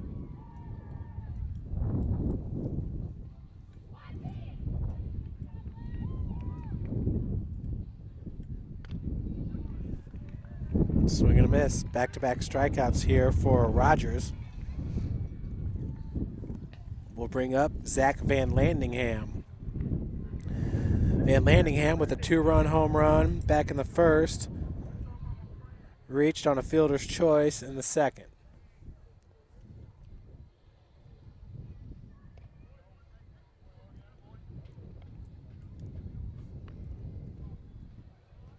Oh, 1 your count.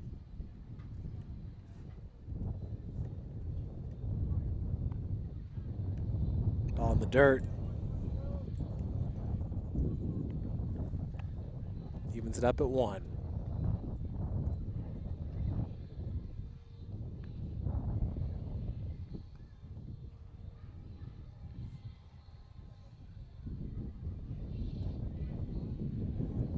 Pitch low and inside.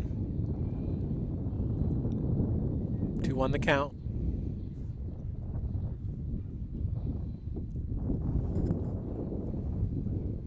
That ball drilled. Namoff's got it. Fires to Coffee for out number 3. 3 up, 3 down for the Cougars in the bottom of the 5th.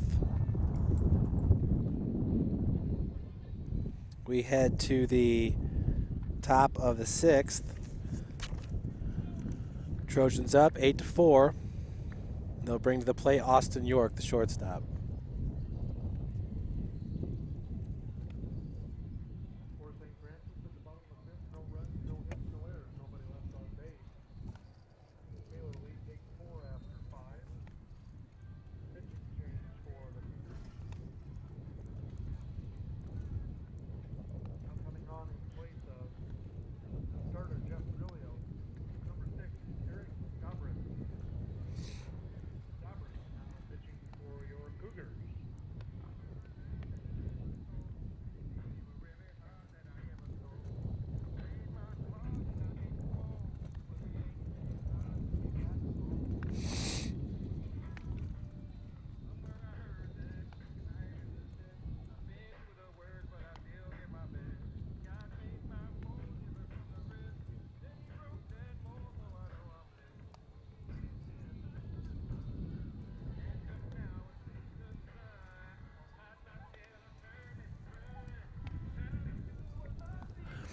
Brand new pitcher for the Cougars.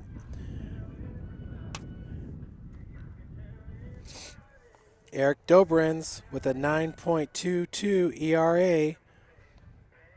0-1 record. He's played in 7 games, 13.2 innings pitched under his belt. 18 runs, 17 hits given up, 10 strikeouts, 11 walks.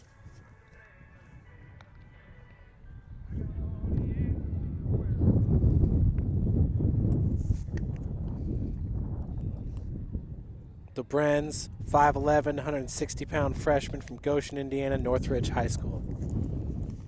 Leading off for York. It's the shortstop, Austin York. Singled and scored a run back in the 4th. Struck out looking in the 1st and flew out to the short in 2nd. He's 1 for 3.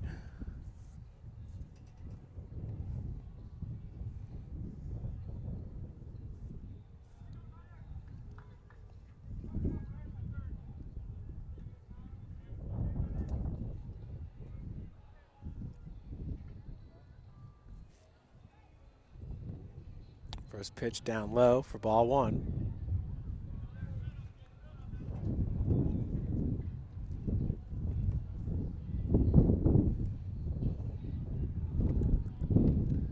Ooh. York's going to take first after being hit. That'll bring up Jordan Coffey. Coffey singled and scored back in the 1st. Struck out and flew out to left field. He's 1 for 3.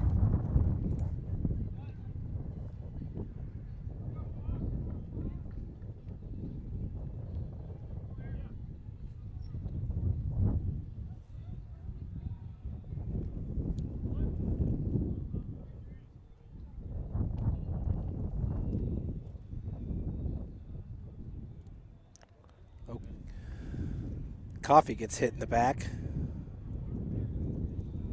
Back-to-back players hit. We have runners at 1st and 2nd. No outs for Danny Moorhead. Moorhead is 3 for 3 in this game with 2 runs scored, 3 RBI. He had a triple back in the 1st.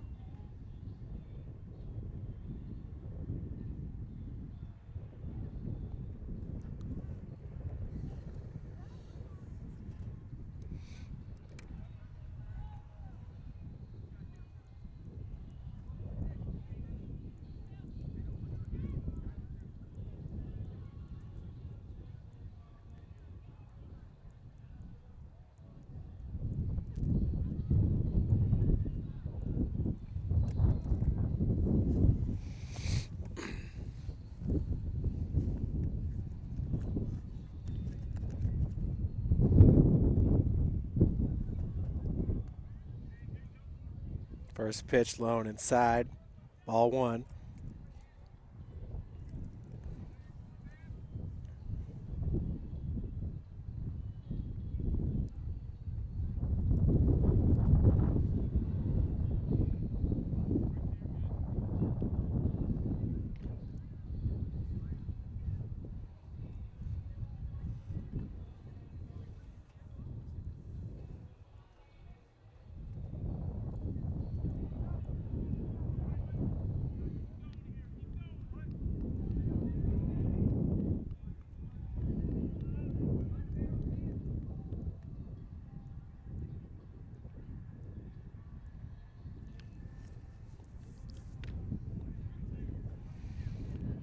check swing in there for a strike. 1-2 now your count. To Moorhead, who hit his 6th home run earlier today and also stole another base.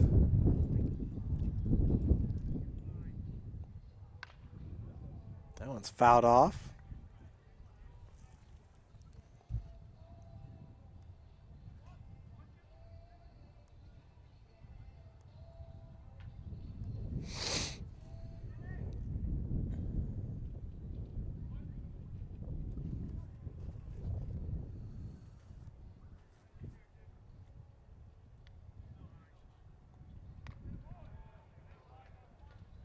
Breaking ball misses up and in.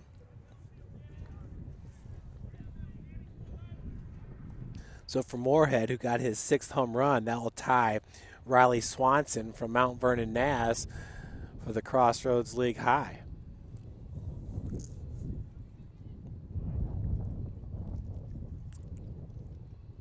Hunsucker has second covered.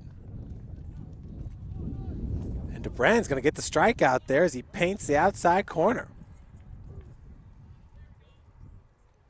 Moorhead goes down looking for out number 1. It brings up Brian Moore, second baseman.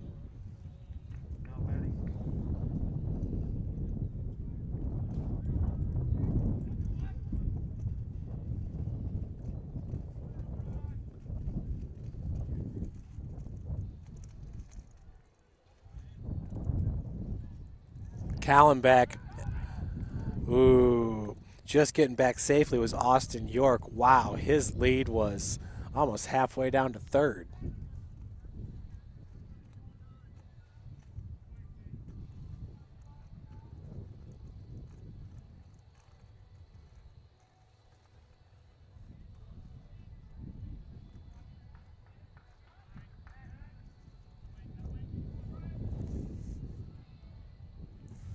Dobrenz once again checking York back at second.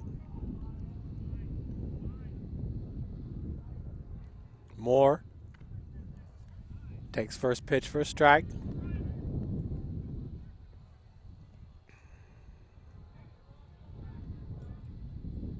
Moore is 1 for 2, had a single and scored a run back in the 4th.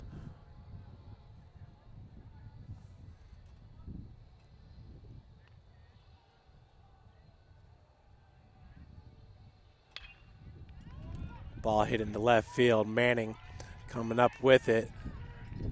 Ball's going to be cut off as York will come home to score. RBI single for Moore. Advances the pinch runner, Nathan Shelton, to second as York comes home to score. We'll bring up Grant Hendershot, who is 3 for 3 in this game with a run scored and 2 RBI.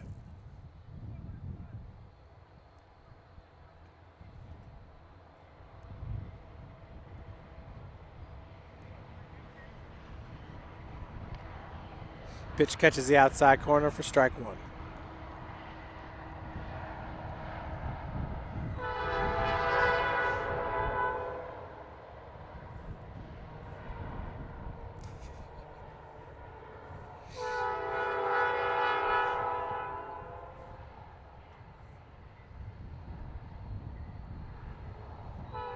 Oh, 2's the count. It's the breaking ball catches the outside corner.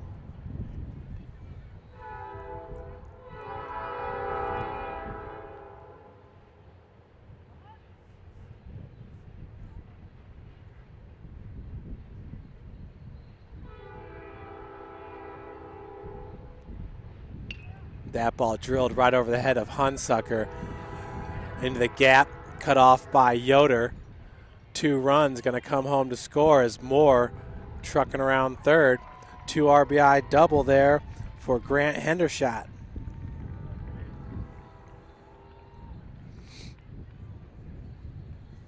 That scores Shelton, the pinch runner, and Moore. Moore was trucking around third to get home.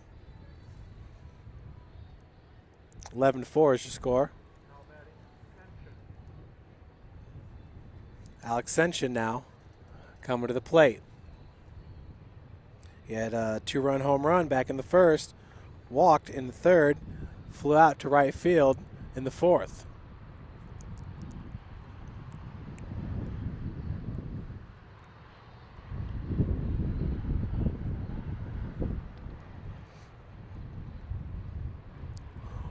Want to know the count to Senshin?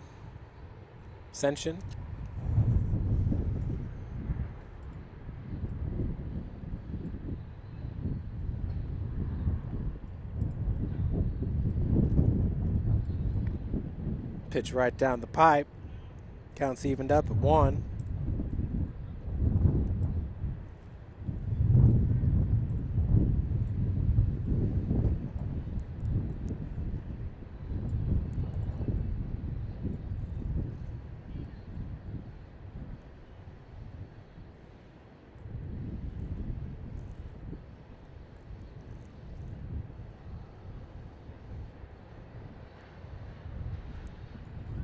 Runner is off. Bowers comes up throwing. Easy stolen base there for Hendershot.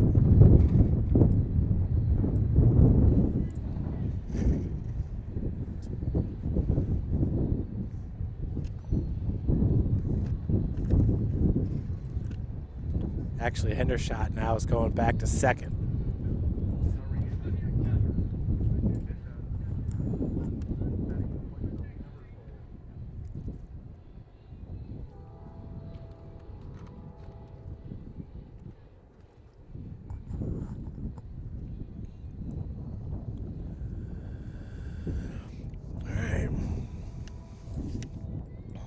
So Hendershot back at second. Sunshine at first after the dead ball is called.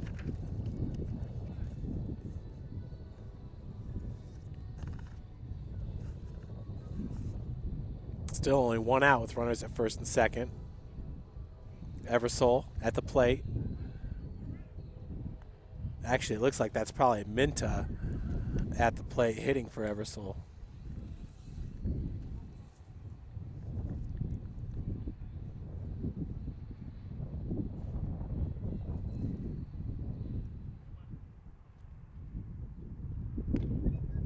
Big cut.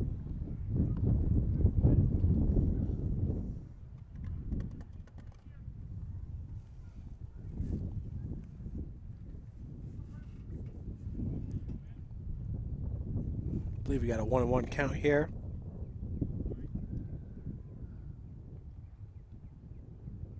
Breaking ball hit up the gut. Callenbeck's got it. Flips it over to Hunsucker. Cannot turn 2. So Minta reaches safely on a fielder's choice. Senshin out at second.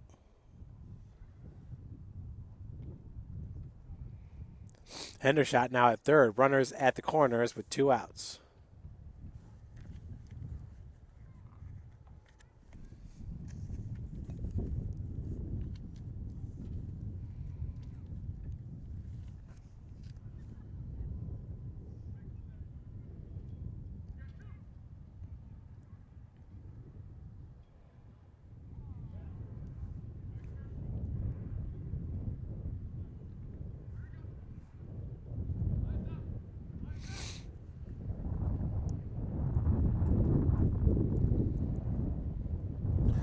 Another pinch runner in for the Trojans.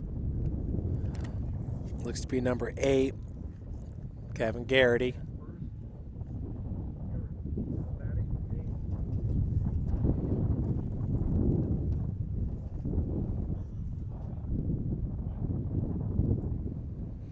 (11-4) your score.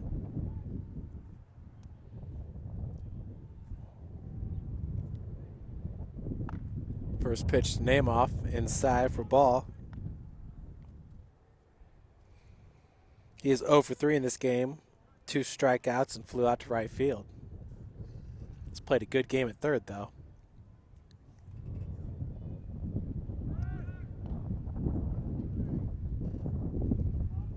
One and one's your count to Namath.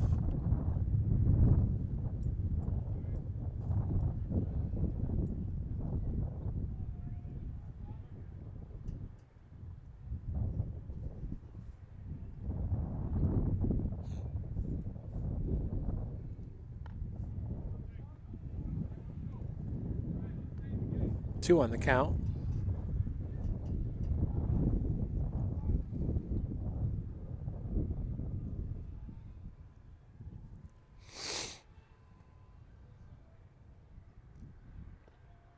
Swing and a miss.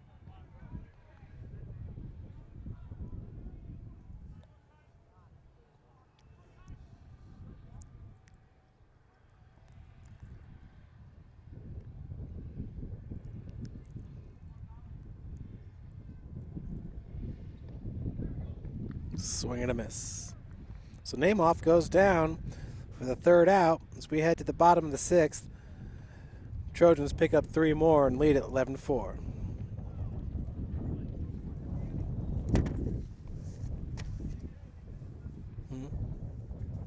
It's the 6th.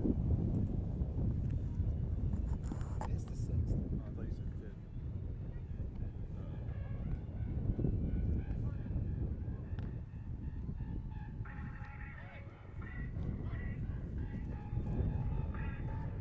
Fort Taylor at the top of the 6th inning, 3 runs, 2 hits, no errors, 2 left on base. Lady Cougars came back and won game 2, 7-6 against Indiana Wesleyan. Don't forget your Cougars will be right back here at Cougar Field on Tuesday.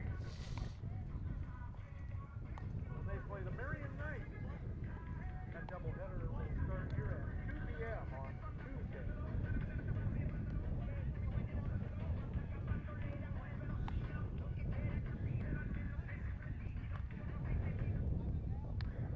Leading off the bottom of the 6th for your Cougars, Kyle Hay.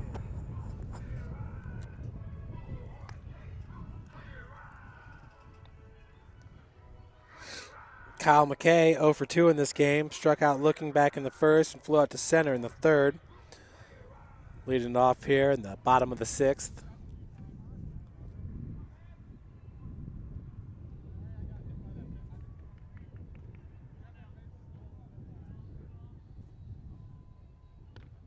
First pitch is a swing and a miss. Logan Rogers, the 3rd pitcher used by Taylor and Coach Kyle Gold.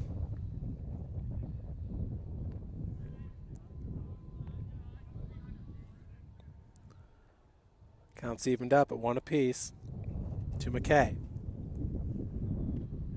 Ball down low. 2-1. Excuse me, that was called a strike. 1-2.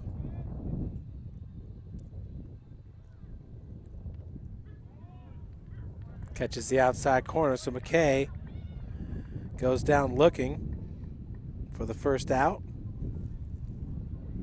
That'll bring up Jeff Bowers. Your Cougar batter, Jeff Bauer.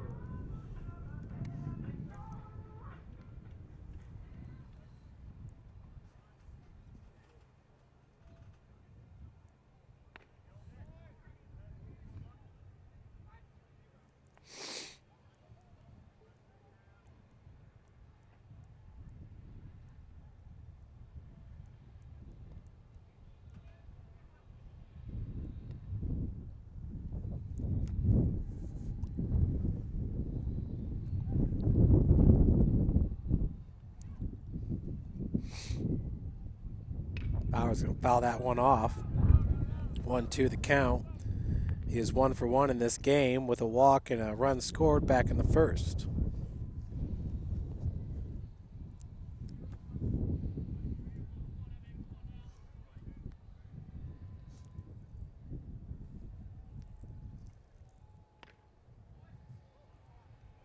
Pitch just misses outside. Counts evened up at 2.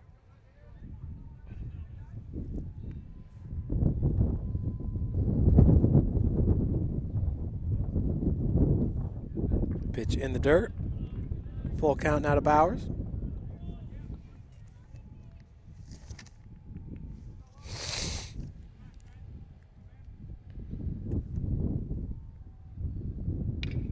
Ball hit.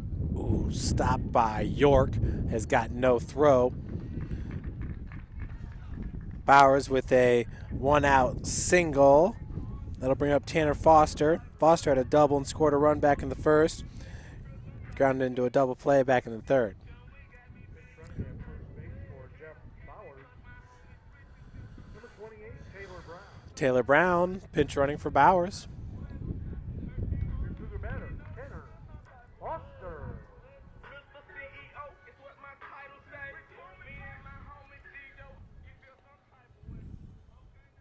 Hey, Jeff. Hey, once this is over, can I just head right out? First pitch swung on, popped up. Coffee chasing after it for out number 2.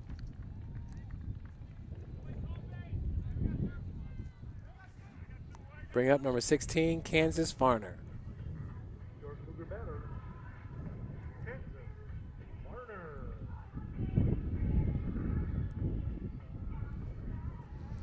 Kansas had an RBI single back in the first and struck out looking in the fourth.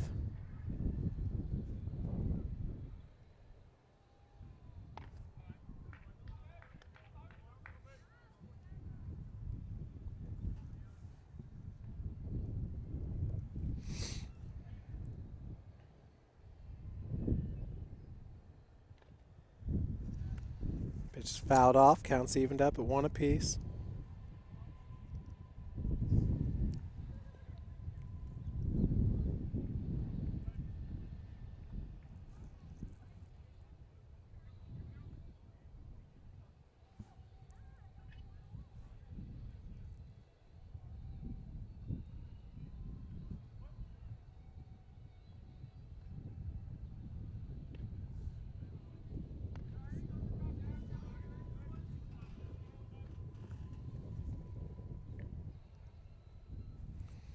Two on the count to Varner. Quick throw to first. Brown back safely.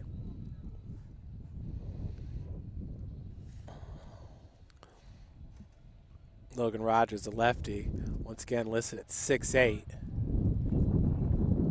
3-1 now the count.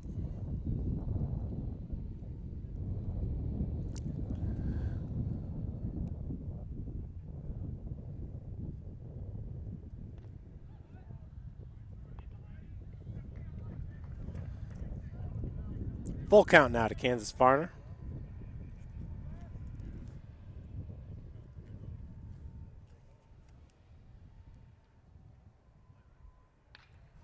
That ball popped up into left center field. York calling for it. Makes the grab at the track. Great play there by the center fielder, Austin York. Tracking that ball down, communicating with the left fielder, and making the catch about 10 feet away from the outfield fence.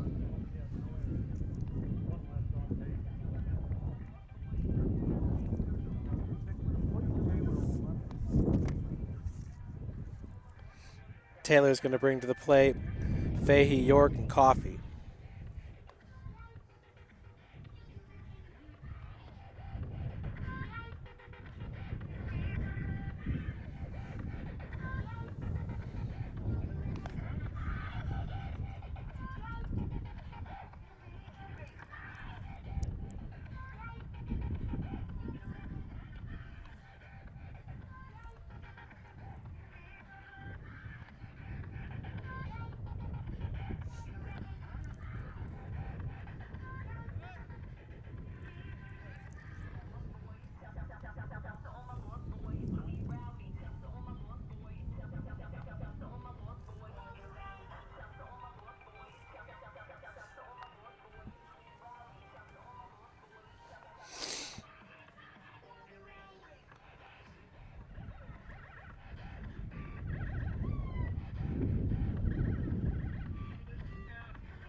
pinch hitter is going to be number 8, Kevin Garrity.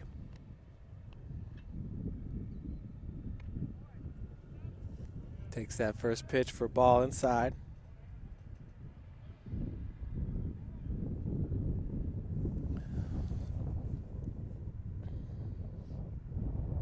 Swing and a miss.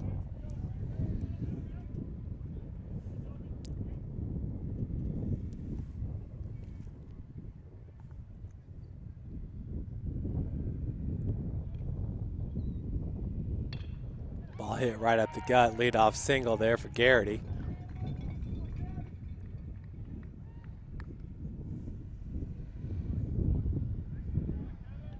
Bring to the plate, number 9, Austin York, the shortstop. Looks like we might have a pinch hitter for him as well. Batting pinch hitter, Josh Footnauer. Footnauer, the batter, number 22. Freshman catcher. Swings at the first pitch, pops it up. Yoder underneath it, calling for it. He's got it for out number 1.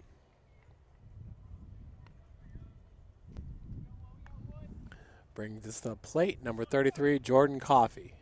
Now batting Coffee.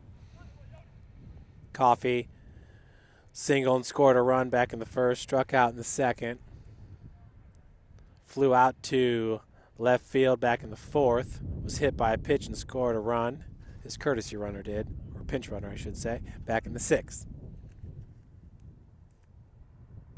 Swings at that first pitch and just drills it.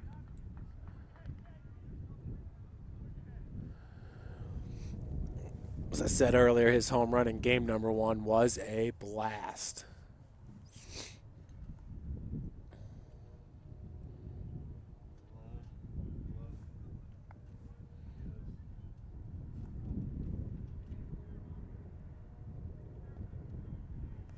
Pitch misses low and outside. Counts evened up at 1 apiece.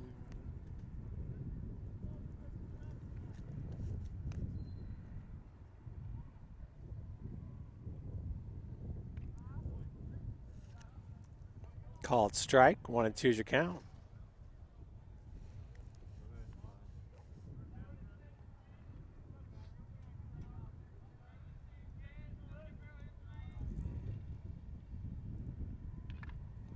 Breaking ball fouled off.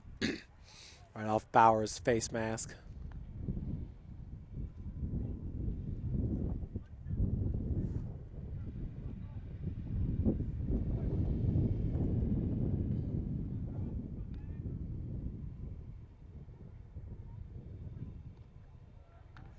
Pitch misses low and outside. This counts evened up at 2.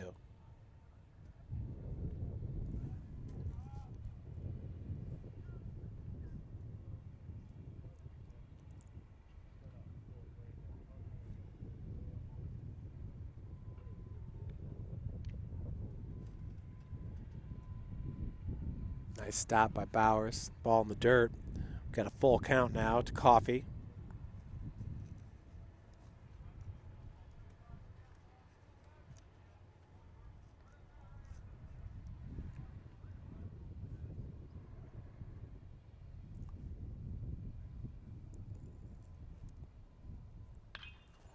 That ball popped up. It's got a chance at the warning track as Manning catches it about 12 feet in front of the fence for out number 2. Brings up Danny Moorhead.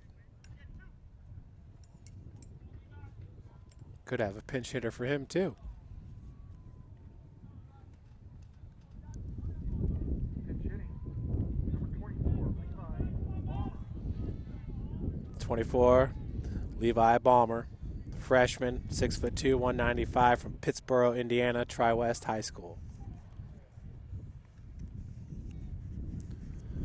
Balmer entered today with a .250 batting average, 6 hits, and 24 AB. Swings to that first pitch, pops it up. Wes Hunsucker camping underneath it, calls for it, and he's got it for out number 3. Last chance for the Cougars here in the bottom of the 7th, down 11-4.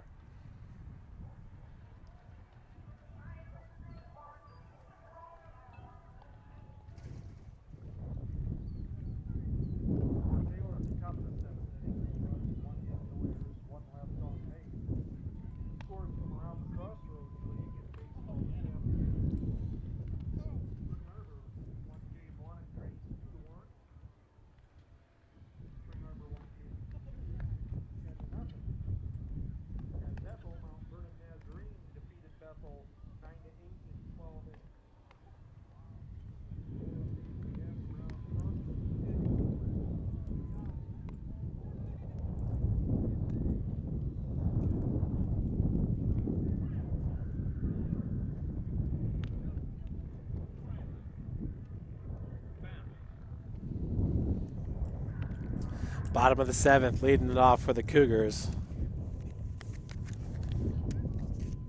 It'll be DJ Manning, Wes Hunsucker, and then David Yoder.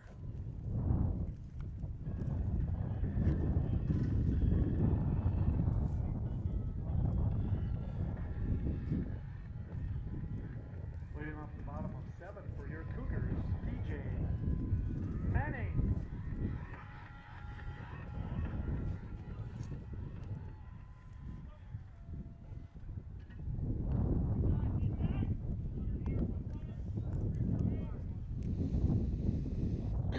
First pitch, ball to Manning.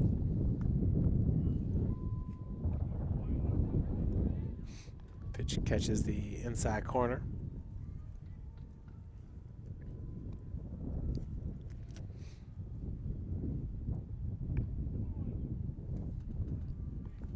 Just misses upstairs, so 2-1 your count.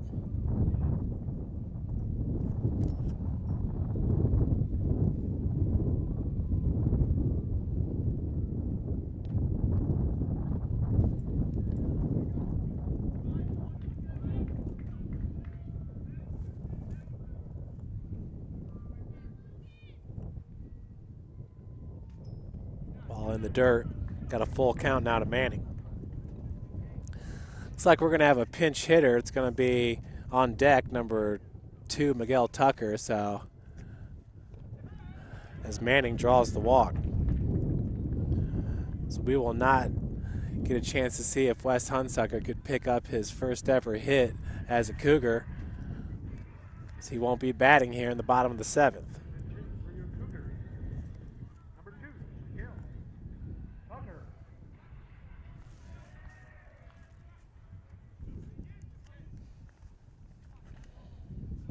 Miguel Tucker played first base in game number 1, takes that pitch for a strike. He was 0 for 3 in game number 1.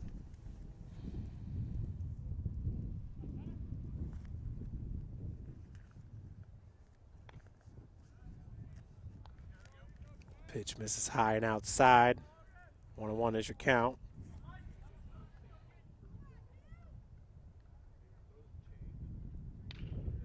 Tucker drills that ball into left.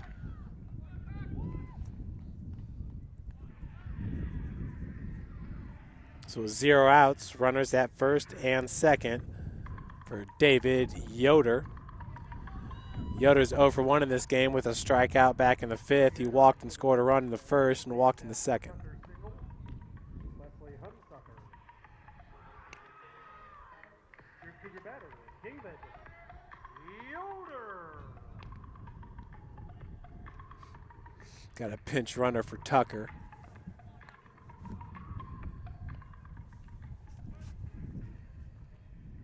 It's Wes Hunsucker at first.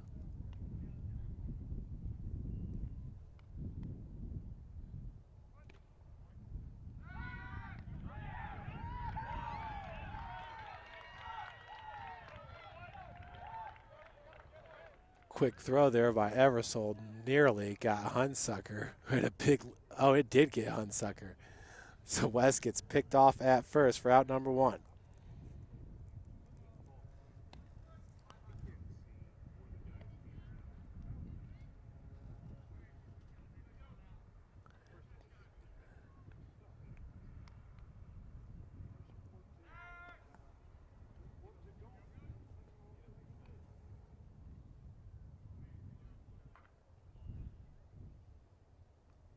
Manning at second. Yoder is going to punch this ball into left field. Manning will come home to score. Misplayed by the left fielder. So Yoder at second. He's going over for 3. Fahey gets it in. David Yoder with an RBI single reaches third on the E7. Manning scores on the play. Going to bring up Chase Callenbeck. Now batting Chase Callenbeck. Callenbeck 0 for 3 in this game with 2 strikeouts. He's 0 for 2 actually, had a sacrifice in the 2nd. Puts another bunt down. Nobody covering first. Callenbeck's going to beat it out. Both Coffey was charging after that ball, and Rogers picked it up. Moore was not able to get to first base in time, really at all. So Chase Callenbeck with an RBI single, the bunt, scores Yoder. Cougars pick up another run here. Down 11-6. Your batter now is Zach Van Landingham, who's 1 for 2 in this game, swings at the first pitch and knocks it into right. Runners at first and second.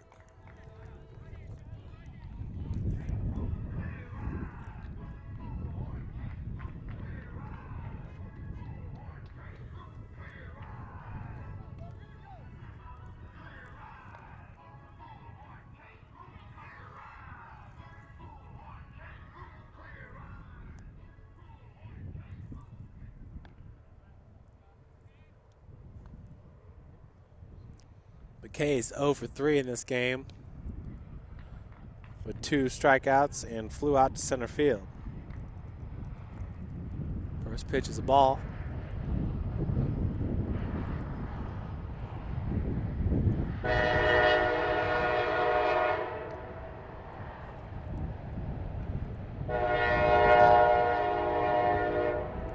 One and one is your count to McKay.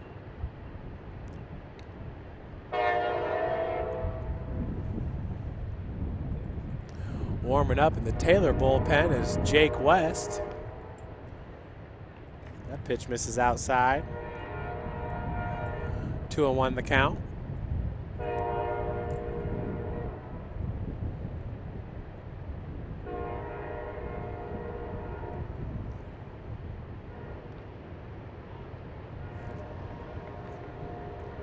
Another one misses outside, so 3-1 now the count to Kyle McKay, the DH.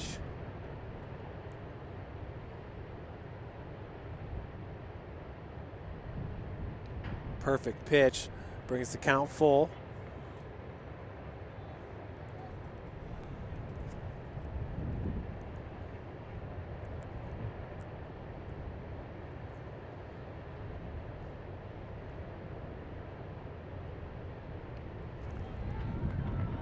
Checks that pitch outside, so we got bases loaded now with 1 out. Jeff Bowers coming to the plate.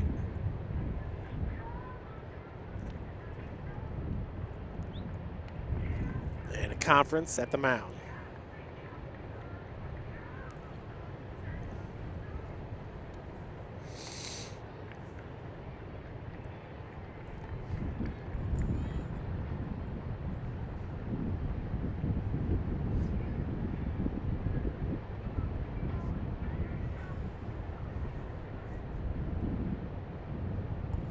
Jake West going to come in and pitch. Try to preserve this victory for the Trojans right now with a 5-run lead.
So Jake West now the 4th pitcher of the game for the Trojans.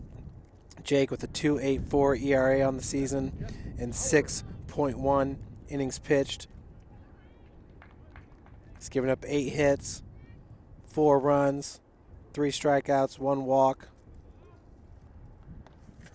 for Jake West. First pitch is a ball to Bowers.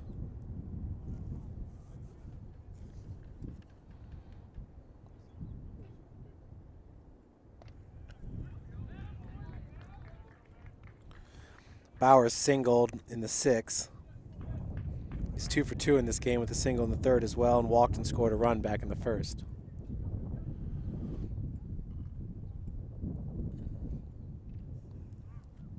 Big cut, down the count, 1-2.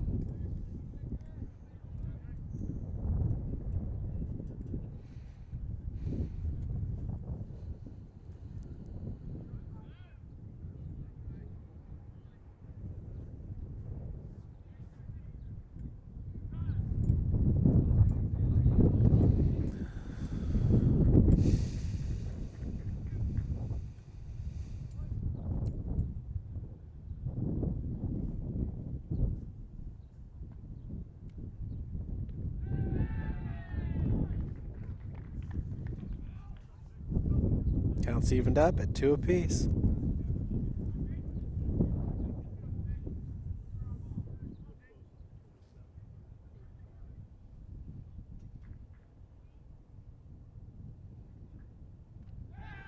Another one in the dirt.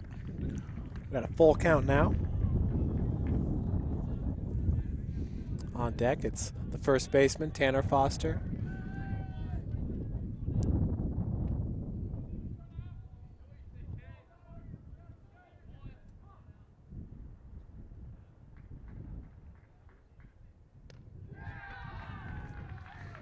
So West walks home Callenbeck.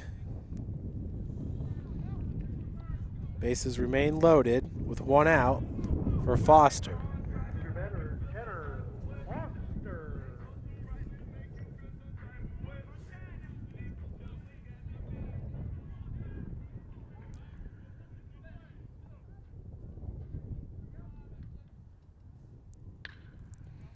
Swings at the first pitch. That ball is bobbled by Moore, the second baseman, but still, York was able to get it to him for out number 2. 1 run's going to score. That was Van Landingham. McKay to 3rd. Foster safe on the fielder's choice. Courtesy runner at first base, Taylor Brown for Tanner Foster. Brown to run for Foster. To the batter, Kansas Varner.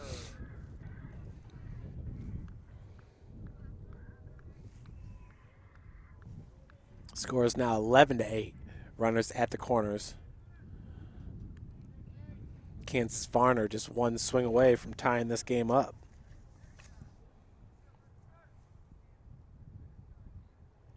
Varner does have 2 home runs on the season to lead St. Francis. For the true freshman, who goes 5'11", 160.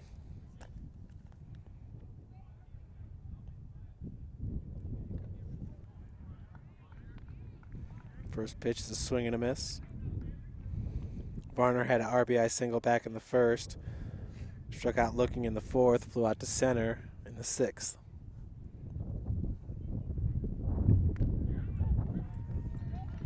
Second pitch is in there for a strike.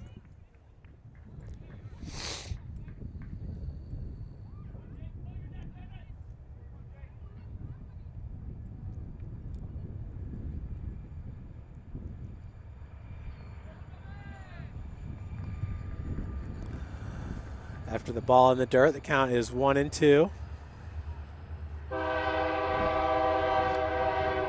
Trojans holding the 11-8 lead.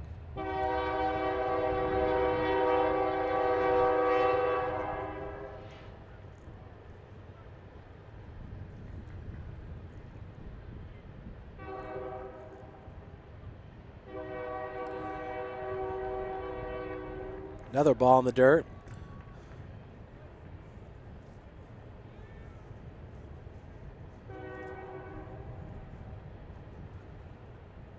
count now is even at 2. Hits it right over to Namoff, who backhands it, fires over to Coffee with the scoop for out number 3. So that'll do it here. St. Francis drops game number 2, 11-8, and lost game number 1, 13-12. Folks, we appreciate you joining us today for the doubleheader. And be sure to catch us on Tuesday when St. Francis will host Marion in a doubleheader, first pitch at 2 p.m.